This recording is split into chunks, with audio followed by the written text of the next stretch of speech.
ਜੀ ਸਾਰੇ ਦੋਸਤਾਂ ਨੂੰ ਜੀ ਆਇਆਂ ਨੂੰ ਲੈਲਪੁਰ ਯੰਗ ਹਿਸਟੋਰੀਅਨ ਕਲੱਬ ਦੀ ਮਾਂ ਬੋਲੀ ਪੰਜਾਬੀ ਸੀਰੀਜ਼ ਦੇ ਵਿੱਚ ਸਾਰੇ ਦੋਸਤਾਂ ਦਾ ਜੀ ਆਇਆਂ ਨੂੰ। ਜਿਸ ਤਰ੍ਹਾਂ ਕਿ ਤੁਹਾਨੂੰ ਪਤਾ ਕਿ 17 ਫਰਵਰੀ ਤੋਂ ਇਹ ਚੱਲ ਰਹੀ ਜਿਹੜੀ ਸੀਰੀਜ਼ ਹੈ ਇਹ 21 ਫਰਵਰੀ ਤੱਕ, ਯਾਨੀ ਅੱਜ ਸਾਡਾ ਆਖਰੀ ਜਿਹੜਾ ਹੈ ਉਹ ਲੈਕਚਰ ਹੈ ਇਸ ਸੀਰੀਜ਼ ਦਾ, ਕਿ ਜਿਹੜੇ ਅਸੀਂ ਪਿਛਲੇ ਦਿਨਾਂ ਤੋਂ ਚਲਾਈ ਹੋਈ ਹੈ। ਮੈਂ ਦੋਸਤਾਂ ਨੂੰ ਦੱਸਦਾ ਜਾਵਾਂ ਕਿ ਇਹ ਸੀਰੀਜ਼ ਜਿਹੜੀ ਸਪੈਸ਼ਲੀ ਐਕਟੀਵਿਸਟ ਵਾਸਤੇ ਸੀ, ਜਿਹੜੇ ਸਾਡੇ ਦੋਸਤ ਕੰਮ ਕਰ ਰਹੇ ਨੇ ਪੰਜਾਬੀ ਨੂੰ ਲੈ ਕੇ, ਉਹਨਾਂ ਨੇ ਲੋਕਾਂ ਤੱਕ ਉਹਨਾਂ ਦੇ ਗੱਲ ਪਹੁੰਚਾਈ। ਉਸ ਤੋਂ ਵੱਖ ਉਹ ਮੁਖਤਲਿਫ ਜਗ੍ਹਾ ਤੇ ਜਿਹੜੀਆਂ ਰੈਲੀਆਂ ਕਰ ਰਹੇ ਨੇ, ਵਿਖਾਲਾ ਹੋ ਰਿਹਾ ਹੈ, ਉਹ ਸਾਰਾ ਵੀ ਉਹ ਕੰਮ ਜਿਹੜਾ ਉਹ ਕਰ ਰਹੇ ਨੇ।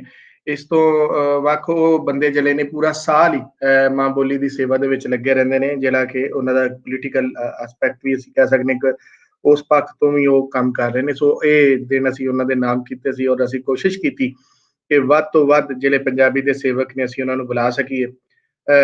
ਸਾਡੇ ਨਾਲ ਥੋੜਾ ਜਿਹਾ ਮਾੜਾ ਕੰਮ ਇਹ ਹੋਇਆ ਕਿ ਅੱਜ ਸਾਡੇ ਨਾਲ ਜਿਹੜਾ ਹੈ ਉਹ ਗੁਜਰਾਤ ਤੋਂ ਅਲੀ ਅਹਿਮਦ ਗੁਜਰਾਤੀ ਸਾਹਿਬ, ਔਰ ਸਰਗੋਦਾ ਤੋਂ ਹਾਸ਼ਮੀ ਸਾਹਿਬ, ਔਰ ਜਿਹੜਾ ਹੈ ਉਹ ਸਾਡੇ ਨਾਲ ਹੋਰ ਜਿਹੜੇ ਮੰਡੀ ਬਾਉਦੀਨ ਹੋ ਰਹੀ ਹੈ, ਇਸ ਤਰ੍ਹਾਂ ਨਾਰੋਵਾਲ ਹੋ ਰਹੀ ਹੈ, ਔਰ ਇਸ ਤੋਂ ਵੱਖ ਜਿਹੜੇ ਬਾਕੀ ਸ਼ਹਿਰਾਂ ਦੇ ਵਿੱਚ ਜਿੱਥੇ ਜਿੱਥੇ ਵੀ ਹੋ ਰਹੀ ਹੈ। ਰਾਬਤਿਆਂ ਦੇ ਤੋਂ ਬਾਅਦ ਸਾਨੂੰ ਥੋੜਾ ਜਿਹਾ ਪ੍ਰੋਬਲਮ ਇਹ ਆਇਆ ਕਿ ਉਹਨਾਂ ਦੇ ਕੋਲ ਇੰਟਰਨੈਟ ਦਾ ਪ੍ਰੋਬਲਮ ਸੀ, ਜਿਹਦਾ ਕਰਕੇ ਉਹਨਾਂ ਦੇ ਨਾਲ ਸਾਡਾ ਅੱਜ ਦਾ ਪ੍ਰੋਗਰਾਮ ਉਹ ਵਿੱਚ ਨਹੀਂ ਸ਼ਾਮਲ ਹੋ ਸਕੇ।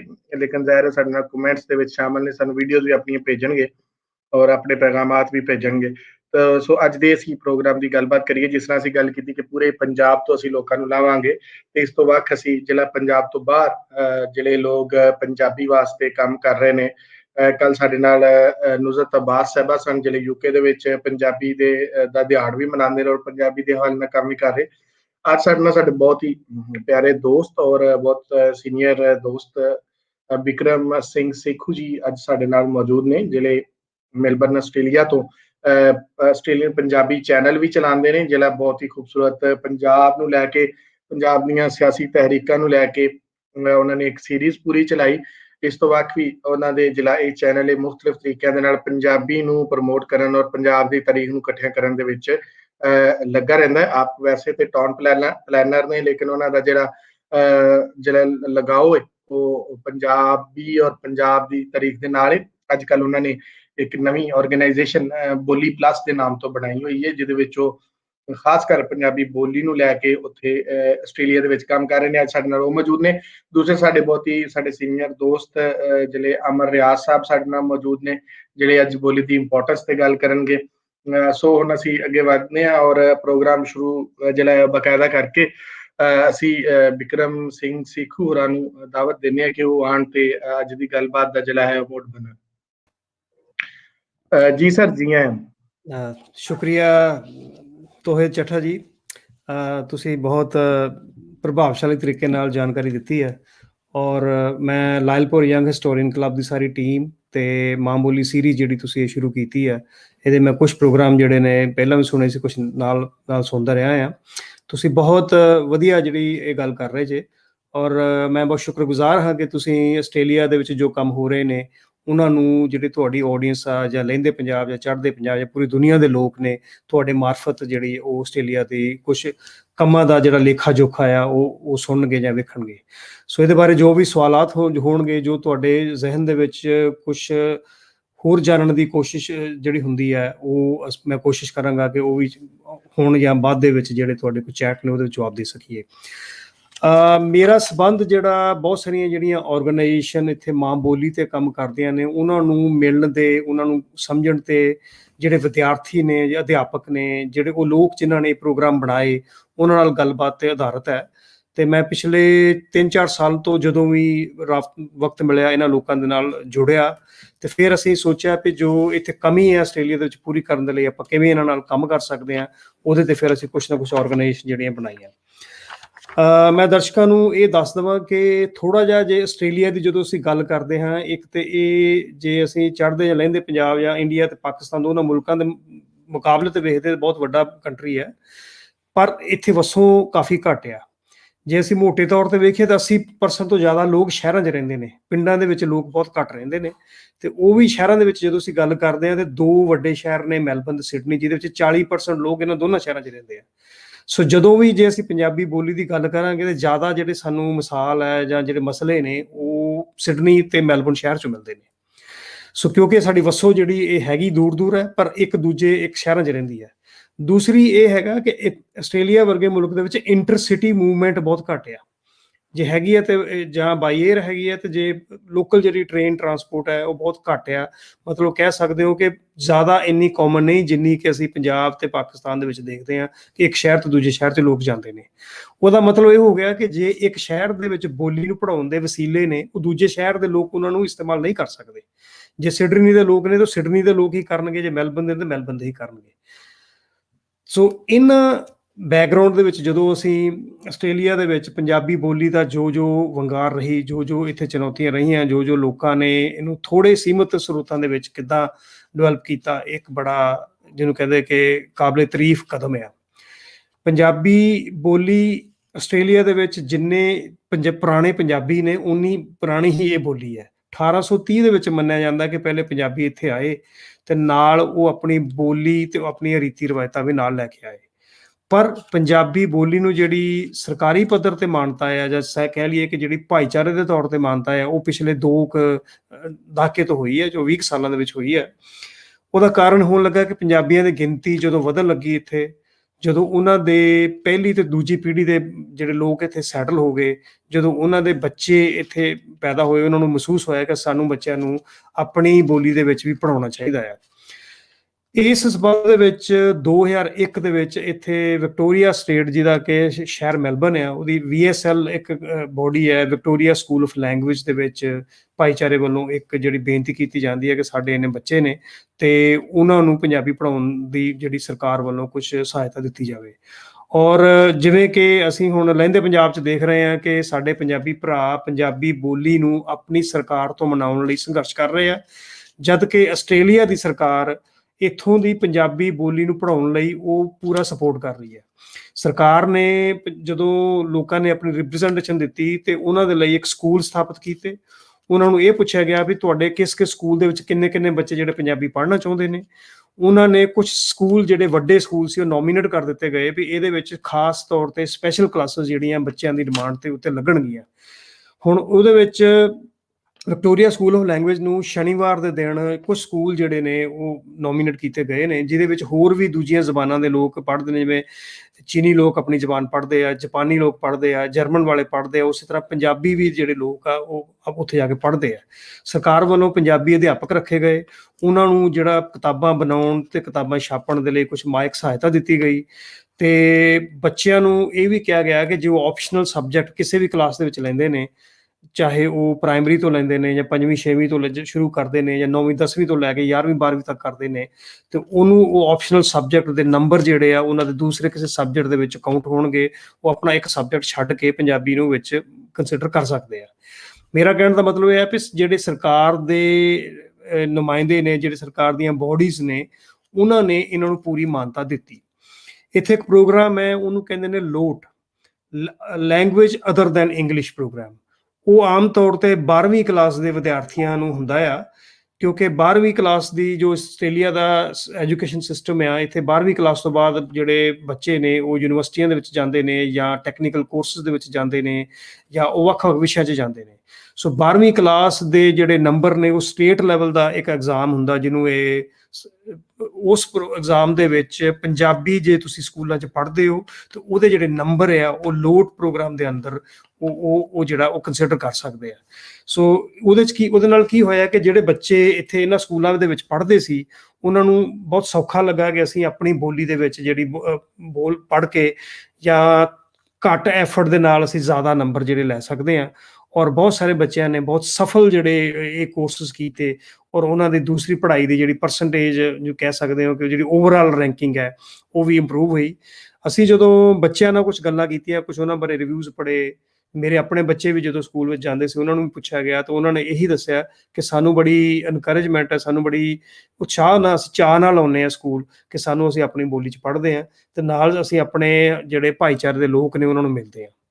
ਸੋ ਬੋਲੀ ਦਾ ਜਿਹੜਾ ਸਪੋਰਟ ਹੈ ਉਹ ਦੋਹਰਾ ਤੇ ਤੇਰਾ ਹੋ ਗਿਆ। ਕਹਿੰਦੇ ਵੀ ਇੱਕ ਤਾਂ ਅਸੀਂ ਆਪਣੀ ਬੋਲੀ ਵਿੱਚ ਪੜ੍ਹ ਰਹੇ ਹਾਂ, ਦੂਸਰਾ ਉਹ ਵਿਦਿਆਰਥੀਆਂ ਨੂੰ ਆਪਣੀ ਜਿਹੜੀ ਪੜ੍ਹਾਈ ਦੇ ਨਾਲ ਨਾਲ ਦੂਸਰੇ ਸਬਜੈਕਟ ਨੇ, ਸਾਇੰਸ ਦੇ ਸਬਜੈਕਟ ਨੇ ਜਾਂ ਮੈਡੀਕਲ ਦੇ ਜਾਂ ਟੈਕਨੀਕਲ ਸਬਜੈਕਟ ਨੇ ਜਾਂ ਵੋਕੇਸ਼ਨਲ ਸਬਜੈਕਟ ਦੇ ਨਾਲ ਨਾਲ ਉਹਦੇ ਵਿੱਚ ਉਹਨਾਂ ਨੂੰ ਵੇਟੇਜ ਵੀ ਮਿਲਦੀ ਹੈ। ਉਹਦੀ ਵੇਟੇਜ ਦੀ ਪਰਸੈਂਟੇਜ ਜਿਹੜੀ ਉਹ ਵੇਰੀ ਕਰਦੀ ਹੈ ਕਿ ਤੁਹਾਡੇ ਸਬਜੈਕਟ ਦੇ ਕੰਬੀਨੇਸ਼ਨ ਕਿਸ ਤਰ੍ਹਾਂ ਨੇ ਉਹਦੇ ਵਿੱਚ ਹੁੰਦਾ ਆ, ਪਰ ਆਫ ਕੋਰਸ ਉਹਦੇ ਵਿੱਚ ਉਹਨਾਂ ਨੂੰ ਵੇਟੇਜ ਮਿਲਦੀ ਹੈ ਤੇ ਬੱਚੇ ਉਤਸ਼ਾਹਿਤ ਹੋ ਕੇ ਇਹਦੇ ਨਾਲ ਆਉਂਦੇ ਨੇ। ਸਨ 2016 ਦਾ ਜਦੋਂ ਸੈਂਸਸ ਹੋਇਆ ਇੱਥੇ, ਤੇ ਇਹਦੇ ਵਿੱਚ ਆਸਟ੍ਰੇਲੀਅਨ ਗਵਰਨਮੈਂਟ ਨੇ ਇਹ ਵੀ ਵੇਖਿਆ, ਖਾਸ ਕਰਕੇ ਵਿਕਟੋਰੀਆ ਦੇ ਵਿੱਚ, ਮੈਲਬਰਨ ਸ਼ਹਿਰ ਦੇ ਵਿੱਚ, ਜਿੱਥੇ ਕਿ ਇਹ ਪੰਜਾਬੀ ਬੋਲਣ ਵਾਲੇ ਬੰਦਿਆਂ ਦੀ ਜਿਹੜੀ ਗਿਣਤੀ ਸੀ ਆਲਮੋਸਟ ਸਾਰੀਆਂ ਬੋਲੀਆਂ ਨਾਲੋਂ ਜ਼ਿਆਦਾ ਸੀ। ਉਹਦਾ ਕੁਛ ਕਾਰਨ ਜਿਹੜੀ ਬਹੁਤ ਸਾਰੇ ਮਾਈਗ੍ਰੈਂਟ ਵੀ ਇੱਥੇ ਆ ਕੇ ਸੈਟਲ ਹੋਏ, ਬਹੁਤ ਸਾਰੇ ਬੱਚਿਆਂ ਨੇ ਜਿਹੜੇ ਆਪਣੀ ਪ੍ਰੈਫਰ ਲੈਂਗੁਏਜ ਜਿਹੜੀ ਘਰਾਂ ਦੇ ਵਿੱਚ ਬੋਲਣੀ ਉਹ ਪੰਜਾਬੀ ਬੋਲੀ ਵੀ ਲਿਖਵਾਈ। ਉਹਦੇ ਨਾਲ ਜਿਹੜੀ ਇਹ ਸਰਕਾਰਾਂ ਨੂੰ ਹੋਰ ਸਪੋਰਟ ਜਿਹੜੀ ਹੈ ਡਿਮਾਂਡ ਕਰਨ ਦੀ ਗੱਲ ਹੋਈ। ਵਿਕਟੋਰੀਆ ਸੂਬੇ ਵੱਲ ਵੇਖ ਕੇ ਇਸੇ ਤਰ੍ਹਾਂ ਜਿਹੜਾ ਸ਼ਹਿਰ ਸਿਡਨੀ ਹੈ ਉਹਦੀ ਸਟੇਟ ਹੈਗੀ ਨਿਊ ਸਾਊਥ ਵੇਲ, ਉੱਥੋਂ ਦੇ ਜਿਹੜੇ ਨਿਊ ਸਾਊਥ ਵੇਲ ਐਜੂਕੇਸ਼ਨ ਬੋਰਡ ਹੈ ਉਹਨੇ ਹੁਣ ਰੀਸੈਂਟਲੀ ਪਿਛਲੇ ਸਾਲ 2019 ਦੇ ਵਿੱਚ ਉਹਨਾਂ ਨੇ ਪਹਿਲੀ ਕਲਾਸ ਤੋਂ ਲੈ ਕੇ 10ਵੀਂ ਕਲਾਸ ਤੱਕ ਜਿਹੜਾ ਉਹ ਪੰਜਾਬੀ ਪੜ੍ਹਨ ਦੇ ਲਈ ਮਾਨਤਾ ਦਿੱਤੀ ਹੈ, ਤਾਂ ਕਿ ਉਹ ਸਕੂਲਾਂ ਦੇ ਵਿੱਚ ਉਹ ਜਿਹੜੇ ਪੰਜਾਬੀ ਉਹ ਜਿਸ ਤਰ੍ਹਾਂ ਵਿਕਟੋਰੀਆ ਦੇ ਵਿੱਚ ਪੜ੍ਹਦੇ ਨੇ ਉਹ ਵੀ ਸਕੂਲਾਂ ਦੇ ਵਿੱਚ ਪੜ੍ਹ ਸਕਣ। ਦੂਜੇ ਸੂਬਿਆਂ ਦੇ ਵਿੱਚ ਵੀ ਹਾਲਾਂਕਿ ਇਹਦੇ ਬਾਰੇ ਜਿਹੜੇ ਜਿੱਥੇ ਜਿੱਥੇ ਪੰਜਾਬੀ ਦੀ ਗਿਣਤੀ ਵੱਧ ਰਹੀ ਹੈ ਉਹਦੀ ਇੱਕ ਡਿਮਾਂਡ ਜਿਹੜੀ ਹੈ ਉਹ ਜਾ ਰਹੀ ਹੈ। ਜਦੋਂ ਅਸੀਂ ਇਹਨਾਂ ਸਕੂਲਾਂ ਦੇ ਵਿੱਚ ਹੁਣ ਦੇਖਦੇ ਹਾਂ, ਹੁਣ ਸਭ ਤੋਂ ਵੱਡਾ ਜਿਹੜੀ ਸਭ ਤੋਂ ਸਾਡੇ ਸਾਹਮਣੇ ਵੰਗਾਰ ਹੈ ਉਹ ਹੈਗੀ ਹੈ ਵੀ ਇੱਥੋਂ ਦੇ ਇਹਨਾਂ ਨੂੰ ਪੜ੍ਹਾਉਣਗੇ ਕੌਣ ਲੋਕ। ਸੋ ਪੰਜਾਬੀ ਪੜ੍ਹਾਉਣ ਲਈ ਯੋਗ ਅਧਿਆਪਕ ਹੋਣਾ, ਉਹਨਾਂ ਨੂੰ ਯੋਗ ਸਿੱਖਿਆ ਦੇਣੀ, ਉਹਦੇ ਲਈ ਵੀ ਸਰਕਾਰਾਂ ਵੱਲੋਂ ਜਿਹੜੀ ਕੁਛ ਕੋਸ਼ਿਸ਼ ਕੀਤੀ ਜਾ ਰਹੀ ਹੈ। ਨਿਊ ਸਾਊਥ ਵੇਲ ਦੀ ਸਰਕਾਰ ਸਿਡਨੀ ਯੂਨੀਵਰਸਿਟੀ ਦੇ ਨਾਲ ਜਿਹੜੇ ਇੱਕ ਅਧਿਆਪਕ ਨੇ ਉਹਨਾਂ ਨੂੰ ਟੀਚਰ ਟ੍ਰੇਨਿੰਗ ਪ੍ਰੋਗਰਾਮ ਜਿਹੜਾ ਉਹਨਾਂ ਅਧਿਆਪਕਾਂ ਨੂੰ ਟ੍ਰੇਨਿੰਗ ਕਰਨ ਦਾ ਪ੍ਰੋਗਰਾਮ ਵੀ ਸਰਕਾਰ ਦੇ ਨਾਲ ਉਲੀਕਿਆ ਜਾ ਰਿਹਾ ਹੈ। ਤੇ ਜਿਹੜੀਆਂ ਭਾਈਚਾਰੇ ਦੀਆਂ ਸੰਸਥਾਵਾਂ ਨੇ, ਕੁਛ ਲਾਇਬ੍ਰੇਰੀਜ਼ ਨੇ, ਕੁਛ ਜਿਹੜੇ ਕਮਿਊਨਿਟੀ ਆਰਗੇਨਾਈਜੇਸ਼ਨ ਨੇ, ਚਾਹੇ ਉਹ ਗੁਰਦੁਆਰੇ ਵਾਲੇ ਆਰਗੇਨਾਈਜੇਸ਼ਨ ਨੇ, ਉਹਨਾਂ ਨੇ ਵੀ ਅੱਗੇ ਆ ਕੇ ਕਿਹਾ ਕਿ ਅਸੀਂ ਇਹਨਾਂ ਨੂੰ ਜਿਹੜੀ ਕੋਈ ਮਾਇਕ ਮਦਦ ਆ ਕੁਛ ਹੱਦ ਤੱਕ ਕਰਨ ਦੀ ਵੀ ਵਾਅਦੇ ਕੀਤੇ ਨੇ। ਸੋ ਇਹਦੇ ਨਾਲ ਭਾਈਚਾਰੇ ਤੇ ਸਰਕਾਰਾਂ ਨੇ ਮਿਲ ਕੇ ਪੰਜਾਬੀ ਪੜ੍ਹਾਉਣ, ਪੰਜਾਬੀ ਨੂੰ ਉਹਦਾ ਯੋਗ ਲਿਟਰੇਚਰ ਬਣਾਉਣ ਦੇ ਵਿੱਚ ਵੀ ਉਹ ਪੂਰੀ ਕੰਟਰੀਬਿਊਸ਼ਨ ਕਰ ਰਹੇ ਆ। ਨਾਜ਼ਰੀਨ, ਮੈਂ ਇੱਥੇ ਇਹ ਵੀ ਗੱਲ ਦੱਸ ਦੇਵਾਂ ਕਿ ਇਹ ਇੱਕ ਸੋਚਣ ਵਾਲੀ ਗੱਲ ਹੈ ਕਿ ਇਹਨਾਂ ਮੁਲਕਾਂ ਦੇ ਵਿੱਚ ਲੋਕ ਇਹ ਕਿਉਂ, ਜਾਂ ਇੱਥੋਂ ਦੀਆਂ ਸਰਕਾਰਾਂ ਕਿਉਂ ਸੋਚਦੀਆਂ ਨੇ ਕਿ ਜਿਹੜਾ ਇੱਥੋਂ ਦੇ ਜਿਹੜੇ ਇਹਨਾਂ ਦੇ ਜੋ ਲੋਕ ਇੱਥੇ ਪੈਦਾ ਹੋਏ ਨੇ, ਜਿਹੜੇ ਬੱਚੇ ਇੱਥੇ ਪੈਦਾ ਹੋ ਰਹੇ ਨੇ, ਉਹ ਆਪਣੀ ਜਿਹੜੀ ਇੱਥੋਂ ਦੀ ਜਿਹੜੀ ਸਰਕਾਰੀ ਲੈਂਗੁਏਜ ਇੰਗਲਿਸ਼ ਹੈ ਉਸ ਤੋਂ ਇਲਾਵਾ ਅੰਗਰੇਜ਼ੀ ਤੋਂ ਇਲਾਵਾ ਦੂਜੀਆਂ ਬੋਲੀਆਂ ਵੀ ਜਾਂ ਦੂਜੀਆਂ ਭਾਸ਼ਾਵਾਂ ਵੀ ਸਿੱਖਣ। 2001 ਦੇ ਵਿੱਚ ਸਰਕਾਰ ਨੇ ਕੁਛ ਜਿਹੜੇ ਸਿੱਖਿਆ ਸੀ ਮਾਹਿਰ ਸੀਗੇ ਉਹਨਾਂ ਨੂੰ ਲੈ ਕੇ 3 ਸਾਲ ਦੇ ਵਿੱਚ ਇੱਕ ਰਿਪੋਰਟ ਤਿਆਰ ਕੀਤੀ। ਉਹਨਾਂ ਨੇ ਇਹ ਵੇਖਿਆ ਕਿ ਆਸਟ੍ਰੇਲੀਆ ਇੱਕ ਮਲਟੀਕਲਚਰਲ ਕੰਟਰੀ ਹੈ। ਮੈਂ ਇੱਥੇ ਤੁਹਾਨੂੰ ਇਹ ਵੀ ਦੱਸ ਦੇਵਾਂ ਕਿ ਇੱਥੇ 90 ਤੋਂ ਵੱਧ ਕੰਟਰੀਆਂ ਦੇ ਲੋਕ ਜਿਹੜੇ ਆਸਟ੍ਰੇਲੀਆ ਦੇ ਵਿੱਚ ਰਹਿੰਦੇ ਨੇ। ਜਦੋਂ ਵੱਖ-ਵੱਖ ਮੁਲਕਾਂ ਦੇ ਲੋਕ ਇੱਥੇ ਆ ਕੇ ਰਹਿੰਦੇ ਨੇ ਤੇ ਸਰਕਾਰ ਦਾ ਇਹ ਫਰਜ਼ ਹੈ ਕਿ ਉਹਨਾਂ ਲੋਕਾਂ ਦੀ ਜਿਹੜੀ ਓਵਰਆਲ ਡਿਵੈਲਪਮੈਂਟ ਆ ਉਹ ਨਾ ਇੱਕ ਲੈਂਗੁਏਜ ਦੀ ਬਜਾਏ ਉਹਨਾਂ ਦੀ ਜਿਹੜੀ ਆਪਣੀ ਬੋਲੀ ਦੇ ਵਿੱਚ ਵੀ ਹੋਵੇ। ਉਹਨਾਂ ਨੇ 2 ਤੋਂ 3 ਸਾਲ ਵੱਖ-ਵੱਖ ਭਾਸ਼ਾ ਦੇ ਲੋਕਾਂ ਨਾਲ ਗੱਲਬਾਤ ਕੀਤੀ, ਜਿਹਦੇ ਚ ਫਰੈਂਚ ਲੋਕਾਂ ਨਾਲ ਗੱਲਬਾਤ ਕੀਤੀ, ਜਰਮਨ ਲੋਕਾਂ ਨਾਲ ਗੱਲਬਾਤ ਕੀਤੀ, ਚੀਨੀ ਲੋਕਾਂ ਨਾਲ ਗੱਲਬਾਤ ਕੀਤੀ, ਭਾਰਤੀਆਂ ਨਾਲ ਵੀ ਕੀਤੀ ਗਈ, ਪਾਕਿਸਤਾਨੀਆਂ ਨਾਲ ਵੀ ਕੀਤੀ ਗਈ। ਇਹਦੇ ਵਿੱਚ ਤੁਹਾਨੂੰ ਇਹ ਵੀ ਦੱਸ ਦੇਵਾਂ ਇੱਥੇ ਲੋਕ ਉਰਦੂ ਵੀ ਪੜ੍ਹਦੇ ਨੇ ਤੇ ਹਿੰਦੀ ਵੀ ਪੜ੍ਹਦੇ ਨੇ, ਪੰਜਾਬੀ ਵੀ ਪੜ੍ਹਦੇ ਨੇ। ਉਹਦਾ ਪਿੱਛੇ ਉਹ ਕਾਰਨ ਸੀ ਕਿ ਜਦੋਂ ਅਸੀਂ ਇੱਕ ਤੋਂ ਵੱਧ ਲੈਂਗੁਏਜ ਦੇਖਦੇ ਹਾਂ ਜਾਂ 2 ਲੈਂਗੁਏਜ ਦੇਖਦੇ ਹਾਂ, ਉਹ ਆਪਣੀ ਐਕਸਪ੍ਰੈਸ਼ਨ ਪਾਵਰ ਜਿਹੜੀ ਇੰਗਲਿਸ਼ ਦੇ ਵਿੱਚ ਵੀ ਉਹ ਬਹੁਤ ਉਹਨਾਂ ਨੂੰ ਫਰਕ ਨਜ਼ਰ ਆਈ। ਉਹਨਾਂ ਨੇ ਵੇਖਿਆ ਕਿ ਉਹ ਬੱਚੇ ਜੋ ਸਿਰਫ ਇੱਕ ਲੈਂਗੁਏਜ ਪੜ੍ਹਦੇ ਨੇ, ਉਹ ਬੱਚੇ ਜੋ ਸਿਰਫ 2 ਜਾਂ 3 ਲੈਂਗੁਏਜ ਪੜ੍ਹਦੇ ਨੇ, ਉਹਨਾਂ ਦਾ ਲਈ ਸਿਸਟਮ ਨੂੰ ਸਮਝਣਾ, ਇੱਕ ਚੰਗੇ ਸ਼ਹਿਰੀ ਬਣਨਾ ਔਰ ਉਹਨਾਂ ਦੀ ਜਿਹੜੀ ਐਕਸਪ੍ਰੈਸ਼ਨ ਪਾਵਰ 'ਚ ਬਹੁਤ ਫਰਕ ਹੈ। ਤੇ ਸਰਕਾਰ ਨੇ ਫਿਰ ਇਹ ਕੋਸ਼ਿਸ਼ ਕੀਤੀ ਕਿ ਇਹਨਾਂ ਨੂੰ ਇੱਕ ਤੋਂ ਵੱਧ ਜਿਹੜੀਆਂ ਬੋਲੀਆਂ ਨੇ ਉਹ ਪੜ੍ਹਨੀਆਂ ਚਾਹੀਦੀਆਂ ਨੇ, ਤਾਂ ਕਿ ਉਹ ਜਿਹੜੇ ਇੱਥੋਂ ਦੇ ਮਲਟੀਕਲਚਰ ਸੁਸਾਇਟੀ ਆ ਉਹਦੇ ਵਿੱਚ ਉਹ ਸਿਸਟਮ ਨੂੰ ਸਮਝਣ ਲਈ ਤੇ ਆਸਟ੍ਰੇਲੀਆ ਦੇ ਜਿਹੜੇ ਉਹ ਬਾਕੀ ਜਿਹੜੇ ਸਿਸਟਮ ਨੇ, ਚਾਹੇ ਉਹਦੀ ਆਰਥਿਕ ਤਰੱਕੀ ਹੈ, ਚਾਹੇ ਉਹਦਾ ਕਹਿ ਲਓ ਕਿ ਉਹਦਾ ਮੁਕਾਮੀ ਜਿਹੜਾ ਓਵਰਆਲ ਇੰਪੈਕਟ ਪੈਣਾ ਆ ਉਹ ਜ਼ਿਆਦਾ ਹੋ ਸਕਦਾ ਹੈ। ਸੋ ਇਸ ਵਿਜ਼ਨ ਨੂੰ ਲੈ ਕੇ ਆਸਟ੍ਰੇਲੀਆ ਦੇ ਵਿੱਚ ਜਿਹੜੀਆਂ ਵੱਖ-ਵੱਖ ਬੋਲੀਆਂ ਨੇ ਪੜ੍ਹਾਈਆਂ ਜਾਂਦੀਆਂ ਨੇ ਤੇ ਭਾਈਚਾਰੇ ਵੱਲੋਂ ਅਗਾਂਹ ਵਧੂ ਸਪੋਰਟ ਜਦੋਂ ਪੰਜਾਬੀ ਬੋਲੀ ਤੇ ਆਈ ਤੇ ਸਾਨੂੰ ਇਸ ਗੱਲ ਦੀ ਸਗੋਂ ਬੜੀ ਖੁਸ਼ੀ ਹੈ ਕਿ ਭਾਵੇਂ ਕਿ ਸਾਡੇ ਦੋਨਾਂ ਪੰਜਾਬਾਂ ਦੀਆਂ ਸਰਕਾਰਾਂ ਜਾਂ ਦੋਨਾਂ ਦੇਸ਼ਾਂ ਦੀਆਂ ਸਰਕਾਰਾਂ, ਪਾਕਿਸਤਾਨ ਤੇ ਭਾਰਤ ਦੇ ਵਿੱਚ, ਉਹ ਪੰਜਾਬੀ ਬੋਲੀ ਨੂੰ ਬਹੁਤਾ ਇਨਕਰੇਜ ਕਰਨ ਦੇ ਵਿੱਚ ਸਪੋਰਟ ਨਹੀਂ ਕਰ ਰਹੀਆਂ, ਪਰ ਆਸਟ੍ਰੇਲੀਆ ਦੀ ਇੱਕ ਇੰਗਲਿਸ਼ ਸਰਕਾਰ ਵੱਲੋਂ ਪੰਜਾਬੀ ਬੋਲੀ ਨੂੰ ਇਨਕਰੇਜ ਕਰਨ ਦੇ ਲਈ ਪੂਰੀ ਸਪੋਰਟ ਦਿੱਤੀ ਜਾ ਰਹੀ ਹੈ। ਹਾਲਾਂਕਿ ਇਹਦੇ ਵਿੱਚ ਅਜੇ ਬਹੁਤ ਸਾਰੇ ਐਸੇ ਕੰਮ ਨੇ ਜਿਹੜੇ ਆਉਣ ਵਾਲੇ ਸਮੇਂ 'ਚ ਕਰਨ ਦੀ ਲੋੜ ਆ, ਪਰ ਉਹ ਕਮਿਊਨਿਟੀ ਦੇ ਸਹਿਯੋਗ ਤੇ ਸਰਕਾਰਾਂ ਦੇ ਸਹਿਯੋਗ ਨਾਲ ਮਿਲ ਕੇ ਹੋ ਸਕਦੇ ਹਨ। ਹੁਣ ਆਪਾਂ ਗੱਲ ਕਰਦੇ ਹਾਂ ਕਿ ਜਿਹੜੀ ਬੋਲੀ ਇਹਨਾਂ ਸਕੂਲਾਂ ਕਾਲਜਾਂ ਤੋਂ ਜਿਹੜੀ ਬਾਅਦ ਦੀ ਬੋਲੀ ਹੈ, ਉਹ ਪੰਜਾਬੀ ਬੋਲੀ ਦਾ ਸਾਡਾ ਕੀ ਉਹਦਾ ਜਿਹੜਾ ਪ੍ਰਭਾਵ ਹੈ। ਦੇਖੋ, ਇਹਦੇ ਵਿੱਚ ਮੋਟੇ ਤੌਰ ਤੇ ਦੋ ਤਰ੍ਹਾਂ ਦੀ ਵੰਡ ਦੇ ਪੰਜਾਬੀ ਜਿਹੜੇ ਆਸਟ੍ਰੇਲੀਆ 'ਚ ਰਹਿੰਦੇ ਨੇ। ਇੱਕ ਤੇ ਉਹ ਨੇ ਜਿਹੜੇ ਸਟੂਡੈਂਟ ਮਾਈਗ੍ਰੇਟ ਹੋ ਕੇ ਇੱਥੋਂ ਆਉਂਦੇ ਨੇ, ਚਾਹੇ ਉਹ ਸਕਿਲਡ ਕੈਟਾਗਰੀ ਦੇ ਪੜ੍ਹੇ ਲਿਖੇ ਲੋਕ ਨੇ, ਉਹ ਪੰਜਾਬ ਲਹਿੰਦੇ ਜਾਂ ਚੜ੍ਹਦੇ ਪੰਜਾਬ ਤੋਂ ਇੱਥੇ ਆਉਂਦੇ ਨੇ, ਪਰ ਇੱਥੇ ਆ ਕੇ ਉਹ ਇੰਗਲਿਸ਼ ਦੇ ਵਿੱਚ ਕੰਮ ਕਰਦੇ ਆ, ਉਹ ਆਪਣੀ ਬੋਲੀ ਨੂੰ ਨਾਲ ਨਹੀਂ ਪੜ੍ਹਦੇ। ਉਹਨਾਂ ਦੇ ਲਈ ਜ਼ਰੂਰੀ ਹੈ ਕਿ ਉਹਨਾਂ ਦੇ ਜਿਹੜੇ ਬੱਚੇ ਇੱਥੇ ਜਦੋਂ ਇੱਥੇ ਪੈਦਾ ਹੋਣਗੇ, ਉਹਨਾਂ ਨੇ ਘਰਾਂ ਦੇ ਵਿੱਚ ਬੋਲੀ ਨੂੰ ਕਿਸ ਤਰ੍ਹਾਂ ਬੋਲਣਾ ਹੈ ਤੇ ਘਰਾਂ ਦੇ ਵਿੱਚ ਪੰਜਾਬੀ ਬੋਲੀ ਨੂੰ ਕਿਸ ਤਰ੍ਹਾਂ ਉਹਨਾਂ ਨੇ ਡਿਵੈਲਪ ਕਰਨਾ ਹੈ। ਬਹੁਤ ਸਾਰਾ ਜਿਹੜੀ ਆਰਗੇਨਾਈਜੇਸ਼ਨ ਅਸੀਂ ਦੇਖਦੇ ਹਾਂ, ਉਹਦੇ 'ਚ ਲੱਗਾ ਕਿ ਜਿਹੜੇ ਮਾਪੇ ਨੇ, ਜਿਹੜੇ ਪੇਰੈਂਟਸ ਨੇ, ਉਹਨਾਂ ਨੂੰ ਵੀ ਥੋੜ੍ਹੀ ਬਹੁਤੀ ਸਿੱਖਿਅਤ ਹੋਣ ਦੀ ਲੋੜ ਆ ਕਿ ਉਹਨਾਂ ਨੂੰ ਕਿਸ ਤਰ੍ਹਾਂ ਦਾ ਉਹਨਾਂ ਨੂੰ ਸਿੱਖਿਆ ਕੀਤਾ ਜਾਏ ਕਿ ਉਹ ਆਪਣੇ ਬੱਚਿਆਂ ਨੂੰ ਪੰਜਾਬੀ ਬੋਲੀ ਦੇ ਨਾਲ ਜੋੜਨ। ਇੱਕ ਚੁਣੌਤੀ ਜਿਹੜੀ ਬਹੁਤ ਵੱਡੀ ਜਿਹੜੀ ਵੰਗਾਰ ਆ ਸਾਨੂੰ ਇਹ ਹੈ।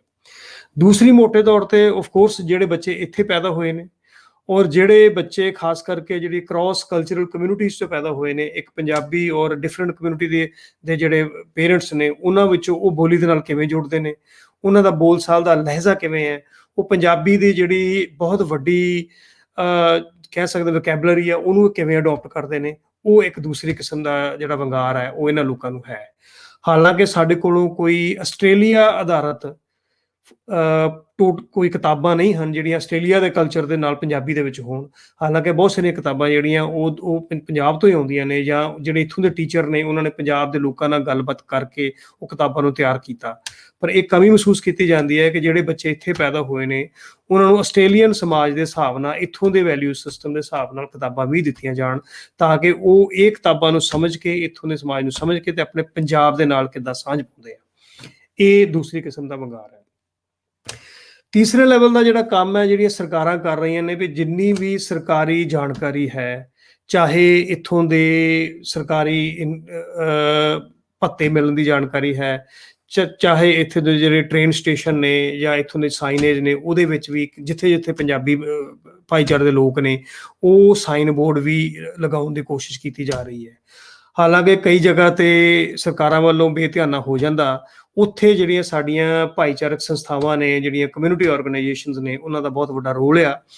ਜਿਹੜੇ ਕਮਿਊਨਿਟੀ ਲੀਡਰ ਨੇ, ਜਿਹੜੇ ਇੱਥੇ ਲੋਕਲ ਕਾਉਂਸਲਾਂ ਦੇ ਵਿੱਚ ਕੰਮ ਕਰਦੇ ਆ, ਜਾਂ ਉਹਨਾਂ ਨਾਲ ਰਾਬਤਾ ਰੱਖਦੇ ਆ, ਜਾਂ ਉਹਨਾਂ ਕੋਲੋਂ ਜਿਹੜੇ ਉਹਨਾਂ ਦੇ ਪ੍ਰੋਜੈਕਟ ਕਰਦੇ ਆ, ਜਿਹੜੇ ਸਰਕਾਰਾਂ, ਸੂਬੇ ਦੀਆਂ ਸਰਕਾਰਾਂ ਨਾਲ ਗੱਲ ਕਰਦੇ ਆ, ਉਹਨਾਂ ਨੂੰ ਉਹ ਇਸ ਗੱਲ ਤੇ ਬੜੇ ਪ੍ਰੇਰਨਾ ਸਰੋਤ ਹੁੰਦੇ ਆ ਕਿ ਅਸੀਂ ਸਰਕਾਰ ਨੂੰ ਵੱਧ ਤੋਂ ਵੱਧ ਕਹੀਏ ਕਿ ਉਹ ਪੰਜਾਬੀ ਦੇ ਵਿੱਚ ਜਾਣਕਾਰੀਆਂ ਦੇਣ। ਇਹ ਜਾਣਕਾਰੀਆਂ ਇਸ ਲਈ ਵੀ ਜ਼ਰੂਰੀ ਹੋ ਜਾਂਦੀਆਂ ਕਿ ਬਹੁਤ ਸਾਰੇ ਜਿਹੜੇ ਸਾਡੇ ਪਰਿਵਾਰ ਨੇ, ਉਹਨਾਂ ਦੇ ਮਾਪੇ, ਉਹਨਾਂ ਦੇ ਜਿਹੜੇ ਰਿਸ਼ਤੇਦਾਰ ਨੇ, ਉਹ ਥੋੜ੍ਹੇ ਸਮੇਂ ਲਈ ਤੇ ਕਈ ਵਾਰੀ ਬਹੁਤ ਲੰਮਾ ਸਮਾਂ ਇੱਥੇ ਜਿਨ੍ਹਾਂ ਨੇ ਰਹਿਣਾ ਹੁੰਦਾ, ਉਹ ਇੱਥੇ ਆਉਂਦੇ ਨੇ, ਤੇ ਉਹਨਾਂ ਨੂੰ ਇੱਥੋਂ ਦੇ ਸਿਸਟਮ ਨੂੰ ਸਮਝਣ ਦੇ ਲਈ ਜ਼ਰੂਰੀ ਹੈ ਕਿ ਉਹ ਪੰਜਾਬੀ ਉਹਨਾਂ ਦੀ ਬੋਲੀ ਦੇ ਵਿੱਚ ਹੀ ਉਹਨਾਂ ਨੂੰ ਜਾਣਕਾਰੀ ਦਿੱਤੀ ਜਾਵੇ। ਬਹੁਤ ਸਾਰੇ ਲੋਕ, ਜਿੱਥੇ ਤੁਸੀਂ ਹੈਰਾਨ ਹੋਵੋਗੇ ਕਿ ਜਿੱਥੇ ਪੰਜਾਬੀ ਭਾਈਚਾਰੇ ਦੇ ਲੋਕ ਨੇ, ਉੱਥੇ ਸਟੇਸ਼ਨਾਂ ਦੇ ਵਿੱਚ, ਜਿਹੜੇ ਬੱਸ ਸਟਾਪ ਦੇ ਵਿੱਚ, ਬੱਸਾਂ ਦੇ ਵਿੱਚ, ਜਿਹੜੀਆਂ ਪਬਲਿਕ ਥਾਵਾਂ ਦੇ ਵਿੱਚ ਪੰਜਾਬੀ ਦੇ ਵਿੱਚ ਸਾਈਨ ਵੀ ਲਿਖੇ ਨੇ।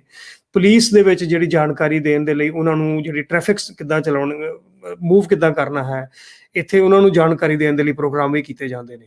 ਔਰ ਇਹ ਪ੍ਰੋਗਰਾਮ ਉਹ ਪੇਰੈਂਟਸ ਦੇ ਨਾਲ ਵੀ ਹੁੰਦੇ ਨੇ, ਇਹ ਪੇਰੈਂਟਸ ਜਿਹੜੇ ਟੂਰਿਸਟ ਆਉਂਦੇ ਨੇ ਉਹਨਾਂ ਨਾਲ ਵੀ ਹੁੰਦੇ ਨੇ, ਤੇ ਇਹ ਪ੍ਰੋਗਰਾਮ ਜਿਹੜੇ ਹੋਰ ਇੱਥੇ ਭਾਈਚਾਰੇ ਦੇ ਲੋਕ ਵਿਚਰਦੇ ਨੇ ਉਹਨਾਂ ਲਈ ਵੀ ਜਾਣਕਾਰੀ ਦਿੱਤੀ ਜਾਂਦੀ ਹੈ। ਮੈਂ ਸਮਝਦਾ ਕਿ ਇਹ ਸਾਡੇ ਦੋਨਾਂ ਮੁਲਕਾਂ ਦੇ ਲਈ ਇੱਕ ਮਿਸਾਲ ਹੈ ਕਿ ਜਦੋਂ ਅਸੀਂ ਥੋੜ੍ਹੀ ਕਮਿਊਨਿਟੀ ਹੁੰਦੇ ਹੋਏ, ਜੇ ਮੈਂ ਤੁਹਾਨੂੰ ਥੋੜ੍ਹੇ ਜਿਹੇ ਇੱਥੇ ਡਾਟਾ ਦੇਵਾਂ ਤਾਂ ਤੁਸੀਂ ਹੈਰਾਨ ਰਹਿ ਜਾਓਗੇ ਕਿ ਆਸਟ੍ਰੇਲੀਆ ਦੇ ਵਿੱਚ ਸਾਡੀ ਪੰਜਾਬੀਆਂ ਦੀ ਗਿਣਤੀ ਸ਼ਾਇਦ 1% ਵੀ ਨਹੀਂ ਹੈਗੀ। ਪਰ ਪੰਜਾਬੀ ਬੋਲੀ ਦੇ ਜਦੋਂ ਅਸੀਂ ਉਹਦੀ ਦਿੱਖ ਦੇਖਦੇ ਹਾਂ, ਵੀ ਉਹ ਭਾਈਚਾਰੇ ਦੇ ਵਿੱਚ ਕਾਫੀ ਸਾਨੂੰ ਲੱਗਦੀ ਕਿ ਸ਼ਾਇਦ ਸਾਡਾ ਗਿਣਤੀ ਬਹੁਤ ਜ਼ਿਆਦਾ ਆ, ਕਿਉਂਕਿ ਸਾਨੂੰ ਥਾਂ ਥਾਂ ਤੇ ਲਿਖੀ ਪੰਜਾਬੀ ਵੀ ਮਿਲਦੀ ਹੈ। ਸਾਡੇ ਜਿਹੜੇ ਇੱਥੋਂ ਦੇ ਮੀਡੀਆ ਦੇ ਵਿੱਚ ਜਿਹੜੇ ਕੁਝ ਪੰਜਾਬੀ ਦੇ ਪ੍ਰੋਗਰਾਮ, ਜਿਹੜੇ ਐਡਵਰਟਾਈਜ਼ਮੈਂਟ ਵੀ ਆਉਂਦੀਆਂ ਹਨ, ਤੇ ਇੱਥੋਂ ਦੇ ਜਿਹੜੇ ਸਾਡੇ ਪ੍ਰੋਗਰਾਮ ਹੁੰਦੇ ਹਨ, ਖਾਸ ਕਰਕੇ ਜਿਹੜੇ ਸਾਡੇ ਪੰਜਾਬੀ ਸੱਭਿਆਚਾਰਕ ਪ੍ਰੋਗਰਾਮ ਹੁੰਦੇ ਹਨ, ਜਿਹੜੇ ਸਾਡੇ ਕਈ ਪੰਜਾਬੀ ਧਾਰਮਿਕ ਪ੍ਰੋਗਰਾਮ ਹੁੰਦੇ ਹਨ ਜਿਹਦੇ ਵਿੱਚ ਪੰਜਾਬੀ ਦਿੱਖ ਲੱਗਦੀ ਹੈ, ਤੇ ਇਹਦਾ ਵਿੱਚ ਸਾਡੀ ਜਿਹੜੀ ਵਿਜ਼ੀਬਲ ਪ੍ਰੈਜ਼ੈਂਸ ਜਿਹਨੂੰ ਅਸੀਂ ਕਹਿ ਸਕਦੇ ਹਾਂ, ਉਹ ਸਾਡੀ ਕਾਫੀ ਜ਼ਿਆਦਾ ਹੈ। ਉਹਦੇ ਵਿੱਚ ਪੰਜਾਬੀ ਬੋਲੀ ਦਾ ਇੱਕ ਬਹੁਤ ਵੱਡਾ ਹੱਥ ਹੈ ਕਿ ਜੇ ਅਸੀਂ ਪੰਜਾਬੀ ਬੋਲੀ ਨੂੰ ਨਾਲ ਜੋੜ ਕੇ ਰੱਖਿਆ ਹੈ ਤੇ ਸਰਕਾਰਾਂ ਦੇ ਵਿੱਚ ਉਹ ਆਪਣੀ ਆਵਾਜ਼ ਪਹੁੰਚਾਉਣ ਦੇ ਵਿੱਚ ਕਾਮਯਾਬੀ ਹੋਏ ਹਨ। ਸੋ ਇਹ ਇੱਕ ਮਿਸਾਲ ਜਿਹੜੀ ਹੈ, ਇਹ ਅਸੀਂ ਆਸਟ੍ਰੇਲੀਆ ਵਾਲੇ ਇਸ ਗੱਲ ਤੇ ਮਾਣ ਮਹਿਸੂਸ ਕਰਦੇ ਹਾਂ ਕਿ ਸਾਨੂੰ ਇਹ ਜਿਹੜੀ ਰੋਲ ਮਾਡਲ ਹੈ। ਆਫ ਕੋਰਸ ਜਿਹੜੇ ਦੂਸਰੇ ਮੁਲਕ ਨੇ, ਅਮਰੀਕਾ ਜਾਂ ਕੈਨੇਡਾ ਜਾਂ ਇੰਗਲੈਂਡ ਦੇ ਵਿੱਚ ਵੀ ਉਹਨਾਂ ਦੀ ਗਿਣਤੀ ਵੀ ਜ਼ਿਆਦਾ ਆ, ਔਰ ਉੱਥੇ ਬਹੁਤ ਪੁਰਾਣੇ ਲੋਕ ਗਏ ਨੇ, ਸ਼ਾਇਦ ਆਸਟ੍ਰੇਲੀਆ ਨਾਲ ਵੀ ਜ਼ਿਆਦਾ ਹੋਏਗਾ, ਪਰ ਸਾਨੂੰ ਥੋੜ੍ਹੀ ਗਿਣਤੀ ਵਿੱਚ ਹੁੰਦੇ ਹੋਏ ਵੀ ਅਸੀਂ ਜਿਹੜੀਆਂ ਦੁਨੀਆ ਦੇ ਬਿਲਕੁਲ ਵਿਕਸਿਤ ਦੇਸ਼ਾਂ ਦੀਆਂ ਬੋਲੀਆਂ ਨੇ ਉਹਦੇ ਬਰਾਬਰ ਪੰਜਾਬੀ ਬੋਲੀ ਨੂੰ ਖੜਨ ਦਾ ਪੂਰਾ ਟੀਚਾ ਕਰ ਰਹੇ ਹਾਂ। ਤੇ ਸਾਡੀ ਇਹ ਵੀ ਕੋਸ਼ਿਸ਼ ਰਹਿੰਦੀ ਹੈ ਕਿ ਦੋਨਾਂ ਪੰਜਾਬਾਂ ਦੇ ਵਿੱਚ ਪੰਜਾਬੀ ਦੀ ਜਿਹੜੀ ਮਹਿਮ ਹੈ, ਜੋ ਵੀ ਉੱਥੇ ਸੰਘਰਸ਼ ਜਾਂ ਜੋ ਉੱਥੇ ਜੰਗ ਅਸੀਂ ਆਪਣੀ ਬੋਲੀ ਨੂੰ ਬਚਾਉਣ ਦੇ ਲਈ ਲੜ ਰਹੇ ਹਾਂ, ਉਹਦੇ ਵਿੱਚ ਵੀ ਅਸੀਂ ਉਹਨਾਂ ਨੂੰ ਸਾਥ ਦਈਏ।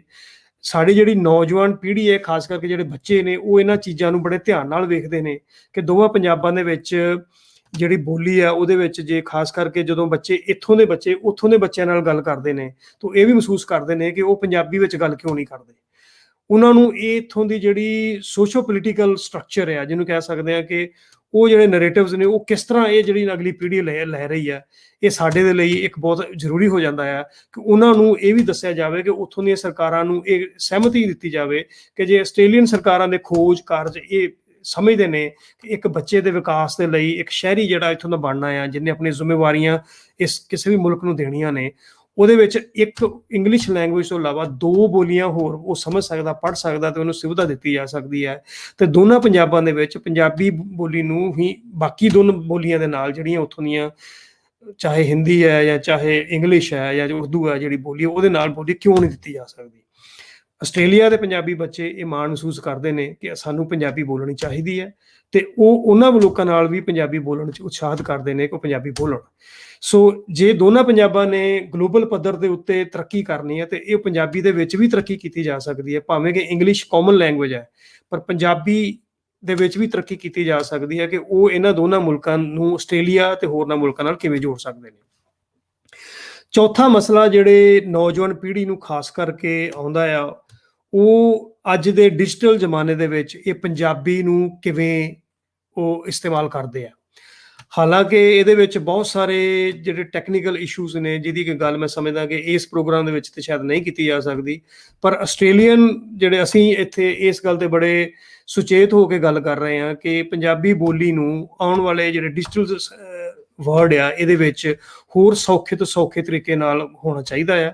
ਪੰਜਾਬੀ ਬੋਲੀ ਦੀ ਜਿਹੜੀ ਟਰਾਂਸਲੇਸ਼ਨ ਆ, ਬਾਕੀ ਸ਼ਾਹਮੁਖੀ ਤੇ ਗੁਰਮੁਖੀ ਵਿੱਚ ਵੀ ਹੋਣੀ ਚਾਹੀਦੀ ਹੈ, ਤੇ ਹੋਰ ਉਸ ਦੇ ਨਾਲ ਜਿਹੜੇ ਨੇ ਕਿ ਉਹਦੇ ਵੱਧ ਤੋਂ ਵੱਧ ਜਿਹੜਾ ਸਾਹਿਤ ਹੈ ਉਹ ਈਜ਼ੀਲੀ ਅਵੇਲੇਬਲ ਹੋਵੇ, ਤਾਂ ਕਿ ਉਹ ਡਿਜੀਟਲ ਵਰਲਡ ਦੇ ਵਿੱਚ ਇੱਕ ਸਿਸਟਮ ਤੋਂ, ਜਾਂ ਜਿਹਨੂੰ ਟੈਕਨੀਕਲੀ ਜੇ ਕਹਿ ਸਕਦੇ ਹਾਂ, ਇੱਕ ਪਲੇਟਫਾਰਮ ਤੋਂ ਦੂਸਰੇ ਪਲੇਟਫਾਰਮ 'ਚ ਕਿਵੇਂ ਲੈ ਕੇ ਜਾਣਾ ਹੈ, ਉਹਦੇ ਵਿੱਚ ਉਹਨਾਂ ਨੂੰ ਕਾਫੀ ਦਿੱਕਤ ਆਉਂਦੀ ਹੈ। ਇੱਕ ਜਿਹਨੂੰ ਕਹਿੰਦਾ ਹੈ ਕਿ ਫੌਂਟ ਸਟੈਂਡਰਡਾਈਜ਼ ਨਹੀਂ ਹਨ, ਸ਼ਾਹਮੁਖੀ ਤੇ ਗੁਰਮੁਖੀ ਦੇ ਫੌਂਟ ਸਟੈਂਡਰਡਾਈਜ਼ ਨਾ ਹੋਣ ਕਰਕੇ ਉਹ ਇੱਕ ਰੋਮਨ ਸਕ੍ਰਿਪਟ ਦੇ ਵਿੱਚ ਪੰਜਾਬੀ ਵੀ ਲਿਖਦੇ ਹਨ, ਜਿਹਦੇ ਨਾਲ ਕਈ ਵਾਰੀ ਬਹੁਤ ਸਾਰੇ ਸਾਡੇ ਜਿਹੜੇ ਬੋਲ ਚਾਲ ਦੇ ਬੋਲ ਨੇ, ਲਹਿਜ਼ੇ ਨੇ, ਉਹ ਬਦਲ ਰਹੇ ਨੇ, ਤੇ ਜਿਹੜੀ ਨਵੀਂ ਜਨਰੇਸ਼ਨ ਇੱਥੇ ਪੜ੍ਹ ਰਹੀ ਹੈ ਉਹਨਾਂ ਨੂੰ ਇਹਨਾਂ ਲਹਿਜ਼ਿਆਂ ਨੂੰ ਸਮਝਾਉਣ ਦੇ ਵਿੱਚ ਕਾਫੀ ਔਖਿਆਈ ਆਉਂਦੀ ਹੈ।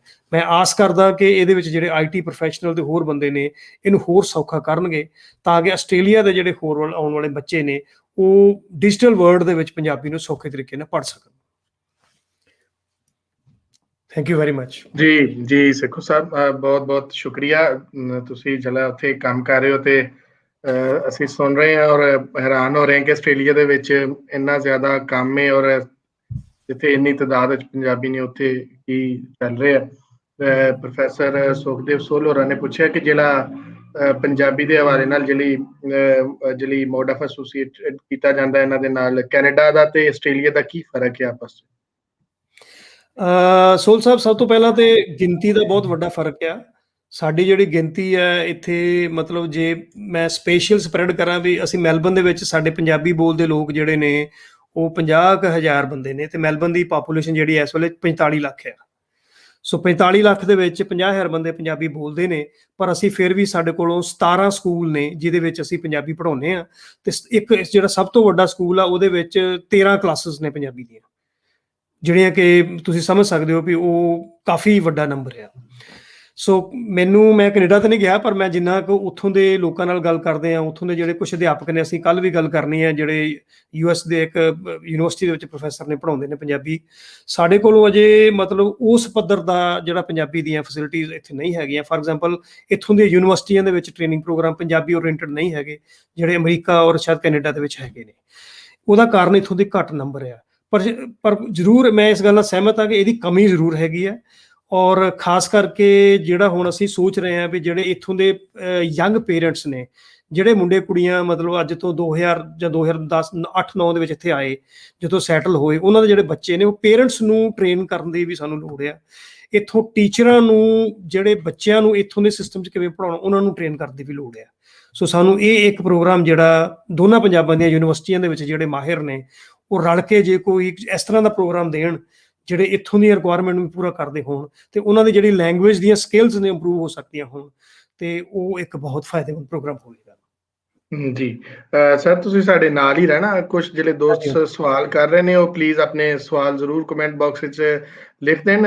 ਵਿਕਰਮ ਜੀ ਸਾਡੇ ਨਾਲ ਹੀ ਨੇ। ਵਿਕਰਮ ਜੀ, ਔਰ ਹੁਣ ਅਸੀਂ ਅੱਗੇ ਵਧਨੇ ਤੇ ਸਾਡੇ ਜਿਹੜੇ ਅੱਜ ਬਹੁਤ ਖਾਸ ਮਹਿਮਾਨ ਨੇ, ਔਰ ਮੈਂ ਸਮਝਦਾ ਕਿ ਜਿਹੜੀ ਪਿੱਛੇ ਸਾਡੀ ਸੀਰੀਜ਼ ਚੱਲ ਰਹੀ ਸੀ ਇਸ ਮਾਂ ਬੋਲੀ ਦੀ ਸੀਰੀਜ਼ ਨੂੰ ਅੱਜ ਇੱਕ ਤਰ੍ਹਾਂ ਅਸੀਂ ਸਮਅਪ ਵੀ ਕਰਨਾ ਸੀ। ਉਹਦੇ ਕੀ ਨੋਟ ਜਾਂ ਉਹਦੀ ਜਿਹੜਾ ਕੀ ਅਸੀਂ ਉਹ ਤੋਂ ਸਿੱਖਿਆ, ਕੀ ਉਹਦੇ ਵਿੱਚ ਗੱਲਬਾਤ ਆਈ, ਉਹ ਸਾਰੀ ਗੱਲਬਾਤ ਨੂੰ ਇਕੱਠਾ ਕਰਨ ਵਾਸਤੇ ਔਰ ਮਾਂ ਬੋਲੀ ਦੀ ਜਿਹੜੀ ਲੋੜ ਹੈ ਉਹਦੇ ਤੇ ਗੱਲ ਕਰਨ ਵਾਸਤੇ ਅਸੀਂ ਅਮਰ ਰਿਆਜ਼ ਸਾਹਿਬ ਨੂੰ ਹੁਣ ਰਿਕੁਐਸਟ ਕਰਨੇ ਆ ਕਿ ਉਹ ਆਉਣ ਤੇ ਆ ਕੇ ਆਪਣੇ ਵਿਚਾਰ ਸਾਡੇ ਨਾਲ ਸਾਂਝੇ ਕਰਨ।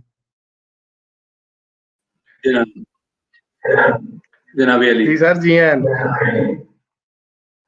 हाँ जी, हाँ जी, हाँ जी, की हाल चाल ने? बिल्कुल ठीक ठाक, तुसी सुनाओ। बस जी बस, मैं कहना सिक्खू साहब ने काम बंद माल दा काम बड़ी सारी कीता है गल जी, जिहड़ी माल दा सी करनी आसान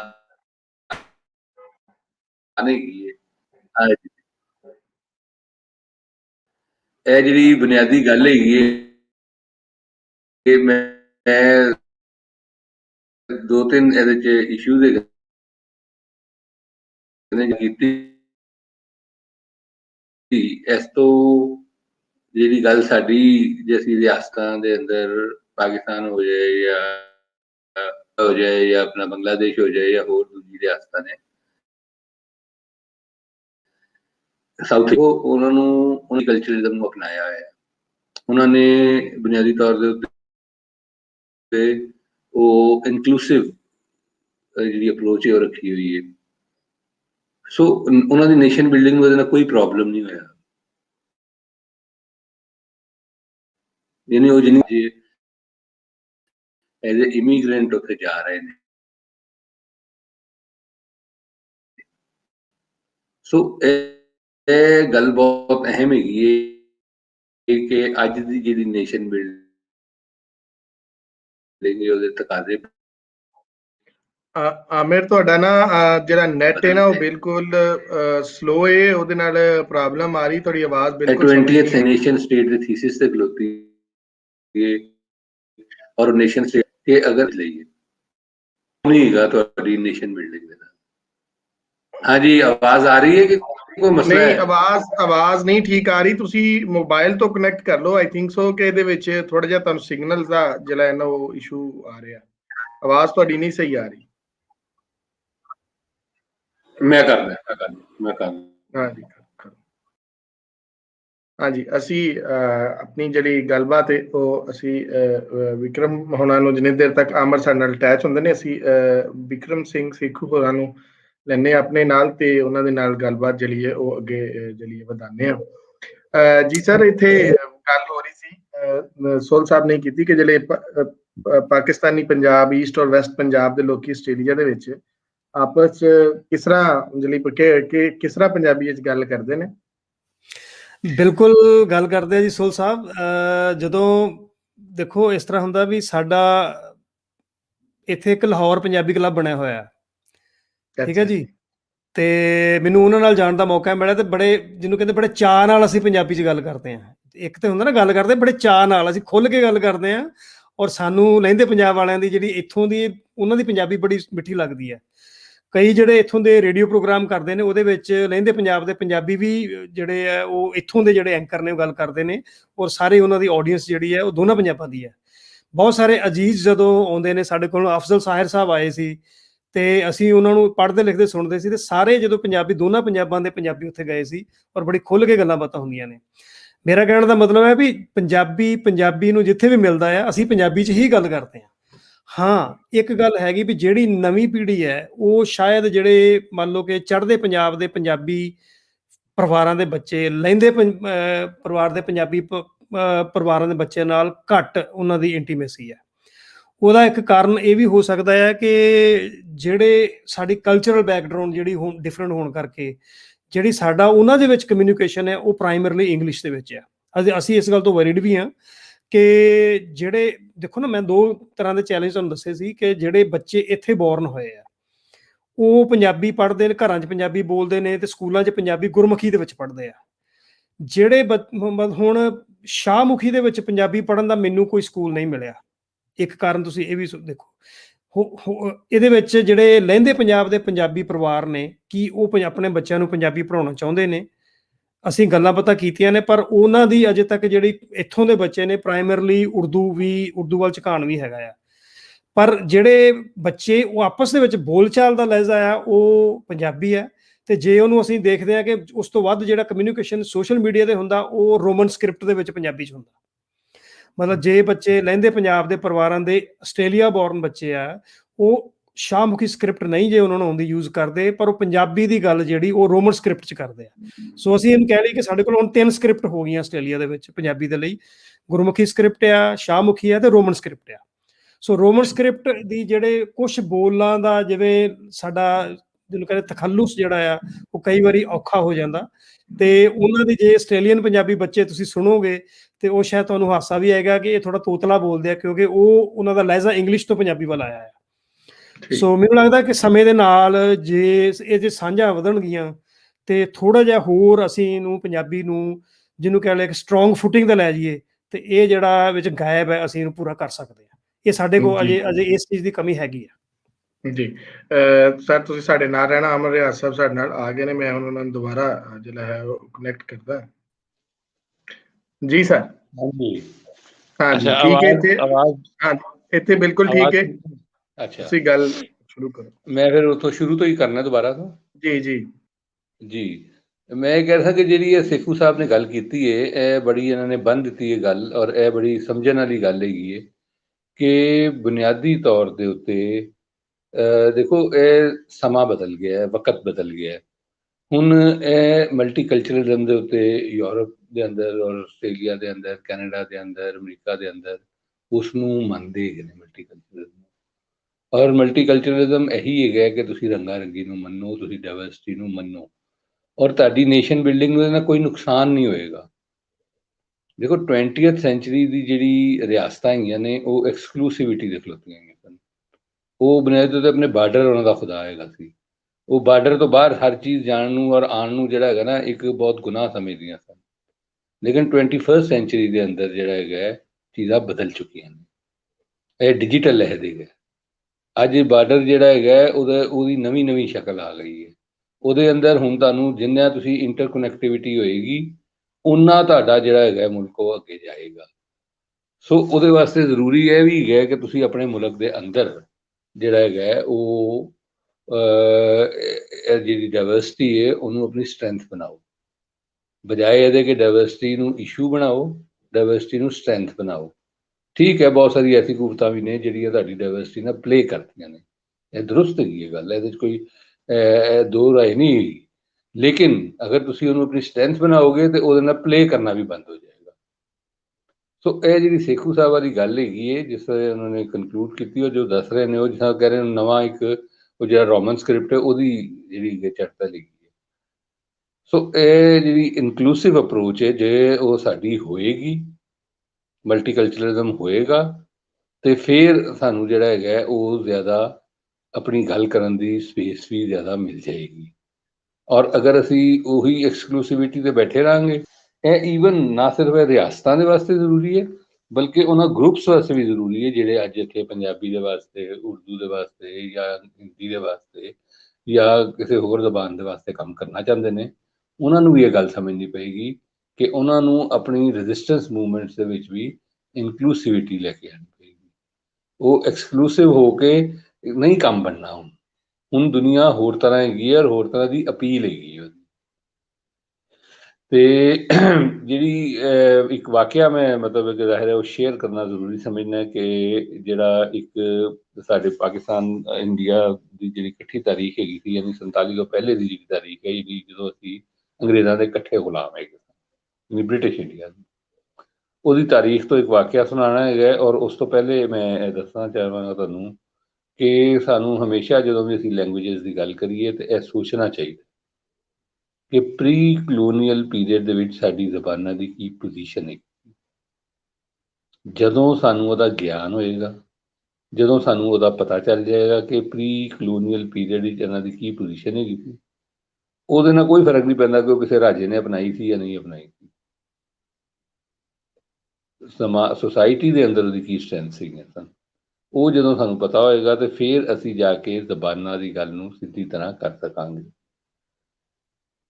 ਔਰ ਜਿਹੜਾ ਵਾਕਿਆ ਮੈਂ ਤੁਹਾਨੂੰ ਸੁਣਾਉਣਾ ਚਾਹੁੰਦਾ ਉਹਦਾ ਤਾਲੁਕ ਜਿਹੜਾ ਹੈਗਾ ਉਹ ਸਾਊਥ ਏਸ਼ੀਆ ਦੇ ਅੰਦਰ ਕਹਿ ਲਓ, ਜਾਂ ਤੁਸੀਂ ਕਹਿ ਲਓ ਕਿ ਆਪਣਾ ਇੰਡੀਆ ਪਾਕਿਸਤਾਨ ਦੇ ਅੰਦਰ ਜੋ ਲੈਂਗੁਏਜਸ ਦੇ ਪਹਿਲੇ ਸ਼ਹੀਦ ਹੈਗੇ, ਜਿਨ੍ਹਾਂ ਲੈਂਗੁਏਜਸ ਦੀ ਗੱਲ ਕੀਤੀ। ਔਰ ਫਿਰ ਉਹਦੇ 'ਚ ਉਹ 1938 ਦਾ ਵਾਕਿਆ ਹੈਗਾ, ਉਹ ਉਸ ਵੇਲੇ ਦਾ ਵਾਕਿਆ ਹੈਗਾ ਕਿ ਔਰ ਉਹਦਾ ਤਾਲੁਕ ਵੀ 21 ਫਰਵਰੀ ਨਾਲ ਹੈਗਾ, ਯਾਨੀ ਕੱਲ੍ਹ ਜਿਹੜਾ ਆਲਮੀ ਦਿਹਾੜਾ ਅਸੀਂ ਮਨਾ ਰਹੇ ਹਾਂ।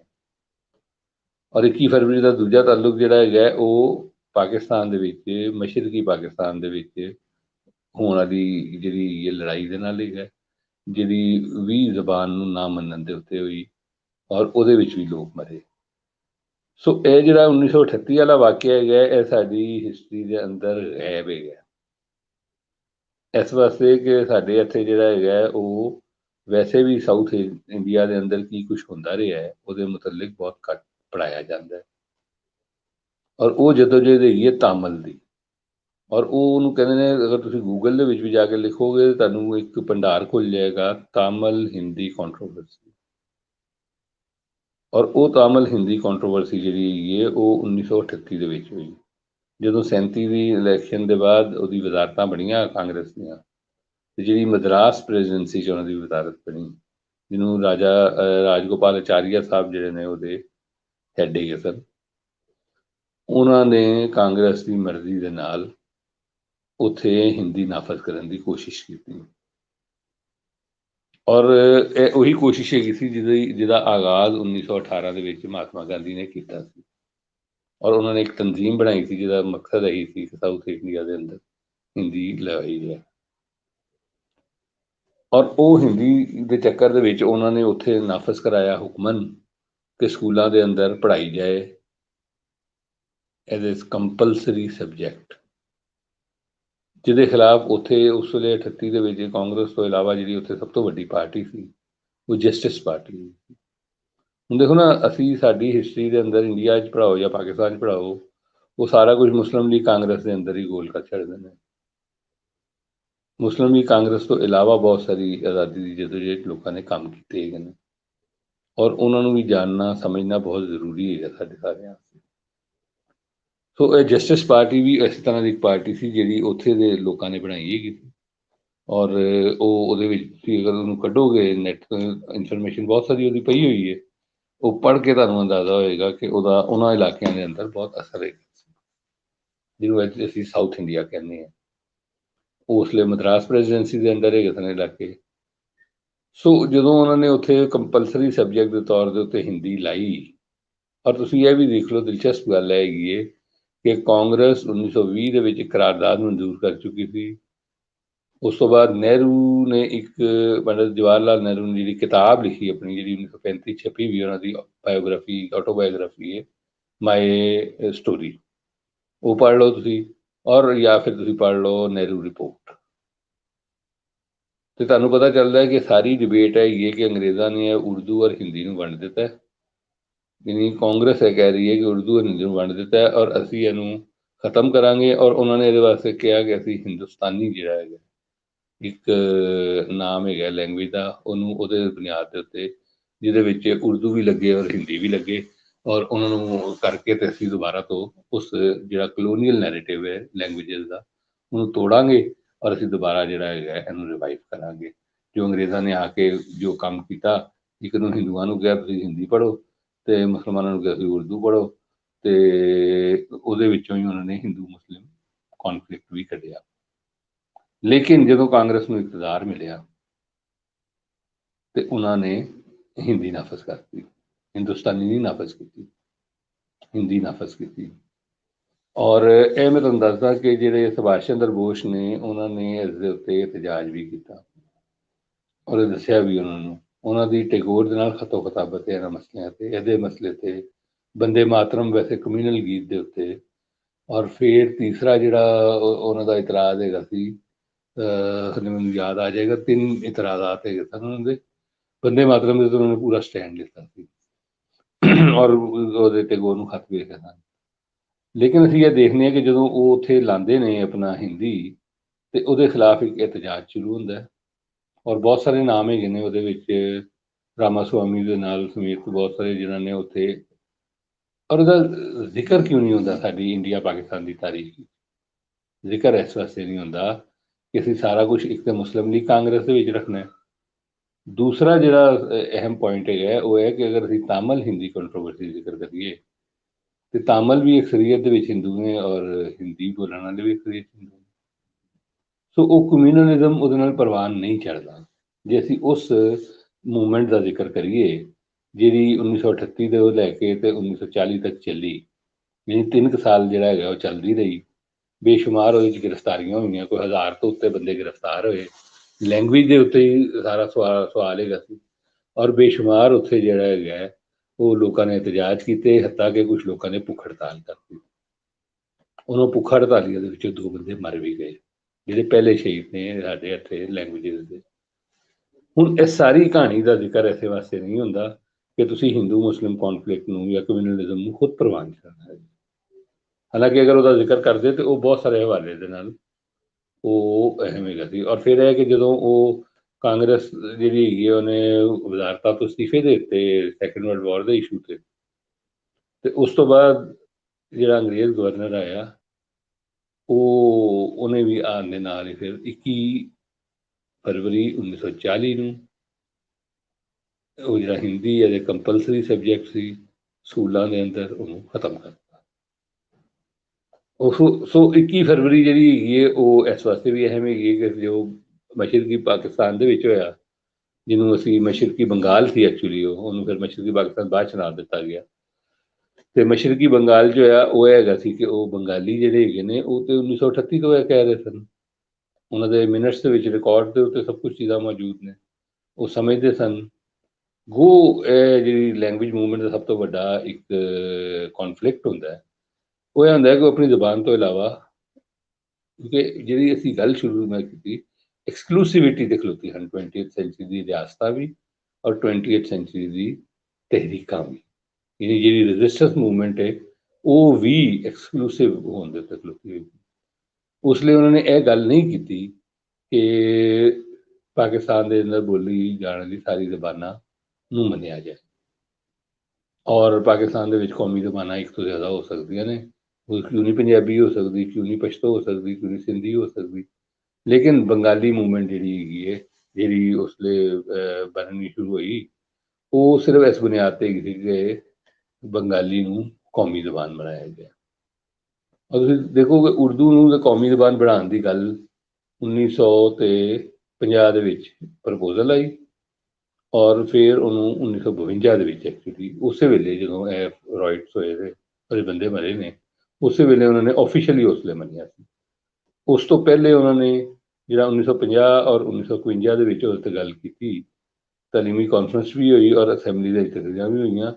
ਉਹਦਾ ਹਵਾਲਾ ਕਰਾਰਦਾਦ ਦੇ ਮਕਸਦ ਦੀ ਸੀ ਕਿ ਆਬਜੈਕਟਿਵ ਰੈਵੋਲੂਸ਼ਨ ਤੋਂ ਬਾਅਦ ਜਿਹੜਾ ਹੈਗਾ ਨਾ, ਮਤਲਬ ਤਕਰੀਬਨ ਉਹਨਾਂ ਨੇ ਇਹੀ ਕਿਹਾ ਸੀ ਕਿ ਉਰਦੂ ਇਸਲਾਮੀ ਜ਼ਬਾਨ ਹੈਗੀ। ਹਾਲਾਂਕਿ ਉਰਦੂ ਕਿੰਨੇ ਕੁ ਇਸਲਾਮੀ ਜ਼ਬਾਨ ਹੈਗੀ ਹੈ, ਮੁਸਲਮਾਨ ਸਿਰਫ ਸਾਊਥ ਏਸ਼ੀਆ ਦੇ ਵਿੱਚ ਨਹੀਂ ਰਹਿ ਰਿਹਾ, ਬਲਕਿ ਸਾਊਥ ਏਸ਼ੀਆ 'ਚ ਵੀ ਸਾਰੇ ਮੁਸਲਮਾਨ ਜਿਹੜੇ ਹੈਗੇ ਨੇ ਉਹ ਉਰਦੂ ਨਹੀਂ ਬੋਲਦੇ, ਬੇਸ਼ੁਮਾਰ ਹੈਗੇ ਨੇ ਜਿਹੜੇ ਨਹੀਂ ਬੋਲਦੇ। ਲੇਕਿਨ ਉਹ ਨੈਰੇਟਿਵ ਜਿਹੜਾ ਹੈਗਾ ਉਹਦੀ ਬੁਨਿਆਦ ਦੇ ਉੱਤੇ ਪਾਕਿਸਤਾਨ ਦੀ ਉਹਨਾਂ ਨੇ ਕਿਹਾ ਕਿ ਵਾਹਿਦ ਕੌਮੀ ਜ਼ਬਾਨ, ਔਰ ਇਹ ਵਾਹਿਦ ਕੌਮੀ ਜ਼ਬਾਨ ਦਾ ਕਿਸੇ ਨੇ ਨਹੀਂ ਕਿਹਾ ਸੀ। ਮੈਂ ਤੁਸੀਂ ਉਹ ਤਕਰੀਰ ਜਿਹਦਾ ਬਹੁਤ ਹਵਾਲਾ ਦਿੱਤਾ ਜਾਂਦਾ ਕਾਇਦੇ ਆਜ਼ਮ ਦੀ ਜਿਹੜੀ ਢਾਕੇ ਦੇ ਵਿੱਚ ਹੈਗੀ 48 ਦੇ ਵਿੱਚ, ਮਾਰਚ 48 ਦੇ ਵਿੱਚ, ਉਹ ਅਗਰ ਤੁਸੀਂ ਪੜ੍ਹ ਲਓ ਤਾਂ ਤੁਹਾਨੂੰ ਪਤਾ ਚੱਲੇਗਾ ਕਿ ਸਾਰੀ ਲੜਾਈ ਨੈਸ਼ਨਲ ਲੈਵਲ ਦੇ ਉੱਤੇ ਜ਼ਬਾਨ ਕਿਹੜੀ ਹੋਏਗੀ ਉਹਦੇ 'ਤੇ ਹੈਗੀ ਸੀ। ਪ੍ਰੋਵਿੰਸ਼ੀਅਲ ਲੈਵਲ ਦੇ ਉੱਤੇ ਕੋਈ ਵੀ ਜ਼ਬਾਨ ਹੋਏ, ਉਹ ਉਸ ਤਕਰੀਰ ਦੇ ਵਿੱਚ ਹੀ ਉਹਨੇ ਕਿਹਾ ਆਪਣਾ ਮੁਹੰਮਦ ਅਲੀ ਜਿਨ੍ਹਾਂ ਨੇ, ਕਿ ਜਨਾਬ ਇਹ ਤਕਰੀਰ ਜਿਹੜੀ ਪ੍ਰੋਵਿੰਸ਼ੀਅਲ ਲੈਵਲ ਦੇ ਉੱਤੇ ਕੋਈ ਵੀ ਜ਼ਬਾਨ ਰੱਖੋ, ਉਹ ਅਸੈਂਬਲੀ ਮਨਜ਼ੂਰ ਕਰੇ, ਮੈਨੂੰ ਕੋਈ ਇਤਰਾਜ਼ ਨਹੀਂ। ਸੋ ਇਹ ਗੱਲ ਸਮਝਣ ਵਾਲੀ ਸੀ ਇਸ ਸਾਰੀ ਕੰਟਰੋਵਰਸੀ ਦੇ ਅੰਦਰ, ਕਿ ਅਗਰ ਅਸੀਂ ਇਸ ਨੂੰ ਬਿਲਕੁਲ ਲੈਂਗੁਏਜਸ ਨੂੰ ਮੰਨਦੇ ਸਾਰਿਆਂ ਨੂੰ ਔਰ ਡਾਇਵਰਸਿਟੀ ਨੂੰ ਮੰਨਦੇ, ਤੇ ਗੱਲ ਹੋਰ ਹੁੰਦੀ ਸੀ। ਔਰ ਬੰਗਾਲੀ ਤਹਿਰੀਕ ਜਿਹੜੀ ਲੈਂਗੁਏਜ ਤਹਿਰੀਕ ਹੈ, ਉਹਦਾ ਡਾਇਵਰਸਿਟੀ ਤੋਂ ਇਨਕਾਰ ਦੀ ਮਿਸਾਲ ਹੈਗੀ ਹੈ ਕਿ ਜਦੋਂ ਮੈਂ 2008 'ਚ ਬੰਗਲਾਦੇਸ਼ ਗਿਆ, ਤੇ ਇੱਕ ਸਾਹਿਬ ਹੈਗੇ ਸਨ ਕਮਾਲ ਲੋਹਾਨੀ, ਉਹਨਾਂ ਦਾ ਮੈਂ ਇੰਟਰਵਿਊ ਵੀ ਕੀਤਾ, ਛਪਿਆ ਵੀ ਇੱਥੇ ਅਵਾਮੀ ਜਮਹੂਰੀ ਫੋਰਮ ਦੇ ਵਿੱਚ, ਇੱਕ ਲੈਕਚਰ ਚੱਲਦਾ ਹੁੰਦਾ ਸੀ। ਤੇ ਉਸ ਇੰਟਰਵਿਊ ਦੇ ਵਿੱਚ ਉਹਨਾਂ ਨੇ ਇਹ ਗੱਲ ਕਹੀ। ਉਸ ਦਿਨ ਉਹ ਆਏ ਵੀ ਉਸਨੇ ਬੰਗਾਲ ਦੇ ਅੰਦਰ 2008 ਦੇ ਵਿੱਚ ਵੀ, ਉਹ ਜਿਹੜੀ ਮਾਈਨੋਰਟੀ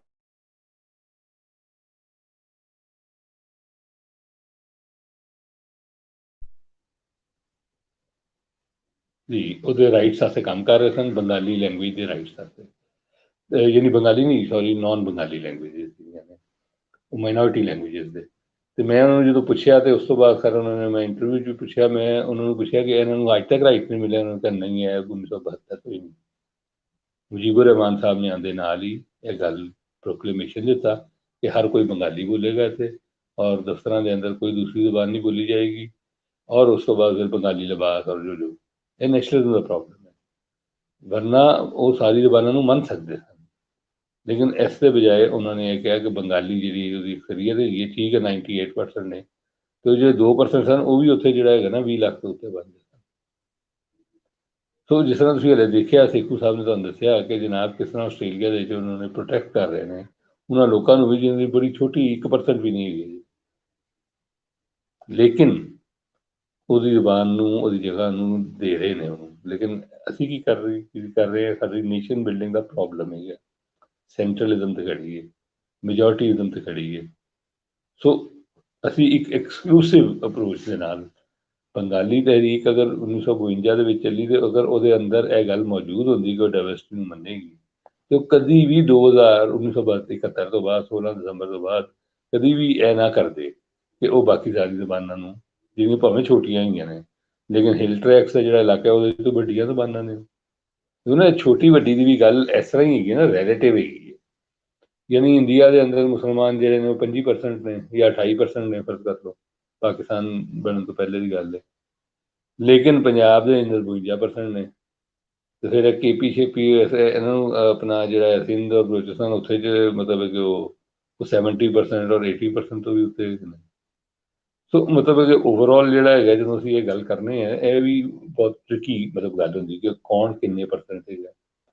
ਬਈ ਤੁਸੀਂ ਲੈਂਗੁਏਜ ਦੇ ਬੁਨਿਆਦੀ ਰਾਈਟ ਨੂੰ ਮੰਨਣਾ ਹੈਗਾ, ਤੁਸੀਂ ਤਮਾਮ ਤਰ ਜ਼ਬਾਨਾਂ ਨੂੰ ਮੰਨਣਾ ਹੈਗਾ, ਇਹ ਗੱਲ ਅਹਿਮ ਹੈਗੀ। ਅਗਰ ਤੁਸੀਂ ਉਹਨੂੰ ਮੰਨਦੇ ਹੋ, ਫਰਜ਼ ਕਰੋ ਇੱਕ ਬੰਦਾ ਪੰਜਾਬੀ ਬੋਲ ਰਿਹਾ ਹੈ ਔਰ ਉਹ ਲਿੰਗੁਇਸਟਿਕ ਡਾਇਵਰਸਿਟੀ 'ਤੇ ਯਕੀਨ ਨਹੀਂ ਰੱਖਦਾ, ਤੁਸੀਂ ਉਹਦੇ ਮੁਤਲਕ ਕੀ ਫੈਸਲਾ ਕਰੋਗੇ? ਲਿੰਗੁਇਸਟਿਕ ਡਾਇਵਰਸਿਟੀ ਜਿਹੜੀ ਹੈ, ਉਹ ਹਰ ਉਹ ਬੰਦਾ ਜਿਹੜਾ ਲੈਂਗੁਏਜ ਦੀ ਗੱਲ ਕਰ ਰਿਹਾ, ਉਹਨੂੰ ਇਹ ਗੱਲ ਸਮਝਣੀ ਪਏਗੀ। ਔਰ ਵੈਸੇ ਲੈਂਗੁਏਜਸ ਜਿਹੜੀਆਂ ਨੇ, ਉਹ ਆਪਣੇ ਐਸੈਂਸ ਦੇ ਅੰਦਰ ਉਹ ਨੈਸ਼ਨਲਿਸਟ ਕਦੀ ਵੀ ਨਹੀਂ ਹੁੰਦੀਆਂ। ਉਹ ਤਾਂ ਨਵੀਆਂ ਚੀਜ਼ਾਂ ਲੈ ਰਹੀਆਂ ਹੁੰਦੀਆਂ ਨੇ, ਨਵੇਂ ਅਲਫਾਜ਼ ਲੈ ਰਹੀਆਂ ਹੁੰਦੀਆਂ ਨੇ, ਪੁਰਾਣਿਆਂ ਨੂੰ ਪੱਕਿਆ ਵੀ ਕਰ ਰਹੀਆਂ ਹੁੰਦੀਆਂ ਨੇ, ਕੁਛ ਨੂੰ ਭੁੱਲ ਵੀ ਰਹੀਆਂ ਹੁੰਦੀਆਂ ਨੇ।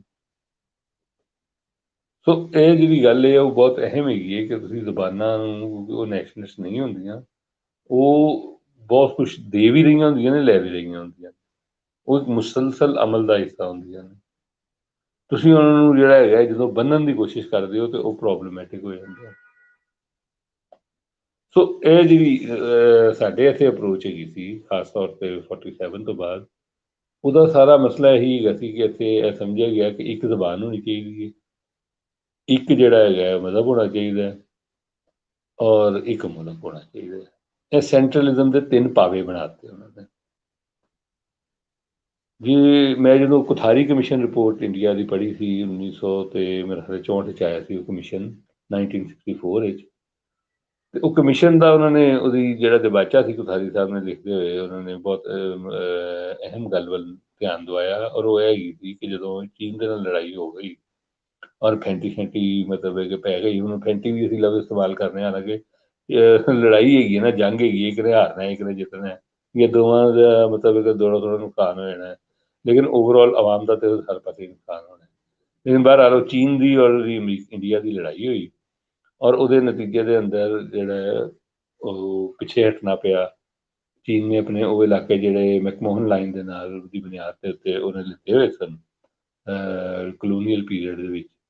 ਇੰਡੀਆ ਕਲੋਨੀਅਲ ਇੰਡੀਆ ਦੇ ਨਾਂ 'ਤੇ ਅੰਗਰੇਜ਼ਾਂ ਨੇ ਇੱਥੇ ਆਏ ਸਨ, ਉਹਨੇ ਆਪਣੇ ਵਾਪਸ ਲੈ ਲਏ ਜਾਂ ਜੋ ਵੀ ਕੁਛ ਹੈਗਾ, ਬਹਰਹਾਲ ਉਹਨੇ ਆਪਣੇ ਇਲਾਕੇ ਲੈ ਲਏ। ਹੁਣ ਇਸ ਤੋਂ ਬਾਅਦ ਉਹਨੇ ਕਿਹਾ ਕਿ ਪੰਡਤ ਸਾਹਿਬ ਨੇ ਇਜਲਾਸ ਬੁਲਾ ਲਿਆ ਔਰ ਉਹ ਇਜਲਾਸ ਬੁਲਾਇਆ ਔਰ ਕਿੰਨੇ ਹੀ ਇਜਲਾਸ ਹੋਣ ਕਿਆ ਹੋਏ थे और पंडित साहब ਨੂੰ लगता ਸੀ कि ਹੁਣ मुल्क टुट जाएगा। एक बहुत ही खौफनाक सूरत हाल है, मुल्क टुट सकता है। क्यों खौफनाक सूरत हाल है? क्योंकि ਅਸੀਂ कुछ इलाके ਸਾਨੂੰ देने पै गए ਨੇ ਔਰ ਤੁਹਾਨੂੰ ਪਤਾ ਕਿ ਜਿਹੜਾ 20th ਸੈਂਚੁਰੀ ਦਾ ਨੈਸ਼ਨਲਿਜ਼ਮ ਹੈ ਉਹ ਤੇ ਐਕਸਕਲੂਸਿਵਿਟੀ ਤੇ ਖਲੋਤਾ ਹੈ, ਉਹ ਬਾਰਡਰ ਦੇ ਉੱਤੇ ਖਲੋਤਾ ਹੈ ਤੇ ਉਹਨਾਂ ਨੇ ਕਿਹਾ ਹੁਣ ਮੁਲਕ ਟੁੱਟ ਜਾਏਗਾ ਤੇ ਹੁਣ ਕੁਝ ਕੰਮ ਕੀਤਾ ਜਾਏ।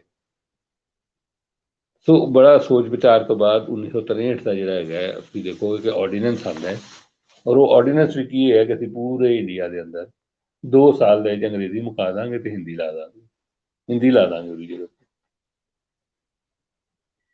ਹੁਣ ਮਤਲਬ ਹੈ ਕਿ ਇਹ ਜਿਹੜਾ ਡਰ ਦੇ ਵਿੱਚੋਂ ਚੀਜ਼ਾਂ ਪੈਦਾ ਹੋਣੀਆਂ ਨੇ, ਇਹ ਬਿਲਕੁਲ ਹੋਰ ਤਰ੍ਹਾਂ ਦਾ ਫਿਨੋਮੀਨਾ ਹੁੰਦਾ ਕਿ ਤੁਸੀਂ ਡਰ ਗਏ ਹੋ ਔਰ ਫਿਰ ਡਰ ਕੇ ਤੁਸੀਂ ਜਿਹੜਾ ਹੈਗਾ ਨਾ ਬਹੁਤ ਸਾਰੇ ਕੰਮ ਕਰਨਾ ਸ਼ੁਰੂ ਕਰਦੇ ਨੇ। ਤੁਸੀਂ ਆਮ ਜ਼ਿੰਦਗੀ 'ਚ ਵੀ ਦੇਖ ਲਓ, ਜੇ ਤੁਸੀਂ ਡਰ ਕੇ ਕੰਮ ਕਰਦੇ ਹੋ ਤਾਂ ਬਹੁਤ ਪੋਜ਼ੀਟਿਵ ਨਹੀਂ ਹੁੰਦੇ, ਉਹ ਫਸ ਜਾਂਦੇ ਹੋ ਤੁਸੀਂ ਅੱਗੇ ਜਾ ਕੇ। ਸੋ ਉਹ ਕੀ ਸੀ ਕਿ ਇੱਕ ਜ਼ਬਾਨ ਲੱਗੇਗੀ ਤੇ ਉਹ ਸਭ ਨੂੰ ਜੋੜ ਦੇਗੀ। ਮਸਲਾ ਹੈ ਕਿ ਹਿੰਦੀ ਅਗਰ ਉਰਦੂ ਅਗਰ ਆਪਣਾ ਜੋ ਇੰਗਲਿਸ਼ ਹੈਗੀ ਹੈ ਉਹ ਅਗਰ ਥੋੜ੍ਹੇ ਲੋਕ ਪੜ੍ਹ ਰਹੇ ਨੇ ਔਰ ਹਿੰਦੀ ਥੋੜ੍ਹੇ ਜ਼ਿਆਦਾ ਪੜ੍ਹ ਰਹੇ ਨੇ, ਲੇਕਿਨ ਉਹ ਲੋਕ ਵੀ ਤਾਂ ਮੌਜੂਦ ਹੈਗੇ ਨੇ ਜਿਹੜੇ ਹਿੰਦੀ ਜਾਣਦੇ ਹੀ ਨਹੀਂ ਹੈਗੇ। ਉਹਨਾਂ ਨੂੰ ਕਿੱਥੇ ਲਿਜਾਓਗੇ? ਉਹਨਾਂ ਨੂੰ ਕਿਸ ਤਰ੍ਹਾਂ ਇਸ ਨੈਸ਼ਨਲਿਜ਼ਮ ਦੇ ਵਿੱਚ ਜੋੜੋਗੇ? ਸੋ ਇਹ ਜਿਹੜਾ ਸੋਲ ਜਿਹੜਾ ਨੈਸ਼ਨਲ ਲੈਂਗੁਏਜ ਦਾ ਸਵਾਲ ਹੈਗਾ, ਇਹ ਵੀ ਇੱਕ ਪ੍ਰੋਬਲਮੈਟਿਕ ਸਵਾਲ ਹੈਗਾ ਕਿ ਇੱਕੋ ਜ਼ਬਾਨ ਜਿਹੜੀ ਉਹ ਕੌਮੀ ਜ਼ਬਾਨ ਹੈ ਔਰ ਬਾਕੀ ਜ਼ਬਾਨਾਂ ਜਿਹੜੀਆਂ ਨੇ ਉਹ ਦੂਜੀ ਜ਼ਬਾਨਾਂ ਹੈਗੀਆਂ ਨੇ। ਸੋ ਇਹ ਜਦੋਂ ਇਹਨਾਂ ਸਾਡੇ ਇੱਥੇ ਖਾਸ ਤੌਰ 'ਤੇ ਇੰਡੀਆ ਪਾਕਿਸਤਾਨ ਦੇ ਅੰਦਰ ਇਸ ਐਕਸਕਲੂਸਿਵ ਜਿਹੜਾ ਨੈਸ਼ਨਲਿਜ਼ਮ ਹੈ ਉਸਨੇ ਬਹੁਤ ਜ਼ਿਆਦਾ ਮਸਾਇਲ ਪੈਦਾ ਕੀਤੇ ਔਰ ਉਹਦੇ ਵਿੱਚ ਇਹ ਜਿਹੜਾ ਸਾਡਾ ਸੈਂਟਰਲ ਮਾਈਂਡਸੈਟ ਹੈ ਉਹ ਬੁਨਿਆਦੀ ਰੁਕਾਵਟ ਹੈਗਾ। ਐਸੇ ਵਾਸਤੇ ਇੱਕ ਅੱਛੀ ਫੈਡਰੇਸ਼ਨ ਬਣਾਉਣਾ ਜਿਹੜਾ ਸਾਡੇ ਵਾਸਤੇ ਬਹੁਤ ਜ਼ਰੂਰੀ, ਉਹ ਚਾਹੇ ਇੰਡੀਆ ਹੋਵੇ ਚਾਹੇ ਪਾਕਿਸਤਾਨ, ਦੋਨੋਂ ਦੀ ਮੈਂ ਗੱਲ ਕਰਾਂਗਾ। ਹੁਣ ਬੰਗਲਾਦੇਸ਼ ਦੇ ਵਿੱਚ ਬਜ਼ਾਹਿਰ ਇਹ ਲੱਗਦਾ ਕਿ ਜੀ ਇੱਕੋ ਕੌਮ ਰਹਿ ਰਹੀ ਹੈ, ਹਾਲਾਂਕਿ ਉਹ ਅੱਧੀ ਕੌਮ ਰਹਿ ਰਹੀ ਹੈ, ਵੈਸੇ ਵੀ ਅੱਧੀ ਕੌਮ ਹੋਵੇਗੀ। ਜਾਂ ਪੰਜਾਬ ਅੱਧਾ ਉੱਧਰ ਹੈ ਤਾਂ ਇੱਧਰ ਇਸ ਤਰ੍ਹਾਂ ਬੰਗਾਲੀ ਅੱਧੇ ਜਿਹੜੇ ਹੈਗੇ ਨੇ ਉੱਧਰ ਹੈਗੇ ਨੇ। ਲੇਕਿਨ ਪ੍ਰੋਬਲਮ ਉਸ ਵੇਲੇ ਹੁੰਦਾ ਹੈ ਜਦੋਂ ਤੁਸੀਂ ਐਕਸਕਲੂਸਿਵਿਟੀ ਦੀ ਬੁਨਿਆਦ ਦੇ ਉੱਤੇ ਆਪਣੀ ਸਾਰੀ ਨੇਸ਼ਨ ਬਿਲਡਿੰਗ ਦੀ ਅਪਰੋਚ ਬਣਾਉਂਦੇ। ਸੋ ਤੁਸੀਂ ਇਹ ਸਮਝਦੇ ਹੋ ਕਿ ਜਨਾਬ ਇਹ ਜ਼ਬਾਨ ਜੋੜ ਲਏਗੀ ਸਭ ਨੂੰ, ਇਹਨੂੰ ਕੌਮੀ ਜ਼ਬਾਨ ਕਹਿ ਦਿਓ। ਉਹ ਵੀ ਕੌਮੀ ਜ਼ਬਾਨ ਜਿਹੜੀ ਹੈਗੀ ਹੈ ਉਹ ਉਸ ਵੇਲੇ ਹੋਏਗੀ ਜਦੋਂ ਲੋਕੀ ਉਹਨੂੰ ਕੌਮੀ ਜ਼ਬਾਨ ਮੰਨਣਗੇ। ਤੁਹਾਡੇ ਹੁਕਮ ਦੇ ਨਾਲ ਚੀਜ਼ਾਂ ਥੋੜ੍ਹੀ ਬਹੁਤ ਹੀ ਚੱਲਣਦੀਆਂ ਨੇ, ਉਸ ਤੋਂ ਬਾਅਦ ਦੁਬਾਰਾ ਉੱਥੇ ਪਹੁੰਚ ਜਾਂਦੀਆਂ ਨੇ। ਸੋ ਇਹ ਜਿਹੜੀ ਅਹਿਮ ਗੱਲ ਹੈਗੀ ਹੈ ਉਹ ਇਹੀ ਹੈਗੀ ਹੈ ਕਿ ਲੈਂਗੁਏਜਿਸ ਜਿਹੜੀਆਂ ਨੇ ਉਹਨਾਂ ਦੀ ਗੱਲ ਕਰਦੇ ਹੋਏ ਸਾਨੂੰ ਡਾਇਵਰਸਿਟੀ ਦਾ ਬਹੁਤ ਜ਼ਿਆਦਾ ਖਿਆਲ ਰੱਖਣਾ ਚਾਹੀਦਾ। ਅਗਰ ਸਾਡੀ ਰਜਿਸਟੈਂਸ ਵੀ ਕਰ ਰਹੇ ਹਾਂ ਔਰ ਰਜਿਸਟੈਂਸ ਦੇ ਅੰਦਰ ਵੀ ਅਸੀਂ ਇੱਕ ਐਕਸਕਲੂਸਿਵ ਅਪਰੋਚ ਨਾਲ ਜਾਂ ਇੱਕ ਵੈਰ, ਜਿਸ ਤਰ੍ਹਾਂ ਅਸੀਂ ਹੁੰਦਾ ਨਾ ਕਿ ਸਾਨੂੰ ਇੱਕ ਦੁਸ਼ਮਣ ਚਾਹੀਦਾ। ਨੈਸ਼ਨਲਿਜ਼ਮ ਦਾ ਪ੍ਰੋਬਲਮ ਹੈਗਾ, ਨੈਸ਼ਨਲਿਜ਼ਮ ਕਦੀ ਵੀ ਦੁਸ਼ਮਣ ਤੋਂ ਬਗੈਰ ਨਹੀਂ ਰਹਿੰਦਾ ਹੈਗਾ।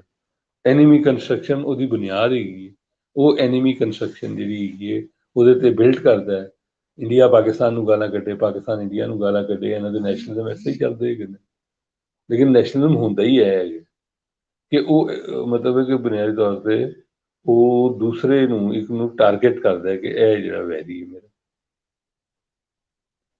ਅੱਜ ਹਾਲਾਤ ਫਰਕ ਹੈਗੇ ਨੇ ਅੱਜ, ਔਰ ਤੁਸੀਂ ਫਿਰ ਲੈਂਗੁਏਜਿਸ ਨੂੰ ਵੀ ਅਗਰ ਇਸ ਤਰ੍ਹਾਂ ਬਣਾਓਗੇ ਕਿ ਜੀ ਉਰਦੂ ਹਿੰਦੀ ਮੁਸਲਮਾਨਾਂ ਦੀ ਜ਼ੁਬਾਨ ਹੈ, ਹਿੰਦੀ ਮੁਸਲਮਾਨਾਂ ਦੀ ਹੈ, ਪੰਜਾਬੀ ਸਿੱਖਾਂ ਦੀ ਹੈ ਜੀ, ਉਹਦੇ ਵਿੱਚ ਫਿਰ ਤੁਸੀਂ ਕੀ ਕਰਦੇ ਹੋ? ਤੁਸੀਂ ਕਿਹਾ ਜੀ ਸਿੱਖਾਂ ਦੀ ਜ਼ੁਬਾਨ ਜਿਹੜੀ ਉਹ ਸਿਰਫ ਗੁਰਮੁਖੀ 'ਚ ਲਿਖੀ ਜਾਏਗੀ।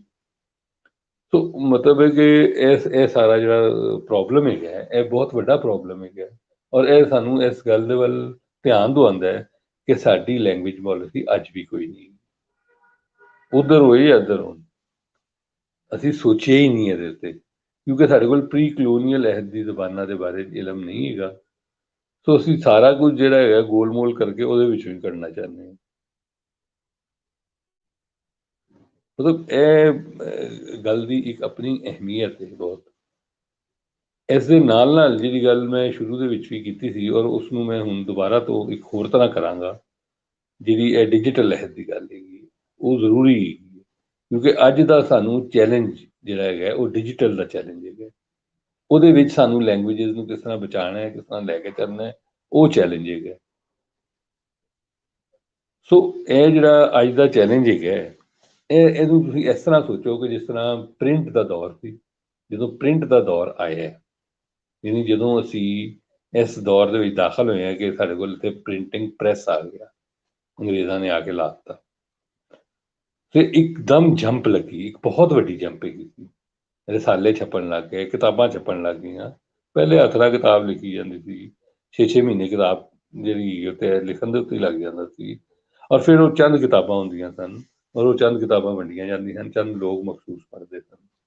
ਲੇਕਿਨ ਪ੍ਰਿੰਟ ਨੇ ਜੰਪ ਲਾਤੀ, ਔਰ ਉਹ 2 ਤੋਂ ਬਜਾਏ ਜਿਹੜਾ ਹੈਗਾ ਸਮਝੋ ਕਿ ਉਹ ਮਤਲਬ ਕੋਈ 30 ਬੰਦੇ ਹੋ ਗਏ ਜਿਹਨਾਂ ਨੂੰ ਤੱਕ ਐਕਸੈਸ ਹੋ ਗਈ।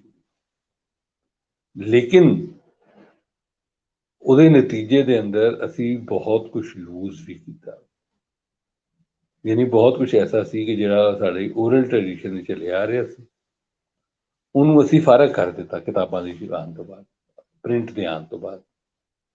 ਔਰ ਅਸੀਂ ਪ੍ਰਿੰਟ ਦੇ ਉੱਤੇ ਸਾਡਾ ਈਮਾਨ ਹੋ ਗਿਆ, ਅਸੀਂ ਪੁੱਛਦੇ ਹਾਂ ਕਿ ਰੈਫਰੈਂਸ ਕਿਹੜਾ ਹੈਗਾ ਕਿਸੇ ਚੀਜ਼ ਦਾ, ਕਿਉਂਕਿ ਸਾਡਾ ਪ੍ਰਿੰਟ ਦੇ ਉੱਤੇ ਈਮਾਨ ਹੈਗਾ। ਸੋ ਇਹ ਜਿਹੜੀ ਸਾਰੀ ਗੱਲ ਹੈਗੀ ਹੈ ਪ੍ਰਿੰਟ ਤੋਂ, ਹੁਣ ਅੱਜ ਤੁਸੀਂ ਦੇਖੋ ਕਿ ਅੱਜ ਜਿਸ ਤਰ੍ਹਾਂ ਡਿਜੀਟਲ ਹੋਇਆ, ਇਹਨੇ ਵੀ ਇੱਕਦਮ ਇੱਕ ਬਹੁਤ ਵੱਡਾ ਖਿਲਾਰ ਪਾ ਦਿੱਤਾ, ਔਰ ਇੱਕ ਬਹੁਤ ਵੱਡਾ ਖਿਲਾਰ ਹੈਗਾ, ਲੇਕਿਨ ਉਨੀ ਵੱਡੀ ਆਪਸ਼ਨਸ ਵੀ ਹੈਗੀਆਂ ਨੇ। ਹੁਣ ਅੱਜ ਮੁਲਕਾਂ ਦੇ ਕਿਸੇ ਈਮੇਲ ਨੂੰ, ਕਿਸੇ ਐਸੀ ਜਿਹੜੀ ਗੱਲ ਕਰ ਰਹੇ ਹੈ, ਹੁਣ ਇਹ ਗੱਲ ਅਸੀਂ ਇੱਥੇ ਕਰ ਰਹੇ ਹਾਂ ਬੈਠ ਕੇ, ਇੰਡੀਆ ਦੇ ਵਿੱਚ ਵੀ ਲੋਕ ਸੁਣ ਰਹੇ ਨੇ, ਲੋਕ ਆਸਟ੍ਰੇਲੀਆ 'ਚ ਵੀ ਸੁਣ ਰਹੇ ਨੇ, ਲੋਕ ਕੈਨੇਡਾ 'ਚ ਵੀ ਸੁਣ ਰਹੇ ਨੇ, ਹਰ ਜਗ੍ਹਾ ਸੁਣ ਸਕਦੇ ਨੇ। ਬਾਰਡਰ ਕਿੱਥੇ ਗਏ? ਬਾਰਡਰ ਜਿਹੜੇ ਹੈਗੇ ਨੇ ਉਹ ਜਿਹੜੇ ਹੈਗੇ ਨੇ ਇਹਨਾਂ ਮਾਨੀਆਂ ਦੇ ਅੰਦਰ ਤੇ ਫਰਕ ਹੋ ਗਏ, ਵੈਸੇ ਮੌਜੂਦ ਹੈਗੇ ਨੇ ਔਰ ਰਹਿਣਗੇ ਕਾਫੀ ਦੇਰ ਤੱਕ, ਲੇਕਿਨ ਇਹਨਾਂ ਮਾਨੀਆਂ 'ਚ ਫਰਕ ਹੋ ਗਏ ਨੇ। ਹੁਣ ਇਹ ਜਿਹੜਾ ਮਤਲਬ ਕਿ ਕੰਮ ਹੈਗਾ ਡਿਜੀਟਲ ਦਾ, ਜਾਂ ਫਿਰ ਇਹ ਜਿਸ ਤਰ੍ਹਾਂ ਯੂਰਪ ਨੇ ਕੀਤਾ ਹੋਇਆ ਕਿ ਤੁਸੀਂ ਆਪਣੀ 5-6 ਜ਼ਬਾਨਾਂ ਜਿਹੜੀਆਂ ਨੇ, ਉਹਨਾਂ ਨੇ 8 ਜ਼ਬਾਨਾਂ, ਉਹ ਇੰਟਰਚੇਂਜੇਬਲ ਹੈਗੀਆਂ ਨੇ। ਕਲਿੱਕ ਕਰੋ ਤੇ ਤੁਸੀਂ ਮਤਲਬ ਹੁਣ ਅਗਰ ਅਸੀਂ ਕਲਿੱਕ ਕਰੀਏ ਪਸ਼ਤੋ ਦਾ ਚੀਜ਼ਾਂ ਪੜ੍ਹ ਲਈਏ, ਬੰਗਾਲੀ ਦੀ ਪੜ੍ਹ ਲਈਏ, ਮਤਲਬ ਪੰਜਾਬੀ ਦੀ ਚੀਜ਼ ਨੂੰ ਜਿਹੜਾ ਹੈਗਾ ਬੰਗਾਲੀ ਦੇ ਵਿੱਚ ਕਰਕੇ ਤੁਸੀਂ ਪੜ੍ਹ ਲਓ, ਸੋ ਜ਼ਮੀਨ ਅਸਮਾਨ ਦਾ ਫਰਕ ਪੈ ਜਾਏਗਾ। ਲੇਕਿਨ ਇਹ ਜਿਹੜੀ ਓਪਨਿੰਗ ਨੇ, ਇਹ ਤੇ ਅੱਜ ਦੀਆਂ ਓਪਨਿੰਗ ਨੇ। ਅੱਜ ਅਸੀਂ ਮਤਲਬ ਕਿ ਇੱਕ ਐਂਡਰੋਇਡ ਫੜ ਕੇ ਜਿਹੜਾ ਹੈਗਾ ਉਹ ਬਿਲਕੁਲ ਦੁਨੀਆ ਹੀ ਬਦਲ ਗਈ, ਐਂਡਰੋਇਡ ਨੇ ਬਦਲ ਗਈ। ਸੋ ਇਹ ਜਿਹੜੇ ਨਵੇਂ ਚੈਲੰਜਸ ਹੈਗੇ ਨੇ, ਇਹਦੇ ਵਿੱਚ ਸਾਨੂੰ ਉਸੇ ਤਰ੍ਹਾਂ ਸੋਚਣਾ ਪਏਗਾ ਜਦੋਂ ਪ੍ਰਿੰਟ ਆਇਆ ਸੀ ਤੇ ਲੋਕ ਉਹਨਾਂ ਚੈਲੰਜਸ 'ਚ ਪਏ ਸਨ, ਔਰ ਕੁਝ ਲੋਕਾਂ ਨੇ ਉਹਨਾਂ ਨੂੰ ਚੈਲੰਜਸ ਨੂੰ ਇਸ ਤਰ੍ਹਾਂ ਲਿੱਤਾ ਕਿ ਉਹਨਾਂ ਨੇ ਕਿਹਾ ਅਸੀਂ ਪ੍ਰਿੰਟ ਨੂੰ ਨਹੀਂ ਮੰਨਣਾ, ਅਸੀਂ ਲਿਖੀ ਜਿਹੜੀ ਤਹਿਰੀਰਾਂ ਹੈਗੀਆਂ ਨੇ ਸਾਡਾ ਨਹੀਂ, ਅਸੀਂ ਜ਼ਬਾਨੀ ਇਲਮ ਤੇ ਚੱਲਾਂਗੇ। ਉਹਨਾਂ ਨੇ ਸਾਰਾ ਕੁਝ ਆਪਣਾ ਜ਼ਬਾਨੀ ਇਲਮ ਦੇ ਨਾਲ ਹੀ ਜੋੜ ਕੇ ਰੱਖਿਆ। ਲੇਕਿਨ ਕੁਛ ਹੈਗੇ ਸਨ ਕਿ ਜਿਹੜੇ ਜ਼ਬਾਨੀ ਨੂੰ ਵੀ ਨਾਲ ਲੈ ਕੇ ਚੱਲੇ ਔਰ ਪ੍ਰਿੰਟ ਨੂੰ ਵੀ ਨਾਲ ਲੈ ਕੇ ਚੱਲੇ, ਔਰ ਤੁਸੀਂ ਦੇਖੋਗੇ ਓਵਰ ਦਾ ਟਾਈਮ ਜਿਹੜਾ ਹੈਗਾ ਉਹ ਉਨ ਲੋਕਾਂ ਨੇ ਜ਼ਿਆਦਾ ਕੰਟਰੀਬਿਊਟ ਕੀਤਾ ਕਿ ਜਿਹੜੇ ਦੋਵਾਂ ਨੂੰ ਲੈ ਕੇ ਚੱਲੇ ਨਾਲ, ਕਿਉਂਕਿ ਤੁਸੀਂ ਪ੍ਰਿੰਟ ਨੂੰ ਰੋਕ ਨਹੀਂ ਸਕਦੇ। ਸੋ ਇਸੇ ਤਰ੍ਹਾਂ ਤੁਸੀਂ ਡਿਜੀਟਲ ਨੂੰ ਰੋਕ ਨਹੀਂ ਸਕਦੇ, ਤੁਸੀਂ ਭਾਵੇਂ ਜੋ ਮਰਜ਼ੀ ਉਹਦੇ ਨਾਲ ਖਿਲਾਫ ਕਰ ਲਓ, ਜੋ ਮਰਜ਼ੀ ਸਾਜ਼ਿਸ਼ ਵੀ ਲੱਭ ਲਓ, ਜੋ ਕਰਨਾ ਕਰ ਲਓ, ਲੇਕਿਨ ਉਹਨੂੰ ਰੋਕ ਨਹੀਂ ਸਕਦੇ। ਲੇਕਿਨ ਉਸ ਸਪੇਸ ਦੇ ਵਿੱਚ ਤੁਸੀਂ ਆਪਣੀ ਗੱਲ ਵੀ ਕਰ ਸਕਦੇ ਹੋ। ਇਹ ਅੱਜ ਸਾਨੂੰ ਮੁਯੱਸਰ ਹੈ, ਗੱਲ ਕੱਲ ਮੁਯੱਸਰ ਨਹੀਂ ਸੀ। ਕੱਲ ਸਿਰਫ ਮਤਲਬ ਹੈ ਕਿ 2% ਦੇ ਬਜਾਏ 30% ਤੱਕ ਗੱਲ ਪਹੁੰਚ ਗਈ, ਅੱਜ 100% ਦੀ ਗੱਲ ਪਹੁੰਚ ਗਈ। ਇਸ ਵਾਸਤੇ ਇਸ ਡਿਜੀਟਲ ਨੂੰ ਸਮਝਣਾ ਔਰ ਇਹਨੂੰ ਸਮਝ ਕੇ ਜ਼ਬਾਨਾਂ ਨੂੰ ਇਹਦੇ ਨਾਲ ਜੋੜਨਾ, ਇਹ ਮੇਰਾ ਖਿਆਲ ਹੈ ਬਹੁਤ ਵੱਡਾ ਚੈਲੰਜ ਹੈਗਾ, ਔਰ ਇਹਦੀ ਹੀ ਤਿਆਰੀ ਕਰਨੀ ਚਾਹੀਦੀ ਹੈ ਜ਼ਿਆਦਾਤਰ ਲੋਕਾਂ ਨੂੰ। ਲੇਕਿਨ ਇਹਦੀ ਤਿਆਰੀ ਉਸੇ ਵੇਲੇ ਹੋਏਗੀ ਜਦੋਂ ਤੁਸੀਂ ਇਨਕਲੂਸਿਵ ਅਪਰੋਚ ਜਿਹੜੀ ਹੈਗੀ ਹੈ ਉਹ ਰੱਖੋਗੇ, ਜਦੋਂ ਤੁਸੀਂ ਡਾਇਵਰਸਿਟੀ ਨੂੰ ਮੰਨੋਗੇ, ਰੰਗਾ ਰੰਗੀ ਨੂੰ ਮੰਨੋਗੇ, ਤੇ ਫਿਰ ਜਾ ਕੇ ਕੋਈ ਰਸਤਾ ਜਿਹੜਾ ਹੈਗਾ ਹੈ ਉਹ ਸਮਝ ਆ ਸਕਦਾ ਹੈ। ਔਰ ਡਿਜੀਟਲ ਨਾਲ ਲੜਨ ਦੇ ਬਜਾਏ ਡਿਜੀਟਲ ਨਾਲ ਮਿਲ ਕੇ ਤੁਹਾਨੂੰ ਉਹਦੀ ਚੱਲਣਾ ਪਏਗਾ। ਅਦਰਵਾਈਜ਼ ਮੈਨੂੰ ਲੱਗਦਾ ਕਿ ਸ਼ਾਇਦ ਪ੍ਰੋਬਲਮ ਬਹੁਤ ਹੈਗੀ। ਜੀ ਚਠਾ ਜੀ। ਜੀ ਸਰ, ਸ਼ੁਕਰੀਆ। ਤੇ ਅਸੀਂ ਵਿਕਰਮ ਹੋਰਾਂ ਨੂੰ ਵੀ ਨਾਲ ਲੈ ਲੈਂਦੇ ਹਾਂ ਤੇ ਫਿਰ ਜੀ ਗੱਲਬਾਤ ਕਰਨੇ। ਮੈਂ ਉਨੀ ਦੇਰ ਤੱਕ ਇਹ ਗੱਲ ਕਰਾਂਗਾ ਕਿ ਜਿਸ ਤਰ੍ਹਾਂ ਅਸੀਂ ਪਿਛਲੇ ਦਿਨਾਂ 'ਚ ਕਰ ਰਹੇ ਸਾਂ ਸਾਰੇ ਦੋਸਤਾਂ ਨੂੰ ਨਾਲ ਲੈ ਕੇ, ਕਿ ਜਗ੍ਹਾ ਜਗ੍ਹਾ ਤੇ ਰੈਲੀਆਂ ਹੋ ਰਹੀਆਂ ਨੇ, ਲੋਕ ਪੰਜਾਬੀ ਦੇ ਨਾਮ ਤੇ ਨਿਕਲ ਰਹੇ ਨੇ ਬਾਹਰ, ਔਰ ਇਸ ਵਾਰੀ ਕੁਝ ਨਵੇਕਲੀਆਂ ਥਾਵਾਂ ਤੇ ਵੀ ਲੋਕ ਇਸ ਵਾਰੀ ਰੈਲੀ ਕਰ ਰਹੇ ਨੇ, ਖਾਸ ਕਰਕੇ ਜਿਹੜਾ ਸਾਊਥ ਪੰਜਾਬ ਵੱਲ ਪੰਜਾਬੀ ਦੇ ਹਵਾਲੇ ਨਾਲ ਜਿਹੜੀਆਂ ਰੈਲੀਆਂ ਹੋ ਰਹੀਆਂ ਨੇ। ਔਰ ਉਹਦੇ ਤੋਂ ਮੈਂ ਇਹ ਵੀ ਦੱਸਦਾ ਜਾਵਾਂ ਕਿ ਜਿਹੜੀ ਝੰਗ ਔਰ ਚਨਿਓਟ ਔਰ ਉਸ ਤੋਂ ਅੱਗੇ ਰੈਲੀਆਂ ਮੈਲਸੀਆਂ ਵਗੈਰਾ 'ਚ ਹੋ ਰਹੀਆਂ ਨੇ, ਉਹਨਾਂ ਦੇ ਪੋਸਟਰ ਜਿਹੜੇ ਨੇ ਉਹ ਬਹੁਤ ਸਾਰੇ ਸਰਾਇਕੀ ਪੇਜਾਂ ਦੇ ਉੱਪਰ ਵੀ ਸ਼ੇਅਰ ਕੀਤੇ ਜਾਂਦੇ ਨੇ। ਸੋ ਇਹ ਜਿਹੜਾ ਪੰਜਾਬੀ ਨੂੰ ਲੈ ਕੇ ਹੁਣ ਇੱਕ ਨਵੀਂ ਤਰ੍ਹਾਂ ਦੀ ਜਿਹੜੀ ਗੱਲਬਾਤ ਸ਼ੁਰੂ ਹੋ ਗਈ ਹੈ ਪੰਜਾਬ ਦੇ ਵਿੱਚ, ਕਿ ਇਹਦਾ ਜਿਹੜੀ ਨਵੀਂ ਵੰਡ ਦੀ ਗੱਲਬਾਤ ਹੋ ਰਹੀ, ਤੁਸੀਂ ਇਸ ਹਵਾਲੇ ਨਾਲ ਕੀ ਕਹਿੰਦੇ ਹੋ? ਦੇਖੋ, ਇਹਦੇ ਵਿੱਚ ਜਿਹੜੀ ਅਹਿਮ ਗੱਲ ਹੈਗੀ ਹੈ, ਆਵਾਜ਼ ਆ ਰਹੀ ਮੇਰੀ? ਹਾਂਜੀ, ਆ ਰਹੀ ਹੈ ਮੈਂ ਆਵਾਜ਼। ਕਹਿੰਦਾ ਕਿ ਜਿਹੜੀ ਅਹਿਮ ਗੱਲ ਹੈ ਉਹ ਇਹ ਹੈਗੀ ਹੈ ਕਿ ਅਗਰ ਲਿੰਗੁਇਸਟਿਕ ਡਾਇਵਰਸਿਟੀ ਨੂੰ ਤੁਸੀਂ ਮੰਨਦੇ ਹੋ, ਅਗਰ ਤੁਸੀਂ ਲਿੰਗੁਇਸਟਿਕ ਡਾਇਵਰਸਿਟੀ ਨੂੰ ਮੰਨ ਰਹੇ ਹੋ ਤੇ ਫਿਰ ਕੀ ਹੈ ਕਿ ਤੁਸੀਂ ਡਾਇਲੈਕਟਸ ਨੂੰ ਵੀ ਮੰਨੋ। ਇਹ ਜਿਹੜੀ ਬਹਿਸ ਹੈਗੀ ਹੈ ਕਿ ਡਾਇਲੈਕਟਸ ਔਰ ਲੈਂਗੁਏਜ ਕੀ ਹੈਗੀ, ਬੇਸਿਕਲੀ ਇਹ ਬਹਿਸ ਤੇ ਸਾਡੇ ਇੱਥੇ ਸ਼ੁਰੂ ਹੀ ਨਹੀਂ ਹੋਈ ਹਲੇ। ਅਸੀਂ ਇਹ ਦੇਖਿਆ ਕਿ ਜਦੋਂ ਜਿਹਦੀ ਮੈਂ ਵਾਕਿਆ ਦੀ ਗੱਲ ਕਰ ਰਿਹਾ, ਔਰ ਇਹ ਮੈਂ ਜੋ ਚੀਜ਼ਾਂ ਪੜ੍ਹੀਆਂ ਮੈਨੂੰ ਉਸ ਤੋਂ ਅੰਦਾਜ਼ਾ ਹੈ ਕਿ ਤਾਮਿਲ ਜ਼ਬਾਨ ਦੇ ਨਾਲ ਵੀ ਇਹੀ ਹੋਇਆ ਸੀ। ਤਾਮਿਲਾਂ ਦੇ ਕੋਲੋਂ ਫਿਰ ਕਾਂਗਰਸ ਨੇ ਬਦਲਾ ਵੀ ਲਿੱਤਾ ਸੀ, ਉਹਦੇ ਵਿੱਚੋਂ ਉਹਨਾਂ ਨੇ ਮਲਿਆਲਮ ਕੱਢੀ ਜ਼ਬਾਨ। ਉਹਨਾਂ ਦਾ ਤਾਮਿਲ ਦਾ ਕਹਿਣ ਦਾ ਕੰਸੀਡਰਡ ਓਪੀਨੀਅਨ ਸੀ ਕਿ ਇੱਕ ਜ਼ਬਾਨ ਹੈਗੀ, ਲੇਕਿਨ ਉਹਨਾਂ ਨੇ ਕੱਢੀ। ਔਰ ਉਹਨਾਂ ਨੇ ਤੁਸੀਂ ਦੇਖੋ ਕਿ ਇੰਡੀਆ ਦੇ ਅੰਦਰ ਜਿਹੜੇ ਸੂਬੇ ਬਣਾਉਣੇ ਸ਼ੁਰੂ ਕੀਤੇ, ਉਹ ਸਾਰੇ ਉਹਨਾਂ ਨੇ ਬਗੈਰ ਸੋਚੇ ਸਮਝੇ ਬਣਾਏ। ਇਸ ਜ਼ਾਹਿਰ ਇਹੀ ਕਿਹਾ ਕਿ ਅਸੀਂ ਜ਼ਬਾਨਾਂ ਦੀ ਬੁਨਿਆਦ ਤੇ ਬਣਾ ਰਹੇ ਹਾਂ, ਲੇਕਿਨ ਉਹ ਜ਼ਬਾਨਾਂ ਦੀ ਬੁਨਿਆਦ ਤੇ ਨਹੀਂ ਬਣਾਏ। ਉਹਦੇ ਇੰਡੀਆ ਦੇ ਅੰਦਰ ਬਹੁਤ ਸਾਰੇ ਜਿਹੜੇ ਪ੍ਰੋਬਲਮਸ ਅੱਜ ਸਾਨੂੰ ਨਜ਼ਰ ਆਉਂਦੇ ਨੇ, ਉਹਦੀ ਵਜ੍ਹਾ ਇਹ ਜਿਹੜੀ ਸੂਬੇ ਉਹਨਾਂ ਦੇ ਬਣਾਉਣੇ ਹੈਗੇ ਸਨ ਉਹ ਹੀ, ਕਿਉਂਕਿ ਉਹ ਬਗੈਰ ਸੋਚੇ ਸਮਝੇ ਜਿਹੜਾ ਹੈਗਾ ਨਾ ਉਹ ਕਰਤਾ। ਜਿੱਥੇ ਕਾਂਗਰਸ ਕਮਜ਼ੋਰ ਹੈਗੀ ਹੈ, ਦੇਖੋ ਜਦੋਂ ਤੁਸੀਂ ਲੈਂਗੁਏਜ ਦੀ ਚੀਜ਼ ਨੂੰ ਪਾਵਰ ਪਲੇਅਰ ਦੇ ਹੱਥ 'ਚ ਫੜਾ ਦਿਓਗੇ ਨਾ, ਤੇ ਫਿਰ ਪਾਵਰ ਪਲੇਅਰ ਦੀ ਮਰਜ਼ੀ ਹੈ ਕਿ ਉਹ ਜੋ ਮਰਜ਼ੀ ਕਰੇ। ਉਹ ਦਾਨੇਸ਼ਵਰਾਂ ਦੇ ਹੱਥ 'ਚ ਨਹੀਂ ਰਹੇਗਾ, ਉਹ ਅਦੀਬਾਂ ਦੇ ਹੱਥ 'ਚ ਨਹੀਂ ਰਹੇਗਾ। ਉਹ ਜ਼ਬਾਨ ਦੇ ਵਿੱਚ, ਉਹ ਜ਼ਬਾਨ ਦਾ ਕੰਮ ਜਿਹੜਾ ਹੈਗਾ ਤੁਸੀਂ ਫੜਾਤਾ ਪ੍ਰੋਵਿੰਸ਼ੀਅਲ ਐਕਟਰਸ ਦੇ ਹੱਥ 'ਚ। ਉਹ ਐਕਟਰ ਜਿਹੜੇ ਨੇ ਉਹਨਾਂ ਨੂੰ ਆਪਣੀ ਦੇਖੋ, ਪਾਕਿਸਤਾਨ 'ਚ ਵੀ ਅਸੀਂ ਦੇਖਦੇ ਹਾਂ ਕਿ ਸਾਡੇ ਨਾਲ ਪੰਜਾਬੀ ਦੀ ਗੱਲ ਕਰ ਰਹੇ ਹੁੰਦੇ ਨੇ, ਲੇਕਿਨ ਜਦੋਂ ਅਸੈਂਬਲੀਆਂ 'ਚ ਪਹੁੰਚਦੇ ਨਹੀਂ ਕਰਦੇ ਉਹ ਗੱਲ। ਉਹਦੀ ਵਜ੍ਹਾ ਹੈ ਕਿ ਉਹਦੇ ਪਾਵਰ ਪਲੇਅਰ ਹੈਗੇ ਨੇ, ਉਹਨਾਂ ਨੂੰ ਜਿੱਥੇ ਸੂਟ ਕਰੇਗਾ ਉੱਥੇ ਸਾਰਾ ਕੁਝ ਕਰ ਦੇਣਗੇ, ਜਿੱਥੇ ਸੂਟ ਨਹੀਂ ਕਰੇਗਾ ਉੱਥੇ ਮੰਨਣਗੇ ਹੀ ਨਹੀਂ ਗੱਲ।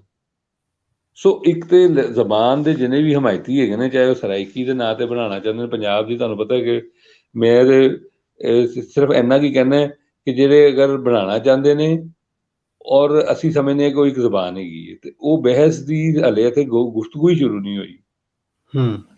ਉਹ ਉਸ ਦੇ ਉੱਤੇ ਗੁਫ਼ਤਗੂ ਕੀਤੇ ਬਗੈਰ ਉਹ ਚੋਰ ਰਸਤੇ ਤੋਂ ਅੱਗੇ ਜਾਣਾ ਚਾਹੁੰਦੇ ਨੇ ਕਿ ਬਸ ਸੂਬਾ ਬਣ ਜਾਏ, ਤੇ ਫਿਰ ਸੂਬਾ ਬਣੇਗਾ ਤੇ ਫਿਰ ਉਹ ਕੀਸੀ ਬਣ ਜਾਏਗੀ, ਤੇ ਉਹਦੇ ਬਾਅਦ ਅਗਲਾ ਕੰਮ ਅਸੀਂ ਆਪ ਕਰ ਲਾਂਗੇ। ਲੇਕਿਨ ਇਹ ਸਾਰਾ ਜਿਹੜਾ ਕੰਮ ਹੈਗਾ ਇਹ ਮਨਫੀ ਦੀ ਬੁਨਿਆਦ ਤੇ ਹੈਗਾ। ਐਸੇ ਵਾਸਤੇ ਇਹਦੇ 'ਚ ਖੈਰ ਵੀ ਨਹੀਂ ਪੈ ਰਹੀ। ਤੁਸੀਂ ਦੇਖ ਰਹੇ ਹੋ ਨਾ ਕਿ ਉਹ ਜਿਹੜੇ ਲੱਗੇ ਹੋਏ ਨੇ ਉਹਦੇ 'ਚ ਖੈਰ ਨਹੀਂ ਪੈ ਰਹੀ। ਉਹ ANP ਨੇ ਇੱਕ ਬਿੱਲ ਮਨਜ਼ੂਰ ਕਰ ਲਿਆ, ਇੱਕ ਬਿੱਲ ਬਲੋਚਾਂ ਨੇ ਮਨਜ਼ੂਰ ਕਰ ਲਿਆ। ਬਲੋਚਿਸਤਾਨ ਦੇ ਵਿੱਚ ਹਰ ਚੀਜ਼ ਨੂੰ ਹੀ ਉਹ ਜ਼ਬਾਨ ਕਹੀ ਜਾਂਦੇ ਨੇ। ਵੀ ਤੁਸੀਂ ਕੋਈ ਪੂਰੇ ਪਾਕਿਸਤਾਨ ਲੈਵਲ ਦੇ ਉੱਤੇ ਇੱਕ ਕਮਿਸ਼ਨ ਬਣਾਓ, ਤੁਸੀਂ ਇਹ ਦੇਖੋ ਕਿ ਜ਼ਬਾਨ ਔਰ ਡਾਇਲੈਕਟ ਦੀ ਜਿਹੜੀ ਬਹਿਸ ਹੈਗੀ ਹੈ ਉਸ ਨੂੰ ਕਰੋ। ਉਸ ਤੋਂ ਕੀਤੇ ਬਗੈਰ ਇਹ ਮਸਲਾ ਰਿਜ਼ੋਲਵ ਨਹੀਂ ਹੋ ਸਕਦਾ। ਲੇਕਿਨ ਇਸਲਾਮਾਬਾਦ 'ਚ ਬੈਠੇ ਲੋਕਾਂ ਨੂੰ ਇਹ ਸੂਟ ਕਰਦਾ ਹੈਗਾ ਕਿ ਉਹ ਇਹ ਆਪਸ ਦੇ ਵਿੱਚ ਲੜਦੇ ਰਹਿਣ ਜੀ।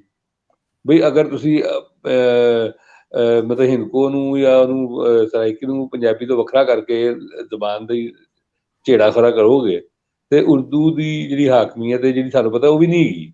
ਹਾਕਮੀਅਤ ਤੇ ਅੰਗਰੇਜ਼ੀ ਦੀ ਹੈ ਨਾ ਸਾਡੀ। ਉਰਦੂ ਨੂੰ ਵੀ ਮਤਲਬ ਉਰਦੂ ਦਾ ਹਾਲ ਤੇ ਮਤਲਬ ਇੱਕ ਉਹ ਦਰਸ਼ਨੀ ਭਲਵਾਨ ਹੈਗਾ ਨਾ, ਉਹਨੂੰ ਦਰਸ਼ਨੀ ਭਲਵਾਨ ਕਰਕੇ ਬਿਠਾਇਆ ਹੋਇਆ ਉੱਥੇ।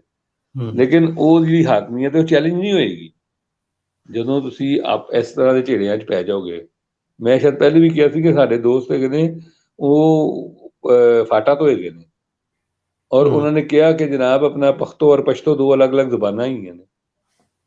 ਮੈਂ ਇਹਨੂੰ ਕਿਹਾ ਯਾਰ ਔਰ ਉਹ ਪੜ੍ਹਿਆ ਲਿਖਿਆ ਬੰਦਾ ਹੈ। ਮੈਂ ਕਿਹਾ ਕੋਈ ਸਟੱਡੀ ਲੈ ਕੇ ਆਓ, ਕੋਈ ਲੈਂਗੁਏਜ ਦੀ ਕਿਸ ਬੁਨਿਆਦ ਤੇ ਤੁਸੀਂ ਲਹਿਜੇ ਨੂੰ ਔਰ ਜ਼ਬਾਨ ਦੇ ਵਿੱਚ ਫਰਕ ਕਰਦੇ ਹੋ। ਉਹਨੇ ਕਿਹਾ ਨਹੀਂ ਯਾਰ ਉਹ ਮੈਨੂੰ ਸਮਝ ਨਹੀਂ ਆਉਂਦੀ। ਇਹ ਪੰਜਾਬੀਆਂ ਨਾਲ ਮਿਲ ਕੇ ਨਾ ਇਹਨਾਂ ਦੀ ਪਸ਼ਤੋ ਖਰਾਬ ਹੋ ਗਈ ਹੋਈ ਹੈ, ਫਾਟਾ ਵਾਲੇ ਨੇ ਕਿਹਾ। ਤੇ ਮੈਂ ਇਹਨੂੰ ਕਿਹਾ ਕਿ ਯਾਰ ਜ਼ਬਾਨ ਦੇ ਅੰਦਰ ਤੇ ਬਹੁਤ ਲਫ਼ਜ਼ ਹੈਗੇ ਨੇ, ਅਸੀਂ ਹੁਣ ਸਾਡਾ ਪਿੰਡ ਦਾ ਹਵਾਲਾ ਨਹੀਂ ਹੈਗਾ, ਸਾਨੂੰ ਬਹੁਤ ਸਾਰੀ ਜ਼ਬਾਨ ਦੇ ਲਫ਼ਜ਼ ਨਹੀਂ ਆਉਂਦੇ, ਲੇਕਿਨ ਜਿਹੜੇ ਸਾਡੇ ਦੋਸਤਾਂ ਦਾ ਪਿੰਡ ਦਾ ਹਵਾਲਾ ਹੈ ਉਹਨਾਂ ਨੂੰ ਜਿਹੜਾ ਹੈਗਾ ਉਹ ਬਹੁਤ ਸਾਰੇ ਉਹ ਲਫ਼ਜ਼ ਆਉਂਦੇ ਨੇ ਜਿਹੜੇ ਬਹੁਤ ਸਾਰੇ ਲੋਕਾਂ ਨੂੰ ਆਉਂਦੇ ਹੀ ਨਹੀਂ। ਮਤਲਬ ਹੈ ਕਿ ਸਾਡੇ ਜਿਸ ਤਰ੍ਹਾਂ ਨੈਣ ਸੁਖ ਸਾਹਿਬ ਲਿਖਦੇ ਨੇ, ਤੁਸੀਂ ਦੇਖੋ ਨਾ ਕਿ ਜਿਹੜੇ ਹਵਾਲੇ ਉਹਨਾਂ ਕੋਲ ਜਿਹੜੇ ਲਫ਼ਜ਼ਾਲੀ ਉਹਨਾਂ ਨੂੰ ਤਾਂ ਘਰੋਂ ਮਿਲੀ ਹੈ ਨਾ ਲਫ਼ਜ਼ਾਲੀ। ਹੁਣ ਉਹ ਤੁਸੀਂ ਉਹਨੂੰ ਵੀ ਮਤਲਬ ਕਹਿ ਦਿਓ ਕਿ ਵੱਖਰੀ ਜ਼ਬਾਨ ਹੈਗੀ।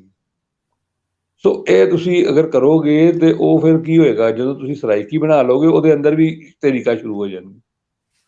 ਯਾਨੀ ਉਹ ਕੰਮ ਰੁਕੇਗਾ ਨਹੀਂ, ਉਹਦੇ ਨਾਲ ਲੈਂਗੁਏਜ ਨੂੰ ਤੁਸੀਂ ਕੋਈ ਉਹ ਇਨਸਾਫ ਨਹੀਂ ਦੇ ਰਹੇ। ਇਹ ਵੀ ਮੈਨੂੰ ਪਤਾ ਹੈਗਾ ਕਿ ਸਾਡੇ ਸਾਊਥ ਏਸ਼ੀਆ 'ਚ ਇੱਕ ਜ਼ਬਾਨ ਐਸੀ ਹੈਗੀ ਸੀ ਜਿਹਨੂੰ ਸਾਰੀ ਜ਼ਿੰਦਗੀ ਨਹੀਂ ਮੰਨਿਆ ਗਿਆ ਔਰ ਫਿਰ 1912 ਦੇ ਵਿੱਚ ਉਹ ਨਿਕਲੀ, ਇਹ ਓਡੀਆ ਜ਼ਬਾਨ ਜਿਹੜੀ ਹੈਗੀ ਹੈ।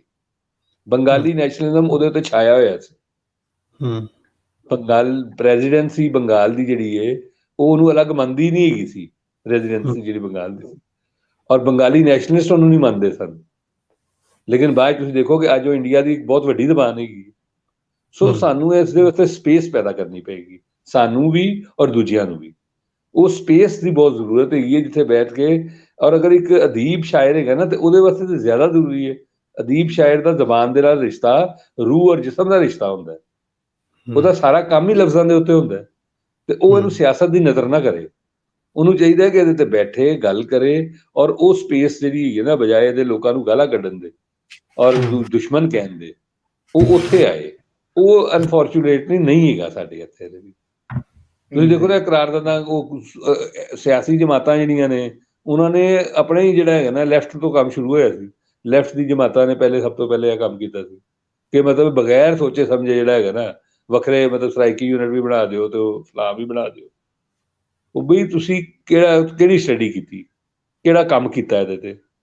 ਮਹਿਜ਼ ਇਸ ਪਾਸੇ ਤੁਹਾਨੂੰ 4 ਵੋਟ ਮਿਲ ਜਾਣਗੇ ਉੱਥੋਂ, ਔਰ ਵੋਟ ਵੀ ਨਹੀਂ ਮਿਲੇ, ਫਿਰ 4 ਵੋਟ ਵੀ ਨਹੀਂ ਮਿਲੇ। ਸੋ ਮੇਰਾ ਆਪਣਾ ਇਹ ਖਿਆਲ ਹੈ ਕਿ ਇਹ ਜਦੋਂ ਤੁਸੀਂ ਅਦੀਬ ਸ਼ਾਇਰ ਜਿਹੜੇ ਨੇ ਉਹ ਜ਼ਬਾਨ ਨੂੰ ਹਵਾਲੇ ਕਰ ਦਿੰਦੇ ਨੇ ਪਾਵਰ ਪਲੇਅਰ ਦੇ, ਫਿਰ ਉਹ ਬਿਲਕੁਲ ਹੋਰ ਤਰ੍ਹਾਂ ਦੇ ਰਸਤੇ ਤੇ ਚੱਲ ਪੈਂਦੀ ਹੈ ਔਰ ਇਸ ਤੋਂ ਬਚਣਾ ਚਾਹੀਦਾ ਹੈ। ਇਹ ਮੈਂ ਉਹਨਾਂ ਦੋਸਤਾਂ ਨੂੰ ਵੀ ਕਹਾਂਗਾ ਜਿਹੜੇ ਖੁਦ ਸਰਾਇਕੀ ਦੀ ਤਹਿਰੀਕ ਚਲਾ ਰਹੇ ਨੇ ਜਾਂ ਜਿਹੜੇ ਹਿੰਦਕੋ ਨੂੰ ਅਲੱਗ ਜ਼ਬਾਨ ਸਮਝਦੇ ਨੇ, ਪੰਜਾਬੀ ਦਾ ਮਤਲਬ ਹਿੱਸਾ ਨਹੀਂ ਸਮਝਦੇ, ਕਿਉਂਕਿ ਇਹ ਉਹ ਆਪਣੀ ਜ਼ਬਾਨ ਦੇ ਨਾਲ ਵੀ ਜ਼ਿਆਦਤੀ ਕਰ ਰਹੇ ਨੇ। ਔਰ ਤੁਸੀਂ ਦੇਖੋ ਇਹ ਜੇ ਹੋਇਆ ਕੀ ਹੈ ਕਿ ਉਹਨਾਂ ਨੇ ਇੱਥੇ ਪਾਵਰ ਪਲੇਅਰ ਉੱਤੇ ਬਿਠਾ ਦਿੱਤਾ ਬੁਜ਼ਦਾਰ ਹੈ, ਉਹਨਾਂ ਨੂੰ ਚੁੱਪ ਕਰਾਉਣ ਵਾਸਤੇ ਇੱਕ ਉਹ ਕੀ ਨਾ ਉਹਦਾ ਸੈਕਟਰੀਏਟ ਦਾ ਝਾਕਾ ਦੇ ਦਿੱਤਾ ਹੈ ਜੀ, ਉਹ ਟਰੱਕ ਦੀ ਬੱਤੀ ਮਗਰ ਲਾਇਆ ਨਾ। ਅੱਛਾ ਸੂਬਾ ਬਣ ਵੀ ਜਾਏਗਾ ਤੇ ਉੱਥੇ ਜਿਹੜਾ ਹੈਗਾ ਉਹ ਪਤਾ ਚੱਲੇਗਾ ਕਿ ਉਹ ਜਿਹੜੇ ਕਾਫਲੀ ਦੇ ਜੱਟ ਹੈਗੇ ਨੇ ਉਹਦੇ ਹੱਕ ਬਣ ਗਏ ਨੇ, ਹੈ ਜੀ। ਉਹ ਇਲੈਕਸ਼ਨਾਂ ਦੇ ਵਿੱਚ ਤੇ ਇਸ ਤਰ੍ਹਾਂ ਹੀ ਹੁੰਦਾ ਹੈ। ਇਲੈਕਸ਼ਨਾਂ ਦੇ ਵਿੱਚ ਪਾਵਰ ਪੋਲਿਟਿਕਸ ਸਰਾਇਕੀ ਸਵਾਲ ਦੇ ਉੱਤੇ ਜ਼ਮਾਨਤਾਂ ਜ਼ਬਤ ਹੋ ਜਾਂਦੀਆਂ ਨੇ ਇਹਨਾਂ ਦੀਆਂ। ਤੇ ਉਹ ਇਹ ਸਾਰਾ ਹੀ ਜਿਹੜੀ ਗੱਲ ਹੈਗੀ ਹੈ, ਇਸ ਨੂੰ ਇੱਕ ਅਦੀਬ ਸ਼ਾਇਰ ਨੂੰ ਇੱਕ ਹੋਰ ਤਰ੍ਹਾਂ ਦੇਖਣਾ ਚਾਹੀਦਾ, ਦਾਨਿਸ਼ਵਰ ਨੂੰ ਹੋਰ ਤਰ੍ਹਾਂ ਦੇਖਣਾ ਚਾਹੀਦਾ, ਔਰ ਇਹ ਪਾਵਰ ਪਲੇਅਰ ਨੂੰ ਨੇ ਉਸ ਤਰ੍ਹਾਂ ਹੀ ਦੇਖਣਾ ਹੈ। ਪਾਵਰ ਪਲੇਅਰ ਨੂੰ ਜਿਹੜਾ ਹੈਗਾ ਨਾ ਸੂਟ ਕਰਦੀਆਂ ਨੇ ਸਾਰੀ ਗੱਲਾਂ, ਉਹਨਾਂ ਨੂੰ ਫਿਰਕਾ ਵਰਾਨਾ ਚੀਜ਼ਾਂ ਵੀ ਸੂਟ ਕਰਦੀਆਂ ਨੇ, ਉਹਨਾਂ ਨੂੰ ਇਹ ਵੀ ਸੂਟ ਕਰਦੀਆਂ ਨੇ। ਸੋ ਇਹਨੂੰ ਜ਼ਿਆਦਾ ਮੇਰਾ ਖਿਆਲ ਹੈ ਕਿ ਹੁਣ ਔਰ ਡਾਇਲੌਗ ਕਰਨਾ ਚਾਹੀਦਾ ਹੈ, ਕੋਸ਼ਿਸ਼ ਇਹ ਕਰਨੀ ਚਾਹੀਦੀ ਡਾਇਲੌਗ ਰਹੇ। ਇਹ ਜਿਹੜਾ ਡਾਇਲੌਗ ਖਤਮ ਕਰਨ ਦੀ ਰੀਤ ਹੈਗੀ ਨਾ, ਇਹ ਨਹੀਂ ਹੋਣੀ ਚਾਹੀਦੀ। ਸਹੀ। ਅੱਛਾ ਇੱਥੇ ਅਸੀਂ ਗੱਲ ਤੋਂ ਜਿੰਨੇ ਦਿਨ ਹੁੰਦੀ ਰਹੀ ਗੱਲ, ਉਹਦੇ 'ਚ ਇੱਕ ਗੱਲ ਬੜੀ ਵਾਜ਼ੇ ਤੌਰ ਤੇ ਅਸੀਂ ਕਰਦੇ ਰਹੇ ਹਾਂ ਕਿ ਇਹ ਜਿਹੜੀ ਜ਼ੁਬਾਨ ਨੂੰ ਜਿਹੜਾ ਮੀਡੀਅਮ ਆਫ ਇੰਸਟਰਕਸ਼ਨ ਨਾ ਬਣਾ ਕੇ ਇਨਸਾਨੀ ਹਕੂਕ ਦੀ ਜਿਹੜੀ ਹੈ ਉਹ ਵੀ ਵਾਇਲੇਸ਼ਨ ਹੁੰਦੀ ਹੈ। ਤੇ ਇਸ ਹਵਾਲੇ ਨਾਲ ਵੀ ਮੇਰਾ ਖਿਆਲ ਹੈ ਕਿ ਅਮਰ ਸਾਨੂੰ ਗੱਲ ਕਰਨੀ ਚਾਹੀਦੀ ਬਿਕਰਮ ਸਾਹਿਬ, ਕਿ ਜਿੱਥੇ ਬਾਕੀ ਇਨਸਾਨੀ ਹਕੂਕ ਦੀ ਗੱਲ ਹੁੰਦੀ ਹੈ ਔਰ ਸਾਡੇ ਇੱਥੇ ਅਮਰ ਰਿਆਜ਼ ਸਾਹਿਬ ਤੇ ਜਾਣਦੇ ਨੇ ਵੱਡੇ ਵੱਡੇ ਬੰਦੇ ਬੈਠੇ ਨੇ ਜਿਹੜੇ ਇਨਸਾਨੀ ਹਕੂਕ ਦੇ ਹਵਾਲੇ ਨਾਲ ਜਿਹੜੇ ਨੇ ਨਫੌਰੀ ਗੱਲ ਕਰਦੇ ਨੇ, ਲੇਕਿਨ ਬੋਲੀ ਦੇ ਨਾਮ ਤੇ ਕਾਫੀ ਮੱਠੇ ਨਜ਼ਰ ਆਉਂਦੇ ਨੇ ਵੀ ਇਹ ਵੀ ਇੱਕ ਇਨਸਾਨੀ ਹਕੂਕ ਦੇ ਵਿੱਚ ਸ਼ਾਮਲ ਹੈ ਕਿ ਨਹੀਂ? ਨਹੀਂ ਬਿਲਕੁਲ ਬਿਲਕੁਲ।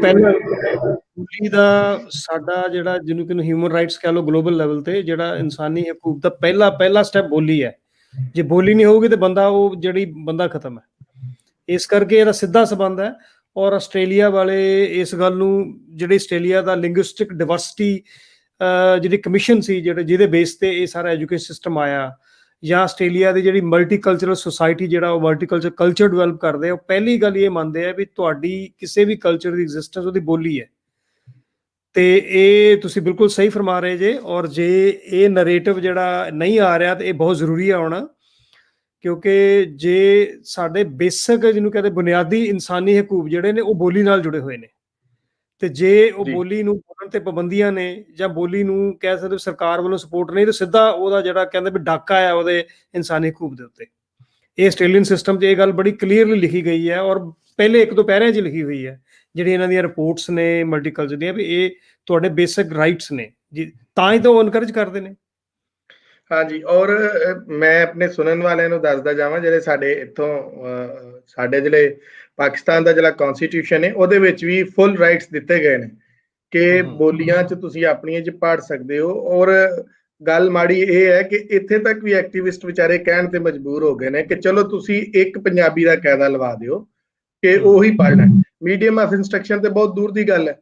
ਤੇ ਜਿਹੜੀ ਹਿਊਮਨ ਰਾਈਟਸ ਦੇ ਹਵਾਲੇ ਨਾਲ ਜਿਹੜੀ ਗੱਲਬਾਤ ਆਮਰ ਆ ਗਏ ਨੇ, ਉਹਨਾਂ ਦੇ ਨਾਲ ਵੀ ਗੱਲ ਕਰਨੇ ਕਿ ਹਿਊਮਨ ਰਾਈਟਸ ਦੀਆਂ ਇੱਥੇ ਬੜੀਆਂ ਗੱਲਾਂ ਹੁੰਦੀਆਂ ਨੇ, ਬੜੀਆਂ ਤਹਿਰੀਕਾਂ ਚੱਲੀਆਂ ਨੇ, ਤੇ ਜਿਹੜੇ ਵੱਡੇ ਤਹਿਰੀਕਾਂ ਵਾਲੇ ਦੋਸਤ ਨੇ ਸਾਡੇ, ਵਾਵਾ ਸਾਰੇ ਦੋਸਤ ਅਮਰ ਰਿਆਜ਼ ਦੇ ਵੀ ਨੇ, ਤੇ ਉਹ ਸਾਰੇ ਜਿਹੜੇ ਨੇ ਇਸ ਮਾਂ ਬੋਲੀ ਦੇ ਜਿਹੜੇ ਹਕੂਕ ਵਾਸਤੇ ਕਿਉਂ ਖਾਮੋਸ਼ ਨੇ, ਜਾਂ ਉਹਨਾਂ ਦੇ ਉਹ ਇਸ ਹਵਾਲੇ ਨਾਲ ਕਿਉਂ ਨਹੀਂ ਜੋੜੀ ਜਾਂਦੀ। ਸਿਰਫ ਇਹੀ ਕਹਿ ਦਿੱਤਾ ਜਾਂਦਾ ਕਿ ਜੀ ਇਹ ਨੈਸ਼ਨਲਿਸਟ ਇਸ ਤੇ ਬੋਲਣ, ਜਾਂ ਉਹ ਬੋਲਣ ਜਿਨ੍ਹਾਂ ਨੂੰ ਕੋਈ ਪੰਜਾਬੀ ਦਾ ਕੋਈ ਪੁਰਾਣਾ ਤਲਕ ਹੈ। ਅਦਰਵਾਈਜ਼ ਜਿਹੜੇ ਇਨਸਾਨੀ ਹਕੂਕ ਵਾਲੇ ਨੇ ਉਹ ਕਿਉਂ ਨਹੀਂ ਗੱਲ ਕਰਦੇ, ਇੱਥੇ ਕਿਉਂ ਪ੍ਰੋਜੈਕਟ ਨਹੀਂ ਹੁੰਦੇ, ਇੱਥੇ ਕਿਉਂ ਗੱਲਾਂ ਨਹੀਂ ਹੁੰਦੀਆਂ।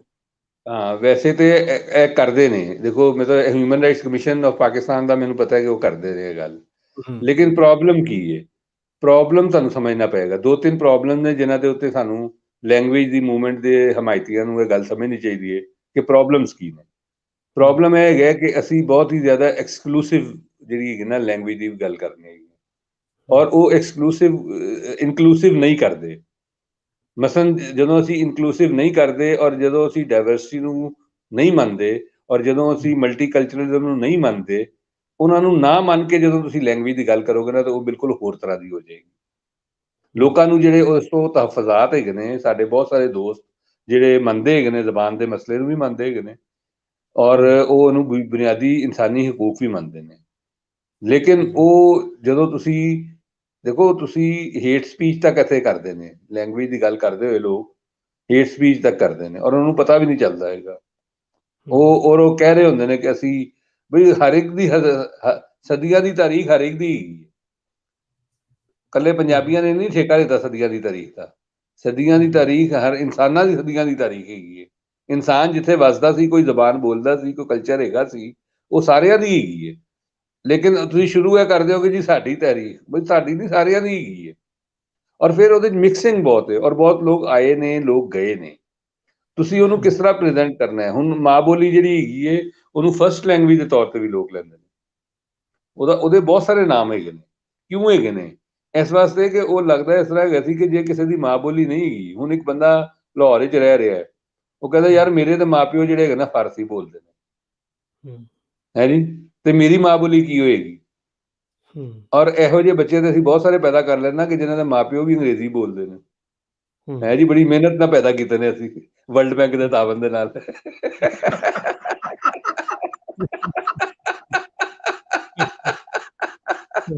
ਅੱਛਾ, ਹੁਣ ਉਹ ਬੱਚੇ ਜਿਹੜੇ ਹੈਗੇ ਨੇ ਉਹ ਵੀ ਤਾਂ ਹੈਗੇ ਨੇ ਨਾ। ਸੋ ਮਤਲਬ ਹੈ ਕਿ ਇਹਨੂੰ ਕਿੰਨੀ ਸਮਝਦਾਰੀ ਨਾਲ ਸਵਾਲ ਉਠਾਉਣਾ ਹੈ। ਮੇਰਾ ਖਿਆਲ ਹੈ ਕਿ ਇਹਦੇ ਵੀ ਇਸ਼ੂਜ਼ ਹੈਗੇ ਨੇ ਬਹੁਤ ਸਾਰੇ।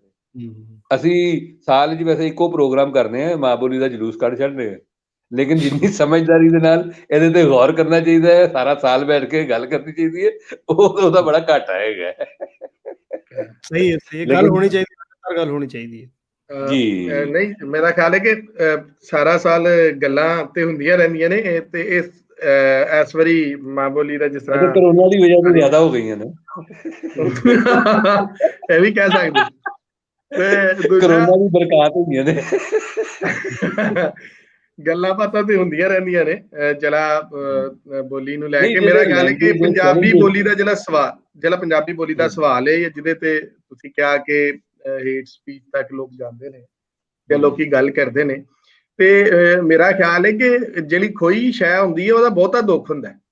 ਤੇ ਇਸ ਕਰਕੇ ਜਿਹੜੇ ਲੋਕ ਇਹ ਗੱਲ ਕਰਦੇ ਨੇ, ਮਤਲਬ ਕਿ ਇੱਕ ਤਾਂ ਤੁਸੀਂ ਇੰਟੈਲੈਕਚੁਅਲ ਕਰ ਸਕਦੇ ਆ ਕਿ ਵੀ ਇੰਟੈਲੈਕਚੁਅਲ ਇਹ ਗੱਲ ਕਰ ਸਕਦਾ ਹੈ, ਲੇਕਿਨ ਇੱਕ ਬੰਦਾ ਮਤਲਬ ਕਿ ਤੁਸੀਂ ਜਿਹੜਾ ਹੈ ਉਹ ਬਹੁਤ ਵੇਖਿਆ ਹੋਏਗਾ ਕਿ ਪੁੱਛ ਕੇ ਬੋਲੀ ਬਦਲਦੇ ਨੇ। ਮਤਲਬ ਕਿ ਪਿਛਲੇ ਦਿਨ ਸਾਡੇ ਪ੍ਰਾਈਮ ਮਿਨਿਸਟਰ ਸਾਹਿਬ ਦੇ ਨਾਲ ਉਹਨਾਂ ਨੇ ਗਾਜ਼ੀਪੁਰ ਦਾ ਜਿਹੜੀ ਗੱਲ ਕਰੀ, ਤੇ ਬੰਦੇ ਨੇ ਪੁੱਛਿਆ ਤੇ ਫਿਰ ਉਹਨਾਂ ਨੇ ਇਜਾਜ਼ਤ ਦਿੱਤੀ ਹੈ ਤੇ ਬੋਲਿਆ।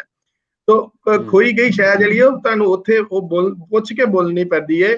ਉਹਦੇ ਨਾਲ ਉਹ ਹੇਟ ਤੇ ਉਹ ਆਲਰੇਡੀ ਸਹਿ ਰਿਹਾ, ਉਹਨੂੰ ਆਲਰੇਡੀ ਮਾੜਾ ਚੰਗਾ ਤੇ ਉਹਨੂੰ ਆਲਰੇਡੀ ਉਹ ਥਾਣੇ 'ਚ ਨਹੀਂ ਵੜਨ ਦਿੰਦੇ। ਜੋ ਦਰਖਾਸਤ ਬਾਹਰ ਅਰਜ਼ੀ ਨਵੀਸ ਲਵਾਓ ਦਰਖਾਸਤਾਂ ਤੇ ਫਿਰ ਉਹਦਾ ਆਰਟੀਕੂਲੇਟ ਹੋਣਾ ਹੋਰ ਜ਼ਿਆਦਾ ਜ਼ਰੂਰੀ ਹੈ। ਰੈਜ਼ਿਸਟੈਂਸ ਦੇਖੋ, ਤਰੀਕੇ ਖਿਲਾਫਤ ਨਹੀਂ ਚੱਲ ਸਕਦੀ। ਅੱਗੇ ਸਾਨੂੰ ਦੇਖਿਆ ਨਾ, ਤਰੀਕੇ ਖਿਲਾਫਤ ਚਲਾਈ ਤੇ ਤੁਰਕਾਂ ਨੇ ਹੱਥ ਜੋੜ ਲਿਆ ਕਿ ਯਾਰ ਸਾਨੂੰ ਖਿਲਾਫਤ ਨਹੀਂ ਚਾਹੀਦੀ, ਜਾਓ ਤੁਸੀਂ ਆਪਣੇ ਕੋਲ ਲੈ ਜਾਓ, ਹੈ ਜੀ। ਤੇ ਮਿਸਲੀਡਿੰਗ ਜਦੋਂ ਤੁਹਾਡਾ ਨੈਰੇਟਿਵ ਹੋਏਗਾ, ਉਹ ਪ੍ਰੋਬਲਮ ਹੈਗੀ ਹੈ।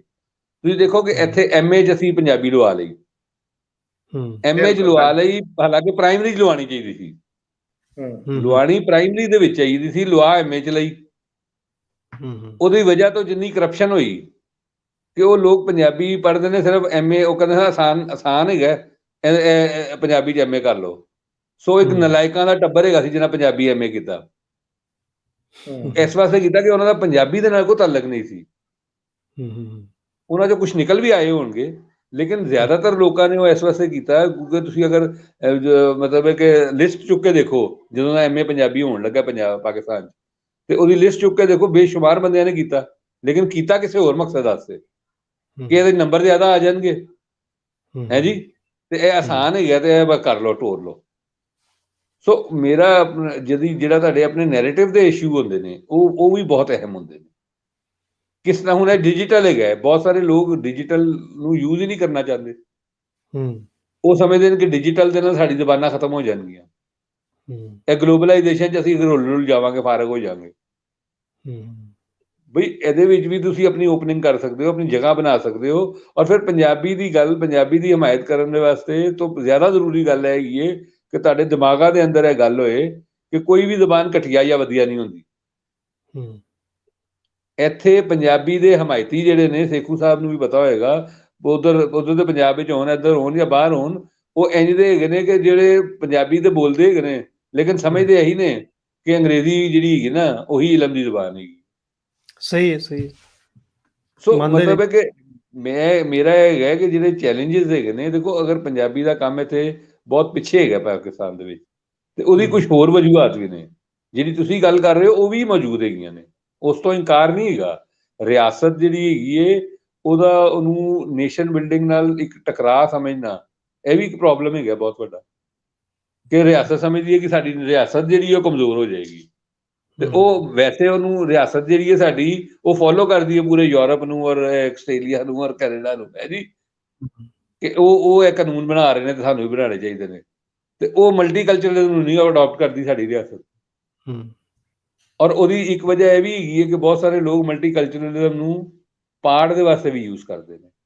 ਅੰਗਰੇਜ਼ਾਂ ਦੇ ਦੌਰ ਤੋਂ ਅਗਰ ਤੁਸੀਂ ਦੇਖੋ ਕਿ ਮਤਲਬ ਹੈ ਕਿ ਉਹਨਾਂ ਨੇ ਬੰਗਾਲੀ ਨੂੰ ਲਾ ਦਿੱਤਾ, ਜਨਾਬ ਆਪਣਾ ਮਨਵਾ ਲਿਆ, ਸਿੰਧੀ ਨੂੰ ਲਾ ਦਿੱਤਾ ਅੰਗਰੇਜ਼ਾਂ ਨੇ, ਹੈ ਜੀ, ਲੇਕਿਨ ਕਿਸੇ ਜਗ੍ਹਾ ਦੇ ਉੱਤੇ ਉਰਦੂ ਹਿੰਦੀ ਦਾ ਝਗੜਾ ਪੈਦਾ ਕਰਤਾ, ਹੈ ਜੀ। ਇਸੇ ਤਰ੍ਹਾਂ ਜਦੋਂ ਪੰਜਾਬੀ ਲਾਈ ਪੰਜਾਬ ਦੇ ਵਿੱਚ, ਉਹਨਾਂ ਨੇ ਤੇ ਪੰਜਾਬੀ ਗੁਰਮੁਖੀ ਸਕ੍ਰਿਪਟ ਦੇ ਵਿੱਚ ਉਹਨੂੰ ਐਸੈਂਸ਼ੀਅਲੀ ਕਰਨ ਦੀ ਕੋਸ਼ਿਸ਼ ਕੀਤੀ।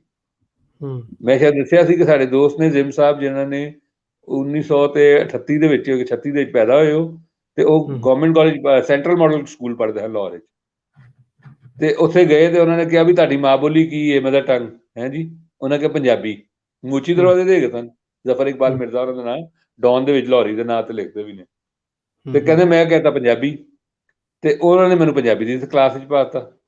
ਤੇ ਕਹਿੰਦਾ ਮੈਂ ਹੁਣ ਮਤਲਬ ਕਿ ਬੈਠਿਆ ਤੇ ਜੋ ਮਾਸਟਰ ਬੋਲੀ ਜਾ ਰਹੇ ਹੋ ਮੈਨੂੰ ਸਮਝ ਆਈ ਜਾ ਰਿਹਾ, ਜੋ ਮਾਸਟਰ ਲਿਖੇ ਉਹ ਮੈਨੂੰ ਸਮਝ ਨਾ ਆਏ। ਕਹਿੰਦੇ 3 ਦਿਨ ਦੇ ਵਿੱਚ ਮੈਂ ਪਾਗਲ ਹੋ ਗਿਆ। ਤੇ ਕਹਿੰਦਾ ਮੈਂ ਹੁਣ ਘਰ ਪਰੇਸ਼ਾਨ, ਮੈਂ ਉਸ ਕਲਾਸ ਵਿੱਚ ਨਾ ਜਾਵਾਂ। ਤੇ ਮੇਰੇ ਪਿਓ ਨੇ ਪੁੱਛਿਆ ਕੀ ਮਸਲਾ ਹੈਗਾ, ਤੇ ਮੈਂ ਦੱਸਿਆ ਕਿ ਇਸ ਤਰ੍ਹਾਂ ਇਹ ਮਸਲਾ ਹੈਗਾ। ਕਹਿੰਦਾ ਮੇਰੇ ਪਿਓ ਨੂੰ ਵੀ ਸਮਝ ਆਈ, ਮੈਨੂੰ ਲੈ ਗਿਆ ਉੱਥੇ ਸਕੂਲ। ਉੱਥੇ ਜਾ ਕੇ ਉਹਨੂੰ ਸਮਝ ਆ ਗਈ ਕਿ ਇਹਨੇ ਰੱਖ ਲਈ ਬਾਂਦਰ ਨੇ ਪੰਜਾਬੀ, ਤੇ ਉਹ ਪੰਜਾਬੀ ਬਣਾਉਂਦੇ ਨੇ ਗੁਰਮੁਖੀ ਦੇ ਵਿੱਚ। ਤੇ ਕਹਿੰਦਾ ਉਹਨੇ ਮੈਨੂੰ ਪੁੱਛਿਆ ਕਿ ਤੇਰੀ ਮਾਦਰੀ ਜ਼ਬਾਨ ਕੀ ਹੈ? ਹੁਣ ਪਿਓ ਨੇ ਪੁੱਛਿਆ, ਕਹਿੰਦਾ ਮੈਂ ਕਿਹਾ ਪੰਜਾਬੀ। ਤੇ ਕਹਿੰਦਾ ਮੇਰੇ ਪਿਓ ਨੇ ਰੱਖ ਕੇ ਮੈਨੂੰ ਚਪੇੜ ਮਾਰੀ, ਪਰ ਪਿਓ ਵੀ ਚੰਗਾ ਭਲਾ ਪੜ੍ਹਿਆ ਲਿਖਿਆ ਬੰਦਾ ਸੀ, ਤੇ ਉਹਨੇ ਕਿਹਾ ਤੇਰੀ ਜ਼ਬਾਨ ਉਰਦੂ ਹੈਗੀ ਹੈ, ਮਾਦਰੀ। ਲੇਕਿਨ ਇਸ ਵਾਕਿਏ ਦੇ ਅੰਦਰ ਬਹੁਤ ਸਾਰੀ ਚੀਜ਼ਾਂ ਨੇ ਕਿ ਇਹ 40s ਦਾ ਵਾਕਿਆ ਹੈ। ਅੰਗਰੇਜ਼ਾਂ ਨੇ ਆਂਦੇ ਨਾਲ ਹੀ ਗੁਰਮੁਖੀ ਨੂੰ ਐਸੈਂਸ਼ੀਅਲੀ ਸਿੱਖਾਂ ਦੀ ਪੰਜਾਬੀ ਦੇ ਨਾਲ ਜੋੜ ਕੇ ਗੁਰਮੁਖੀ ਨੂੰ ਔਰ ਜੋ ਪ੍ਰਮੋਟ ਕੀਤਾ। ਹੁਣ ਉਹਦੇ ਵਿੱਚੋਂ ਕੌਣ ਕੱਢੇਗਾ ਸਾਨੂੰ? ਅਸੀਂ ਆਪ ਹੀ ਨਿਕਲਣਾ ਨਾ। ਅਸੀਂ ਅਗਰ ਅੱਜ ਵੀ ਨਾ ਨਿਕਲੀਏ ਉਹਦੇ ਚੋਂ, ਕਿ ਤੁਸੀਂ ਸਮਝੋ ਕਿ ਜਨਾਬ ਜੋ ਗੁਰਮੁਖੀ ਤੋਂ ਇਲਾਵਾ ਨਹੀਂ ਹੈਗਾ ਉਹ ਪੰਜਾਬੀ ਨਹੀਂ ਹੈਗਾ, ਹੈ ਜੀ। ਮੁਸਲਿਮ ਪੰਜਾਬੀ ਵੀ ਹੈਗਾ, ਸਿੱਖ ਪੰਜਾਬੀ ਵੀ ਹੈਗਾ। ਜਿਹੜਾ ਗੁਰਮੁਖੀ ਨਹੀਂ ਲਿਖ ਸਕਦਾ, ਪੜ੍ਹ ਨਹੀਂ ਸਕਦਾ, ਤੁਸੀਂ ਉਹਦੇ ਰਸਤੇ ਬਣਾਓ ਕਿ ਉਹ ਜ਼ਿਆਦਾ ਤੋਂ ਜ਼ਿਆਦਾ ਪੜ੍ਹੇ। ਕੰਪਿਊਟਰ ਦੇ ਐਸੇ ਪ੍ਰੋਗਰਾਮ ਬਣਾਓ ਕਿ ਉਹ ਜ਼ਿਆਦਾ ਤੋਂ ਜ਼ਿਆਦਾ ਚੀਜ਼ਾਂ ਨੂੰ ਟ੍ਰਾਂਸਲੇਟ ਕਰ ਸਕਣ। ਆਪਣੇ ਦਾਨਿਸ਼ਵਰਾਂ ਨੂੰ, ਆਪਣੇ ਬੋਲਣ ਵਾਲਿਆਂ ਨੂੰ, ਆਪਣੇ ਲਿਖਣ ਵਾਲਿਆਂ ਨੂੰ ਕਹੋ ਕਿ ਐਸੀ ਜ਼ਬਾਨ ਇਸਤੇਮਾਲ ਕਰਨ ਜਿਹੜੀ ਕਾਮਨ ਹੋਏ, ਜਿਹੜੇ ਐਸੇ ਟਰਮਾਂ ਇਸਤੇਮਾਲ ਨਾ ਕਰੋ ਜਿਹੜੀ ਦੋਵਾਂ ਪੰਜਾਬਾਂ ਦੇ ਅੰਦਰ ਕਾਮਨ ਨਹੀਂ ਹੈਗੀ।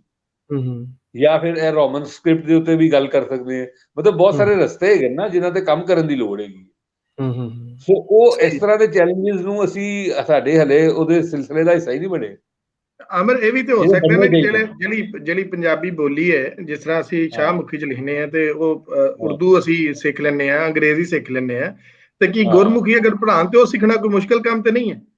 ਮਤਲਬ ਕਿ ਉਹ ਇੱਕ ਬਾਂਝਲ ਹੈ। ਮਤਲਬ ਕਿ ਅਗਰ ਸ਼ਾਹਮੁਖੀ ਬੱਚੇ ਸਿੱਖਦੇ ਨੇ, ਅੰਗਰੇਜ਼ੀ ਸਿੱਖ ਲੈਂਦੇ ਨੇ, ਫ੍ਰੈਂਚ ਇੱਥੇ ਸਿੱਖਣ ਦੇ, ਚਾਈਨੀਜ਼ ਸਿੱਖਣ ਦੇ ਨੇ, ਤੇ ਗੁਰਮੁਖੀ ਦੀ ਲਿਪੀ ਸਿੱਖਣ ਦੇ ਕਿੰਨੇ ਬੰਦੇ ਨੇ ਜਿਹੜੇ ਇੰਡੀਆ ਦੇ ਅੰਦਰ ਗੁਰਮੁਖੀ, ਆਪਣਾ ਇੰਡੀਅਨ ਪੰਜਾਬ ਦੇ ਅੰਦਰ ਸ਼ਾਹਮੁਖੀ ਸਿੱਖ ਰਹੇ ਨੇ, ਔਰ ਕਿੰਨੇ ਬੱਚੇ ਨੇ ਜਿਹੜੇ ਪਾਕਿਸਤਾਨ ਦੇ ਅੰਦਰ ਗੁਰਮੁਖੀ ਸਿੱਖ ਰਹੇ ਨੇ। ਹਾਂ, ਮਤਲਬ ਉਹ ਇੰਝ ਹੈਗਾ ਨਾ। ਮਤਲਬ ਦੇਖੋ, ਉਹ ਸਿੱਖਣਾ ਹੋਰ ਗੱਲ ਹੈਗੀ ਹੈ, ਬਕਾਇਦਾ ਕੋਰਸਿਸ ਦਾ ਹਿੱਸਾ ਬਣ ਜਾਣਾ, ਸਕੂਲਾਂ ਦਾ ਹਿੱਸਾ ਬਣ ਜਾਣਾ ਹੋਰ ਗੱਲ ਹੈਗੀ ਹੈ। ਨਹੀਂ, ਮਸਲਨ ਗੱਲ ਇਹ ਹੈ ਕਿ ਹੁਣ ਬੱਚਿਆਂ ਨੂੰ ਪ੍ਰਾਇਮਰੀ ਦੇ ਵਿੱਚ ਚਾਈਨੀਜ਼ ਵੀ ਉਹ ਸਿਖਾ ਰਹੇ ਨੇ, ਮਤਲਬ ਕਿ ਸ਼ੁਰੂ ਕਰ ਦਿੱਤੀ ਹੈ ਉਹਨਾਂ ਨੇ। ਪਰ ਜੇ ਮਤਲਬ ਕਿ ਜੇ ਪੰਜਾਬੀ ਦਾ ਕਾਇਦਾ ਲੱਗੇ, ਜਿਹੜੀ ਕੋਸ਼ਿਸ਼ ਹੋ ਰਹੀ ਆ ਔਰ ਹੋਏਗੀ ਵੀ, ਜਦੋਂ ਲੱਗੇ ਕਾਇਦਾ, ਤੇ ਕੀ ਉੱਥੇ ਗੱਲ ਨਹੀਂ ਰੱਖੀ ਜਾ ਸਕਦੀ ਕਿ ਵੀ ਸਕ੍ਰਿਪਟ ਜਿਹੜੇ ਦੋਵਾਂ ਸਕ੍ਰਿਪਟਾਂ 'ਚ ਤੇ ਪੜ੍ਹੀ ਜਾਂਦੀ ਹੈ ਤੇ ਦੋਵੇਂ ਸਕ੍ਰਿਪਟ ਹੀ ਬੱਚੇ ਪੜ੍ਹ ਲੈਣ, ਔਰ ਉਹ ਕੋਈ ਮੁਸ਼ਕਲ ਵੀ ਨਹੀਂ ਹੋਏਗਾ। ਮੋਸਟਲੀ ਸਾਡੇ ਪਹਿਲੇ ਜਿਹੜੇ ਵੱਡੇ ਸਨ ਉਹ ਦੋਵਾਂ ਜ਼ੁਬਾਨਾਂ 'ਚ ਲਿਖਦੇ ਸਨ, ਉਹ ਸ਼ਾਹਮੁਖੀ ਵੀ ਗੁਰਮੁਖੀ ਦੋਵੇਂ ਲਿਖ ਲੈਂਦੇ ਸੀ। ਲੇਕਿਨ ਇਹ ਤੁਹਾਡੀ ਗੱਲ ਠੀਕ ਹੈ। ਅੱਜ ਦੇ ਡਿਜੀਟਲ, ਮੈਂ ਕਹਿ ਰਿਹਾ, ਅੱਜ ਦੇ ਡਿਜੀਟਲ ਅਹਿਦ ਦੇ ਵਿੱਚ ਤੁਸੀਂ ਉਹਨੂੰ ਇੰਟਰਚੇਂਜੇਬਲ ਵੀ ਕਰ ਸਕਦੇ ਹੋ। ਉਸ ਪਾਸੇ ਵੀ ਕੰਮ ਕਰੋ ਨਾ ਨਾਲ, ਤਾਂ ਕਿ ਲੋਕ ਫੈਮਿਲੀਅਰ ਹੋਣ ਆਹਿਸਤਾ ਆਹਿਸਤਾ। ਫਿਰ ਜਿਹੜਾ ਹੈਗਾ, ਦੇਖੋ ਮੈਂ ਫਰਜ਼ ਕਰੋ ਇੱਕ ਚੀਜ਼ਾਂ ਨੂੰ ਬਦਲ ਕੇ, ਮਤਲਬ ਗੁਰਮੁਖੀ ਤੋਂ ਸ਼ਾਹਮੁਖੀ ਕਰਕੇ ਪੜ੍ਹਨਾ 4 ਚੀਜ਼ਾਂ, ਤੇ ਮੈਨੂੰ ਪਤਾ ਚੱਲੇਗਾ ਉਸ ਜ਼ਬਾਨ ਦੇ, ਉਸ ਸਕ੍ਰਿਪਟ ਦੇ ਵਿੱਚ ਬਹੁਤ ਕੁਝ ਹੋਰ ਲਿਖਿਆ ਹੋਇਆ ਹੈ, ਔਰ ਮੇਰਾ ਅਲਟੀਮੇਟਲੀ ਉਸ ਪਾਸੇ ਧਿਆਨ ਜਾਏਗਾ ਕਿ ਮੈਂ ਯਾਰ ਉਹਨੂੰ ਸਿੱਖ ਕੇ ਮਤਲਬ ਉਹ ਕੰਮ ਸ਼ੁਰੂ ਕਰਦਾ, ਕਿਉਂਕਿ ਹਰ ਚੀਜ਼ ਤੇ ਜਿਹੜਾ ਇੰਟਰਚੇਂਜੇਬਲ ਹੁੰਦੀ ਥੋੜੀ ਜਿਹੀ ਮਿਲੇ। ਸੋ ਇਸ ਤਰ੍ਹਾਂ ਦੇ ਰਸਤੇ ਵੀ ਦੋਵਾਂ ਪਾਸੇ ਹੀ ਇਹ ਜਿਹੜੀ ਜ਼ੁਬਾਨ ਹੈ, ਜੇ ਇਹ ਇਸ ਤਰ੍ਹਾਂ ਵੰਡੀ ਗਈ ਹੈ, ਮੇਰਾ ਆਪਣਾ ਮਤਲਬ ਅਸੀਂ ਇਹ ਗੱਲ ਕਰਨੀ ਹੈ, ਤੁਸੀਂ 1947 ਤੋਂ ਪਹਿਲੇ ਦੀ ਲਿਖੀ ਹੋਈ ਪੰਜਾਬੀ ਪੜ੍ਹ ਲਓ ਔਰ ਗੁਰਮੁਖੀ ਵੀ ਦੇਖ ਲਓ, ਉਹਨਾਂ ਦੀ ਲਫ਼ਜ਼ਾਲੀ ਕਾਮਨ ਹੋਏਗੀ। ਜਿਹੜੀ ਅੱਜ ਗੁਰਮੁਖੀ ਲਿਖੀ ਜਾ ਰਹੀ ਹੈ ਔਰ ਸ਼ਾਹਮੁਖੀ ਲਿਖੀ ਜਾ ਰਹੀ ਹੈ, ਉਹਨਾਂ ਦੀ ਲਫ਼ਜ਼ਾਲੀ ਕਾਮਨ ਨਹੀਂ ਹੈਗੀ। ਲਫ਼ਜ਼ਾਲੀ ਅਸੀਂ ਨਵੀਂ ਇੰਟਰੋਡਿਊਸ ਕਰਾਈਏ ਇੰਡੀਆ ਪਾਕਿਸਤਾਨ ਦੇ ਨੈਸ਼ਨਲ ਨੈਰੇਟਿਵ ਦੇ ਅੰਦਰ। ਬਿਲਕੁਲ, ਉਹਦੇ ਨਾਲ ਪ੍ਰੋਬਲਮ ਪੈਦਾ ਹੋਈਆਂ ਨੇ ਜ਼ਬਾਨ ਦੀਆਂ। ਯਾਰ ਇਹ ਜਿਹੜੀ ਹਿੰਦੀ ਬੋਲਦੇ ਨੇ, ਹਿੰਦੀ ਫਿਲਮਾਂ ਆਉਂਦੀਆਂ ਸਾਰੇ ਅਸੀਂ ਪੜ੍ਹ ਲੈ ਦੇਖਦੇ ਸਨ ਨਾ ਹਿੰਦੀ ਫਿਲਮਾਂ, ਉਹ ਹਿੰਦੁਸਤਾਨੀ ਸੀ ਨਾ ਜਿਹਦੀ ਉਹ ਗੱਲ ਕਰ ਰਹੇ ਸਨ ਕਿ ਲੈਂਗੁਏਜ ਤੇ ਉਹ ਹੈਗੀ ਹੈ, ਲੇਕਿਨ ਹੁਣ ਉਹਨਾਂ ਨੇ ਉਹ ਐਸਾ, ਉਹ ਅਮਿਤਾਭ ਬੱਚਨ ਦੀ ਜਿਹੜੀ ਜ਼ੁਬਾਨ ਹੈਗੀ ਹੈ, ਉਹ ਕਿਸੇ ਨੂੰ ਸਮਝ ਆਉਂਦੀ ਹੈ? ਉਹ ਮਤਲਬ ਇਹ ਹੈਗਾ ਕਿ ਅੱਜ ਜਿਹੜੀ ਉਹ ਜਦੋਂ ਬੋਲ ਰਹੇ ਹੁੰਦੇ, ਦੇਖੋ ਨਾ ਹੁਣ ਅੱਜ ਬਹੁਤ ਸਾਰੀ ਜ਼ਬਾਨ ਐਸੀ ਹੈ, ਤੁਹਾਡੇ ਜਿਹੜੇ ਲੈਕਚਰ ਤੁਸੀਂ ਕਰਾਏ ਨੇ, ਸਾਨੂੰ ਬਹੁਤ ਸਾਰੇ ਲਫ਼ਜ਼ ਨਹੀਂ ਸਮਝ ਆਏ ਜਿਹੜੇ ਉਹਨਾਂ ਨੇ ਬੋਲੇ। ਮਤਲਬ ਕਿ ਇਹ ਕੰਮ ਤੇ 47 ਤੋਂ ਬਾਅਦ ਅਸੀਂ ਆਪ ਕੀਤਾ ਆਪਣੇ ਨਾਲ, ਉਹ ਲਗਾਤਾਰ ਹੋ ਰਿਹਾ ਜੀ, ਪਾਤੀ ਹੈ ਆਪਣੀ ਜ਼ਬਾਨਾਂ ਦੇ ਅੰਦਰ, ਕਿ ਉਹਦੇ ਬੜੇ ਮਸਾਇਲ ਹੈਗੇ ਨੇ। ਸਹੀ, ਠੀਕ ਹੈ। ਸਵਾਲ ਦੱਸਿਓ ਵੀ ਜਿਵੇਂ ਲਹਿੰਦੇ ਪੰਜਾਬ 'ਚ ਤੁਸੀਂ, ਇਹ ਗੱਲ ਤੇ ਮੈਂ ਮੰਨਦਾ ਵੀ ਸਰਕਾਰ ਵੱਲੋਂ ਪੰਜਾਬੀ ਬੋਲਣ ਜਾਂ ਉਹਨੂੰ ਐਨਕਰੇਜ ਕਰਨ ਦੀ ਕੋਸ਼ਿਸ਼ ਨਹੀਂ, ਜਿਹੜੇ ਪ੍ਰਾਈਵੇਟ ਅਦਾਰੇ ਨੇ, ਕੀ ਕੁਛ ਐਡਵਰਟਾਈਜ਼ਮੈਂਟ ਬਣ ਰਹੀਆਂ ਨੇ ਪੰਜਾਬੀ ਦੇ ਵਿੱਚ? ਫੋਰ ਐਗਜ਼ਾਮਪਲ ਜਿਵੇਂ ਬੈਂਕਿੰਗ ਸੈਕਟਰ ਹੈ, ਜਿਵੇਂ ਆਸਟ੍ਰੇਲੀਆ ਦੇ ਵਿੱਚ ਕੀ ਹੈ ਵੀ ਜੇ ਉਹਨੂੰ ਪਤਾ ਵੀ ਪੰਜਾਬੀ ਬੰਦਾ, ਤੇ ਉੱਥੇ ਪੰਜਾਬੀ 'ਚ ਬੈਂਕ ਵਾਲੇ ਲਿਖਦੇ ਵੀ ਉਹਦਾ ਰਾਬਤਾ ਕਾਇਮ ਹੋ ਜਾਏ। ਜਿਹੜੇ ਪ੍ਰਾਈਵੇਟ ਅਦਾਰੇ ਨੇ ਜਾਂ ਕੁਝ ਐਡਵਰਟਾਈਜ਼ਮੈਂਟ ਕੰਪਨੀ ਨੇ ਜਾਂ ਜਿਹੜੇ ਕੋਈ ਐਸੇ ਮਸਲੇ ਨੇ ਜਿਹੜੇ ਇੰਟਰਨੈਸ਼ਨਲ ਕੰਪਨੀਜ਼ ਨੇ ਉਹ ਪੰਜਾਬੀ ਦੇ ਵਿੱਚ ਕੋਈ ਪ੍ਰੋਗਰਾਮ ਕਰਨਾ ਚਾਹੁੰਦੇ ਆ ਜਾਂ ਕਰਦੇ ਨੇ, ਜਾਂ ਕੋਈ ਉਹਨਾਂ ਦੀ ਐਡਵਰਟਾਈਜ਼ਮੈਂਟ ਆਉਂਦੀਆਂ ਨੇ ਪੰਜਾਬੀ ਦੇ ਵਿੱਚ? ਦੇਖੋ, ਐਡਵਰਟਾਈਜ਼ਮੈਂਟ ਤੇ ਇੱਥੇ ਸ਼ੁਰੂ ਹੀ ਪੰਜਾਬੀ ਦੀ ਜਿਹੜੀ ਹੈਗੀ ਸੀ ਉਹ ਮਲਟੀਨੇਸ਼ਨ ਔਰ ਜਿਹੜੇ ਕਿਸਾਨਾਂ ਦੇ ਅੰਦਰ ਚੀਜ਼ਾਂ ਵੇਚਣੀਆਂ ਸਨ, ਉਹਨਾਂ ਨੂੰ ਯਾਦ ਹੈ ਜੀ, ਪਠਾਨ ਦਾ ਇਸ਼ਤਿਹਾਰ ਹੈਗਾ ਸੀ ਨਾ, ਇੱਕ ਖਾਦ ਦਾ ਇਸ਼ਤਿਹਾਰ ਹੈਗਾ ਹੈ, ਤੇ ਉਹ ਆਇਆ ਪੰਜਾਬੀ ਦੇ ਵਿੱਚ ਤੇ ਬੜਾ ਅਜੀਬ ਲੱਗਿਆ, ਕਿਉਂਕਿ ਉਹ ਸਾਡੇ ਨੈਸ਼ਨਲ ਟੀਵੀ ਦੇ ਉੱਤੇ ਤੇ ਆਂਦਾ ਹੀ ਨਹੀਂ ਸੀ ਨਾ ਕੁਛ ਪੰਜਾਬੀ ਦੇ ਉੱਤੇ, ਜੇ ਆਂਦਾ ਵੀ ਸੀ ਵੱਖਰਾ ਕਰਕੇ ਸ਼ੂਦਰ ਬਣਾਇਆ ਹੋਇਆ ਸੀ ਉਹਨੂੰ ਕਿ ਇੱਕ ਪੰਜਾਬੀ ਖਬਰਾਂ ਹੋਣਗੀਆਂ, ਹੈ ਜੀ, ਮੇਨ ਸਟ੍ਰੀਮ ਦਾ ਹਿੱਸਾ ਨਹੀਂ ਸੀ ਪੰਜਾਬੀ। ਹਾਂਜੀ, ਸੋ 3 ਤੋਂ 5 ਵਜੇ ਦੀ ਟ੍ਰਾਂਸਮਿਸ਼ਨ 2 ਘੰਟੇ ਦੀ ਜੀ। ਇਹ ਹੁਣ ਜਿਹੜਾ ਪ੍ਰਾਈਵੇਟ ਟੀਵੀ ਆਏ ਨੇ, ਕਿਉਂਕਿ ਪੀਟੀਵੀ ਜਿਹੜਾ ਹੈਗਾ ਨਾ, ਪੀਟੀਵੀ ਸਾਡਾ ਆਲ ਇੰਡੀਆ ਰੇਡੀਓ ਔਰ ਪਿੱਛੋਂ BBC, ਇਹ ਇੱਕੋ ਮਾਂ ਦੀ ਔਲਾਦਾਂ ਹੈਗੀਆਂ ਨੇ। ਤੁਸੀਂ ਦੇਖੋ BBC ਨੇ ਹਲੇ ਸ਼ੁਰੂ ਕੀਤਾ ਹੈ ਪੰਜਾਬੀ, ਲੇਕਿਨ ਗੁਰਮੁਖੀ ਦੇ ਵਿੱਚ ਹੈ। ਤੁਸੀਂ ਦੋਵੇਂ ਹੀ ਕਰ ਸਕਦੇ ਹੋ, BBC ਤੇ ਦੋਵਾਂ ਚ ਕਰ ਸਕਦਾ ਹੈ, ਸ਼ਾਹਮੁਖੀ ਔਰ ਪੰਜਾਬ ਕਰ ਸਕਦਾ ਸੀ, ਲੇਕਿਨ ਨਹੀਂ ਕੀਤਾ ਉਹਨਾਂ ਨੇ, ਕਿਉਂਕਿ ਪਿੱਛੇ ਮਾਈਂਡਸੈਟ ਉਹੀ ਹੈਗਾ। ਸੋ ਲੇਕਿਨ ਐਡਵਰਟਾਈਜ਼ਮੈਂਟ ਜਿਹੜੇ ਇੱਕ ਇੱਥੇ ਚੈਨਲ ਹੈ ਜੀ SSB ਕਰਕੇ, ਉਹਦੇ ਚ 70 ਲੈਂਗੁਏਜ ਦੇ ਵਿੱਚ ਪ੍ਰੋਗਰਾਮ ਹੁੰਦਾ, ਸੈਮੀ ਗਵਰਨਮੈਂਟ ਕਾਈਂਡ ਆਫ ਕਹਿ ਸਕਦੇ ਹੋ। ਉਹਦੇ ਚ ਉਹਨਾਂ ਨੇ ਜਿਹੜਾ SSB ਪੰਜਾਬੀ ਚੈਨਲ ਆ, ਉਹਦੇ ਚ ਪਾਕਿਸਤਾਨ ਦੀ ਜਿਹੜੇ ਮੂਲ ਦੀ ਇੱਕ ਕੁੜੀ ਹੈ, ਉਹ ਐਂਕਰ ਜਿਹੜੀ ਪੰਜਾਬੀ ਚ ਕਰ ਰਹੀ ਹੈ, ਮਤਲਬ ਉਹ ਮਤਲਬ ਚੇਂਜ ਆਈ। ਐਡ ਤਾਂ ਅਗਰ ਵੇਖੀਏ ਤੇ ਸੇਖੂ ਸਾਹਿਬ ਇੱਥੇ ਬਹੁਤ ਸਾਰੀਆਂ ਐਡਸ ਜਿਹੜੀਆਂ ਨੇ ਉਹ ਪੰਜਾਬੀ ਚ ਹੁਣ ਵੇਖਣ ਨੂੰ ਮਿਲਦੀਆਂ ਨੇ। ਅਮਰ ਹੋਰੀ ਤੇ ਕਿਉਂਕਿ ਜ਼ਾਹਿਰ ਕੰਮ ਇਹਨਾਂ ਦਾ FM ਦਾ ਹੈ, ਔਰ ਉੱਥੇ ਬੇਤਹਾਸ਼ਾ ਐਡਸ ਔਰ ਉਹਨਾਂ ਨੂੰ ਵੇਖਦੇ ਨੇ ਪਏ, ਨਿਊਜ਼ ਦਾ ਵੀ ਸਾਰਾ ਇਹ ਵੇਖ ਰਹੇ ਨੇ। ਤੇ ਅਮਰ ਇਹਨਾਂ ਦਿਨਾਂ ਦੇ ਵਿੱਚ ਤੁਸੀਂ ਵੇਖਿਆ ਵਾ ਕਿ ਹਾਂਜੀ ਪ੍ਰਾਈਵੇਟ ਚੈਨਲ ਜਿਹੜੇ ਆਏ, ਤੁਸੀਂ ਦੇਖੋਗੇ ਇਹਨਾਂ ਦੇ ਉੱਤੇ ਹੁਣ ਉਹ ਅਜ਼ੀਜ਼ੀ ਦਾ ਪ੍ਰੋਗਰਾਮ ਹੈ, ਕਿੰਨਾ ਪਪੂਲਰ ਹੈ ਜੀ, ਪੌਣਾ ਪੰਜਾਬੀ ਚ ਹੁੰਦਾ ਹੈ ਜੀ। ਇਸੇ ਤਰ੍ਹਾਂ ਹੋਰ ਬਹੁਤ ਸਾਰੇ ਹੈਗੇ ਨੇ, ਜੀਓ ਦੇ ਪ੍ਰੋਗਰਾਮ ਨੇ ਬਹੁਤ ਸਾਰੇ ਪ੍ਰਾਈਵੇਟ ਚੈਨਲ। ਜਦੋਂ ਆਏ ਫਿਰ ਉਹ PTV ਦੀ ਉਹ ਜਿਹੜੀ ਖਾਸ ਲੈਨ ਹੈਗੀ ਸੀ ਨਾ, ਉਹ ਫਾਰਗ ਹੋਈ ਜੀ। ਬਿਲਕੁਲ। ਹੁਣ ਮਤਲਬ ਹੈ ਕਿ ਬਹੁਤ ਸਾਰੇ ਮੈਂ ਸਮਝਦਾ ਕਿ ਮਤਲਬ ਵੀ ਤੁਸੀਂ ਉਰਦੂ ਦੇ ਨਾਲ ਗੱਲ ਕਰਦੇ ਹੋ, 2 ਸਿੰਧੀ ਦੇ ਲਫ਼ਜ਼ ਜ਼ਰੂਰ ਬੋਲੋ, ਪਸ਼ਤੋ ਦੇ ਬੋਲੋ, ਤਾਂ ਕਿ ਤੁਹਾਨੂੰ ਸਮਝ ਤੇ ਆਣ ਨਾ। ਇਹ ਜ਼ਬਾਨਾਂ ਤੁਸੀਂ ਇੰਨਾ ਵੈਰ ਕਿਉਂ ਪਾਇਆ ਹੋਇਆ ਇਹਦੇ ਅੰਦਰ? ਉਹਨਾਂ ਨੂੰ ਮਤਲਬ ਦੇਖੋ ਨਾ, ਕਾਮਨ ਚੀਜ਼ਾਂ ਹੁੰਦੀਆਂ ਨੇ ਬਹੁਤ ਸਾਰੀਆਂ, ਤੁਸੀਂ ਦੋਈ ਦਿਖਾਉਂਦੇ ਹੋ, ਇਹਦਾ ਮਤਲਬ ਦੂਜਾ ਮੁਤਬਾਦਲ ਦੱਸਦੇ ਹੋ ਤਾਂ ਕੀ ਫਰਕ ਪੈਂਦਾ ਹੈ? ਮੈਂ ਜਿਹੜੀ ਕੱਲ ਅਸੀਂ ਗੱਲ ਕਰਨੀ ਹੈ ਨਾ ਜੀ, ਜਿਹੜੇ US ਦੀ ਟੀਚਰ ਨੇ, ਉਹਨਾਂ ਨੇ ਕੁਝ ਪੰਜਾਬੀ ਦੇ ਵਿੱਚ ਉਹ ਜਦੋਂ ਮਟੀਰੀਅਲ ਤਿਆਰ ਕੀਤਾ, ਉਹਨਾਂ ਕੋਲ ਕੁਝ ਅੰਗਰੇਜ਼ ਵੀ ਪੰਜਾਬੀ ਪੜ੍ਹਦੇ ਨੇ, ਤੇ ਉਹਨਾਂ ਨੇ ਕੁਝ ਐਡਵਰਟਾਈਜ਼ਮੈਂਟ ਜਿਹੜੀਆਂ ਦਿਖਾਈਆਂ ਵੀ ਜੇ ਹਿੰਦੀ ਚ ਜਾਂ ਦੂਜੀ ਲੈਂਗੁਏਜ ਬਣਦੀ, ਸਾਨੂੰ ਪੰਜਾਬੀ ਚ ਚਾਹੀਦੀਆਂ ਨੇ। ਜਿਵੇਂ ਮੈਕਡੋਨਲਡ ਤੋਂ ਕੋਈ ਚੀਜ਼ ਉਹ ਪੰਜਾਬੀ ਚ ਗੱਲ ਕਰਦਾ, ਜੇ ਮੈਂ ਉੱਥੇ ਜਾਣਾ ਜਾਂ ਕਿੱਦਾਂ ਮੰਗਣਾ। ਤੇ ਮੈਨੂੰ ਲੱਗ ਰਿਹਾ ਵੀ ਜਿਹੜੀ ਤੁਸੀਂ ਗੱਲ ਕਰ ਰਹੇ ਹੋ ਡਿਜੀਟਲ ਵਰਲਡ 'ਚ, ਇਹ ਨਵੀਆਂ ਅਪਰਚੁਨਿਟੀਜ਼ ਆ ਰਹੀਆਂ ਨੇ ਵੀ ਜਿਹਦੇ ਵਿੱਚ ਪੰਜਾਬੀ ਨੂੰ ਜੌਬ, ਮਤਲਬ ਜਿਵੇਂ ਹੁਣ ਲਹਿੰਦੇ ਪੰਜਾਬ 'ਚ ਬਹੁਤ ਸਾਰੇ ਨਵੀਆਂ ਐਸੀਆਂ ਜੌਬਸ ਕ੍ਰੀਏਟ ਹੋਣਗੀਆਂ ਜਿਨ੍ਹਾਂ ਨੂੰ ਪੰਜਾਬੀ ਆਉਂਦੀ ਹੈ, ਸਕ੍ਰਿਪਟ ਆਉਂਦੀ ਹੈ, ਵਧੀਆ ਬੋਲਦੇ, ਉਹਨਾਂ ਨੂੰ ਕੰਮ ਮਿਲਣਾ ਸ਼ੁਰੂ ਹੋ ਜਾਏਗਾ। ਉਹ ਟਰਾਂਸਲੇਟ ਕਰਨੇ ਨੇ, ਉਹਦੇ ਵਿੱਚ ਨਵੀਆਂ ਚੀਜ਼ਾਂ ਆਉਣ, ਸੋ ਉਹਦੇ ਨਾਲ ਪੰਜਾਬੀ ਜਿਹੜੀ ਅੱਗੇ ਉਹ ਹੋਰ ਜ਼ਰੂਰੀ ਹੋ ਜਾਏਗੀ ਕਿ ਇਹਨਾਂ ਨੂੰ ਸਕੂਲਾਂ 'ਚ ਪੜ੍ਹਾਇਆ ਜਾਵੇ, ਤਾਂ ਕਿ ਬੱਚੇ ਜਿਹੜੇ ਅੱਗੇ ਜਾ ਕੇ ਇਹਦੇ ਵਿੱਚ ਚੰਗੇ ਸੈਟਲ ਹੋਣ। ਜਿਵੇਂ ਤੁਸੀਂ ਗੱਲ ਕਰਦੇ ਹੋ ਕਰ ਲਈ, ਪਰ ਇਹਦਾ ਮਤਲਬ ਜੇ MA ਕਰਨ ਤੋਂ ਬਾਅਦ ਉਹਨੂੰ ਜੌਬ ਮਿਲਦੀ ਹੈ, ਮਤਲਬ ਹੁਣ ਜੇ ਚੜ੍ਹਦੇ ਪੰਜਾਬ ਜਿਹੜਾ MA ਪੰਜਾਬੀ ਕਰਦਾ ਹੈ ਤੇ ਉਹਨੂੰ ਅੱਗੇ ਨੌਕਰੀਆਂ ਵੀ ਹੈਗੀਆਂ ਨੇ। ਫਾਰ ਐਗਜ਼ਾਮਪਲ ਉਹਨੂੰ ਟਾਈਪਿਸਟ ਦਾ ਕੰਮ ਕਰਨਾ ਹੈ, ਕਚਹਿਰੀਆਂ 'ਚ ਕੁਝ ਕੰਮ ਪੰਜਾਬੀ ਦੇ ਹੋ ਰਹੇ ਨੇ, ਉਹ ਜਿਹੜੇ ਸਿਸਟਮ ਦੇ ਵਿੱਚ ਉਹ ਪਾਰਟ ਬਣ ਰਿਹਾ ਨਾ, ਉਹਦੀ ਜੌਬ ਅਪਰਚੁਨਿਟੀਜ਼ ਨੇ। ਸੋ ਇਦਾਂ ਹੀ ਲਹਿੰਦੇ ਪੰਜਾਬ 'ਚ ਜੇ ਐਡਵਰਟਾਈਜ਼ਮੈਂਟ ਪ੍ਰਾਈਵੇਟ ਆਉਣਗੀਆਂ, ਚੈਨਲਸ ਆਉਣਗੇ ਇੰਟਰਨੈਸ਼ਨਲ ਲੈਵਲ ਦੇ, ਤੇ ਬੰਦੇ ਚਾਹੀਦੇ ਨੇ ਜਿਹੜੇ ਸ਼ਾਹਮੁਖੀ ਦੇ ਵਿੱਚ ਪੰਜਾਬੀ ਸਕ੍ਰਿਪਟ ਦੇ ਵਿੱਚ ਕੰਮ ਕਰਕੇ ਦੇਣ ਤੇ ਉਸ ਚੀਜ਼ ਨੂੰ ਅੱਗੇ ਲੈ ਕੇ ਜਾਣ। ਹਾਂਜੀ ਬਿਲਕੁਲ। ਸਾਡੇ ਨਾਲ ਇੱਥੇ ਬਹਾਦਰ ਸਿੰਘ ਹੋਰੀ ਨੇ, ਅੰਕਲ ਬਹਾਦਰ ਹੋਰੀ, ਉਹ ਵੀ ਜਿਸ ਤਰ੍ਹਾਂ ਅਮਰ ਹੋਰਾਂ ਨੇ ਗੱਲ ਕੀਤੀ ਨਾ IT ਦੇ ਹਵਾਲੇ ਨਾਲ ਕਿ ਵੀ ਅਸੀਂ ਉਹਨੂੰ ਟ੍ਰਾਂਸਫਰ ਜਿਹੜਾ ਨਾ ਉਹ ਕਰਨ ਦਾ, ਕੋਈ ਟ੍ਰਾਂਸਲੇਟ ਕਰਨ ਦਾ ਕੋਈ ਤਰੀਕਾਕਾਰ ਜਿਹੜਾ ਨਾ ਉਹ ਕੀਤਾ ਜਾ ਸਕਦਾ ਵਾ IT ਦੇ ਟੈਕਨੋਲੋਜੀ ਨੂੰ ਇਸਤੇਮਾਲ ਕਰਕੇ। ਸੋ ਅੱਜ ਸਾਡਾ ਪ੍ਰੋਗਰਾਮ ਜਿਹੜਾ ਹੈ ਉਹਦਾ ਵੇਲਾ ਤੇ ਹੁਣ ਮੁੱਕ ਗਿਆ।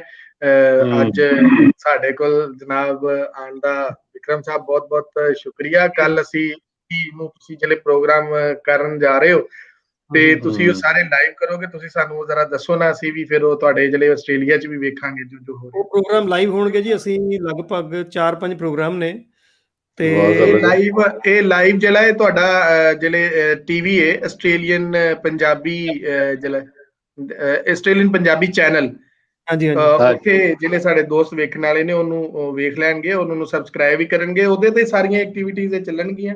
ਹਾਂਜੀ, ਉਹਦੇ ਤੇ ਹੋਣਗੇ ਜੀ। ਫੇਸਬੁੱਕ ਤੇ YouTube ਤੇ ਪੈਰਲਲ ਲਾਈਵ ਚੱਲਦਾ ਆ, ਤੇ ਕੋਸ਼ਿਸ਼ ਰਹੇਗੀ ਕਿ ਇਹਨੂੰ ਸਾਡੀ ਟੀਮ ਹੋਰ ਵੱਧ ਤੋਂ ਵੱਧ ਜਿਹੜੇ ਅਸੀਂ ਸ਼ੇਅਰ ਕਰੀਏ, ਤਾਂ ਕਿ ਸਾਡਾ ਇਹ ਹੈ ਵੀ ਵਿਊਜ਼ ਜਿਹੜੇ ਆ ਉਹ ਲਏ ਜਾਣ। ਉਹਦੇ 'ਚ ਟੀਚਰਸ ਨੇ, ਉਹਦੇ 'ਚ ਜਿਹੜੇ ਇੱਥੋਂ ਦੇ ਪੇਰੈਂਟਸ ਨੇ, ਉਹਦੇ ਜਿਹੜੇ ਇੱਥੋਂ ਦੇ ਬੰਦੇ ਇਨਵੋਲਵ ਰਹੇ ਨੇ ਟੀਮਾਂ ਦੇ ਵਿੱਚ ਉਹ ਨੇ, ਤੇ ਪੰਜਾਬ ਤੋਂ ਵੀ ਮੈਂ ਕੁਛ ਕਿਉਂਕਿ ਬੰਦਿਆਂ ਨੂੰ ਜੋੜਨ ਦੀ ਕੋਸ਼ਿਸ਼ ਕਰਾਂਗਾ। ਆਮਿਰ ਸਾਹਿਬ, ਤੁਹਾਡੇ ਨਾਲ ਅਸੀਂ ਆਉਂਦੇ ਕੁਝ ਦਿਨਾਂ 'ਚ ਇਹਦੇ ਬਾਰੇ ਗੱਲ ਕਰਾਂਗੇ, ਕਿਉਂਕਿ ਕੱਲ ਤੁਸੀਂ ਰੁੱਝੇ ਹੋਏ ਜੇ ਉੱਥੇ ਹਾਂਜੀ, ਕੱਲ ਅਸੈਂਬਲੀ ਦੇ 11 ਵਿੱਚ। ਵਜੇ ਨੂੰ ਸਾਡਾ ਜਲਸਾ ਹੋ ਗਿਆ ਨਾ, ਪ੍ਰੋਗਰਾਮ ਹੈਗਾ 11 ਲਹਿੰਦੇ ਪੰਜਾਬ ਦੇ ਜਿਹੜੇ ਮਸਲੇ ਨੇ ਉਹਦੇ ਤੇ ਗੱਲ ਕਰਾਂਗੇ ਵੀ ਆਸਟ੍ਰੇਲੀਅਨ ਪੁਆਇੰਟ ਆਫ ਵਿਊ ਤੋਂ ਉਹਦੇ ਕੀ ਮਸਲੇ ਨੇ, ਹੋਰ ਕੁਝ ਗੱਲਾਂ ਗੱਲ ਕਰਾਂਗੇ। ਉਹ 'ਚ ਡਿਜੀਟਲ ਵਰਡ ਦਾ ਜਿਹੜਾ ਇੱਕ ਵਰਡ ਇਹ ਹੈ, ਤੇ ਇੱਕ ਸ਼ਾਹਮੁਖੀ ਟੂ ਗੁਰਮੁਖੀ ਟ੍ਰਾਂਸਕ੍ਰਿਪਟ ਜਿਹੜੀ ਹੋਣੀ ਉਹਦੇ ਤੇ ਵੀ ਅਸੀਂ ਗੱਲ ਕਰਨਾ ਚਾਹੁੰਦੇ ਹਾਂ। ਬਿਲਕੁਲ ਠੀਕ, ਬਿਲਕੁਲ ਠੀਕ, ਬਹੁਤ ਜ਼ਰੂਰੀ, ਗੱਲ ਬਹੁਤ ਕਰਾਂਗੇ। ਜ਼ਰੂਰੀ। ਬਹੁਤ ਵਧੀਆ ਲੱਗਾ ਜੀ ਗੱਲ ਕਰਕੇ ਜੀ। ਬਹੁਤ ਜਿਹੜੀਆਂ ਗੱਲਾਂ ਸੀ ਮੈਂ ਕਿਤੇ ਇੱਧਰ ਉੱਧਰ ਖਿਲ ਰਹੀਆਂ ਪਈਆਂ ਸੀ, ਇਕੱਠੀਆਂ ਕੀਤੀਆਂ ਸਗੋਂ। ਤੇ ਚੱਠਾ ਸਾਹਿਬ, ਮੈਨੂੰ ਟਾਈਮ ਦੇਣ ਲਈ ਸ਼ੁਕਰੀਆ ਤੁਹਾਡਾ, ਬਹੁਤ ਵਧੀਆ ਉਪਰਾਲਾ।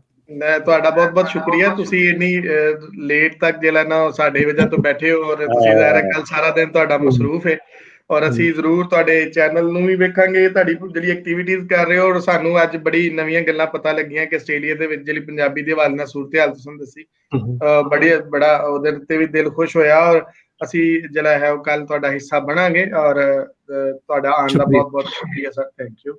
ਸ਼ੁਕਰੀਆ ਜੀ, ਸ਼ੁਕਰੀਆ, ਥੈਂਕ ਯੂ। ਬਹੁਤ ਮਿਹਰਬਾਨੀ ਆਮਰ ਸਾਹਿਬ ਤੁਹਾਡੀ ਵੀ, ਤੁਸੀਂ ਆਏ ਅੱਜ, ਔਰ ਕੱਲ ਤੁਹਾਡੇ ਨਾਲ ਲਾਹੌਰ ਮੁਲਾਕਾਤ ਹੋਏਗੀ। ਜ਼ਰੂਰ ਜ਼ਰੂਰ ਜ਼ਰੂਰ। ਜੇ ਤੁਸੀਂ ਮੈਨੂੰ ਇਹ ਪਤਾ ਨਹੀਂ ਤੁਸੀਂ ਅਸੈਂਬਲੀ ਦੇ ਸਾਹਮਣੇ ਆਣਾ ਕਿ ਤੁਸੀਂ ਕਿੱਥੇ ਹੁਣ ਹੋਣਾ, ਮੈਨੂੰ ਇਹ ਨਹੀਂ ਪਤਾ। ਓਕੇ ਜੀ, ਓਕੇ ਸਰ ਜੀ। ਸਾਰੇ ਦੋਸਤਾਂ ਦਾ ਬਹੁਤ ਬਹੁਤ ਸ਼ੁਕਰੀਆ ਜਿਹੜੇ ਸਾਡੇ ਨਾਲ ਮੌਜੂਦ ਸਨ, ਔਰ ਸਾਡਾ ਅੱਜ ਦਾ ਜਿਹੜਾ ਪ੍ਰੋਗਰਾਮ ਹੈ ਉਹ ਵੇਖ ਰਹੇ ਨੇ।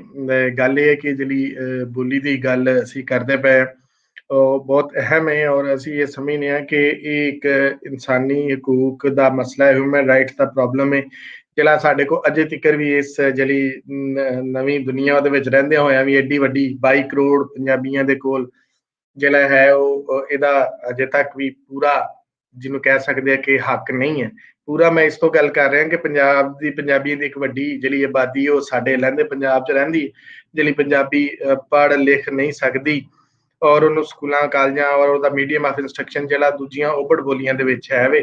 ਤੇ ਅਸੀਂ ਇਹ ਮੰਗ ਕਰਨੇ ਆ ਸਾਰੇ ਦੋਸਤਾਂ ਤੋਂ, ਸਾਰੇ ਪੰਜਾਬੀਆਂ ਤੋਂ ਵੀ ਇਹ ਰਿਕੁਐਸਟ ਕਰਨੇ ਕਿ ਜਿੱਥੇ ਜਿੱਥੇ ਤੁਸੀਂ ਮੌਜੂਦ ਹੋ ਇਸ ਗੱਲ ਨੂੰ ਸਾਹਮਣੇ ਰੱਖੋ, ਔਰ ਇਸ ਤੇ ਗੱਲਬਾਤ ਹੋਣੀ ਚਾਹੀਦੀ ਹੈ, ਔਰ ਪੂਰੀ ਦੁਨੀਆ ਦੇ ਵਿੱਚ ਇਹ ਗੱਲ ਹੋਣੀ ਚਾਹੀਦੀ ਕਿ ਪੰਜਾਬ ਦਾ ਜਿਹੜਾ ਖੁੱਸਿਆ ਹੋਇਆ ਸਟੇਟਸ ਉਹਦੀ ਬੋਲੀ ਦਾ ਉਹਨੂੰ ਦਿੱਤਾ ਜਾਏ, ਔਰ ਸਾਡੇ ਬੱਚੇ ਜਿਹੜੇ ਨੇ ਉਹ ਆਪਣੇ ਜਿਹੜਾ ਮੀਡੀਅਮ ਆਫ ਇੰਸਟਰਕਸ਼ਨ ਹੈ ਪੰਜਾਬੀ ਉਹਦੇ 'ਚ ਹੀ ਪੜ੍ਹ ਸਕਣ, ਔਰ ਸਾਡੀ ਬੋਲੀ ਦਾ ਜਿਹੜਾ ਮਾਨ ਸਤਿਕਾਰ ਹੈ ਉਹਨੂੰ ਮਿਲਣਾ ਚਾਹੀਦਾ।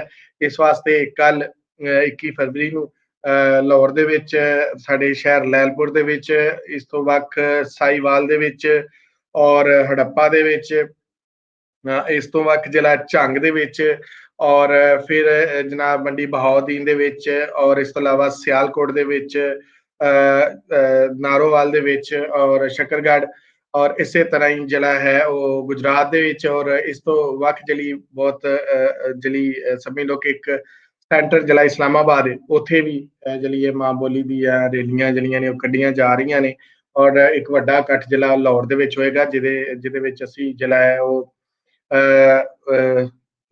ਜਿਹੜੀ ਸਾਡੀ ਪੰਜਾਬ ਅਸੈਂਬਲੀ ਹੈ, ਪਾਰਲੀਮੈਂਟ ਹੈ, ਜਿਹੜੀ ਉਹਦੇ ਸਾਹਮਣੇ ਲੋਕ ਇਕੱਠੇ ਹੋਣਗੇ ਔਰ ਪੰਜਾਬੀ ਮਾਂ ਬੋਲੀ ਦੀ ਮੰਗ ਕਰਨਗੇ।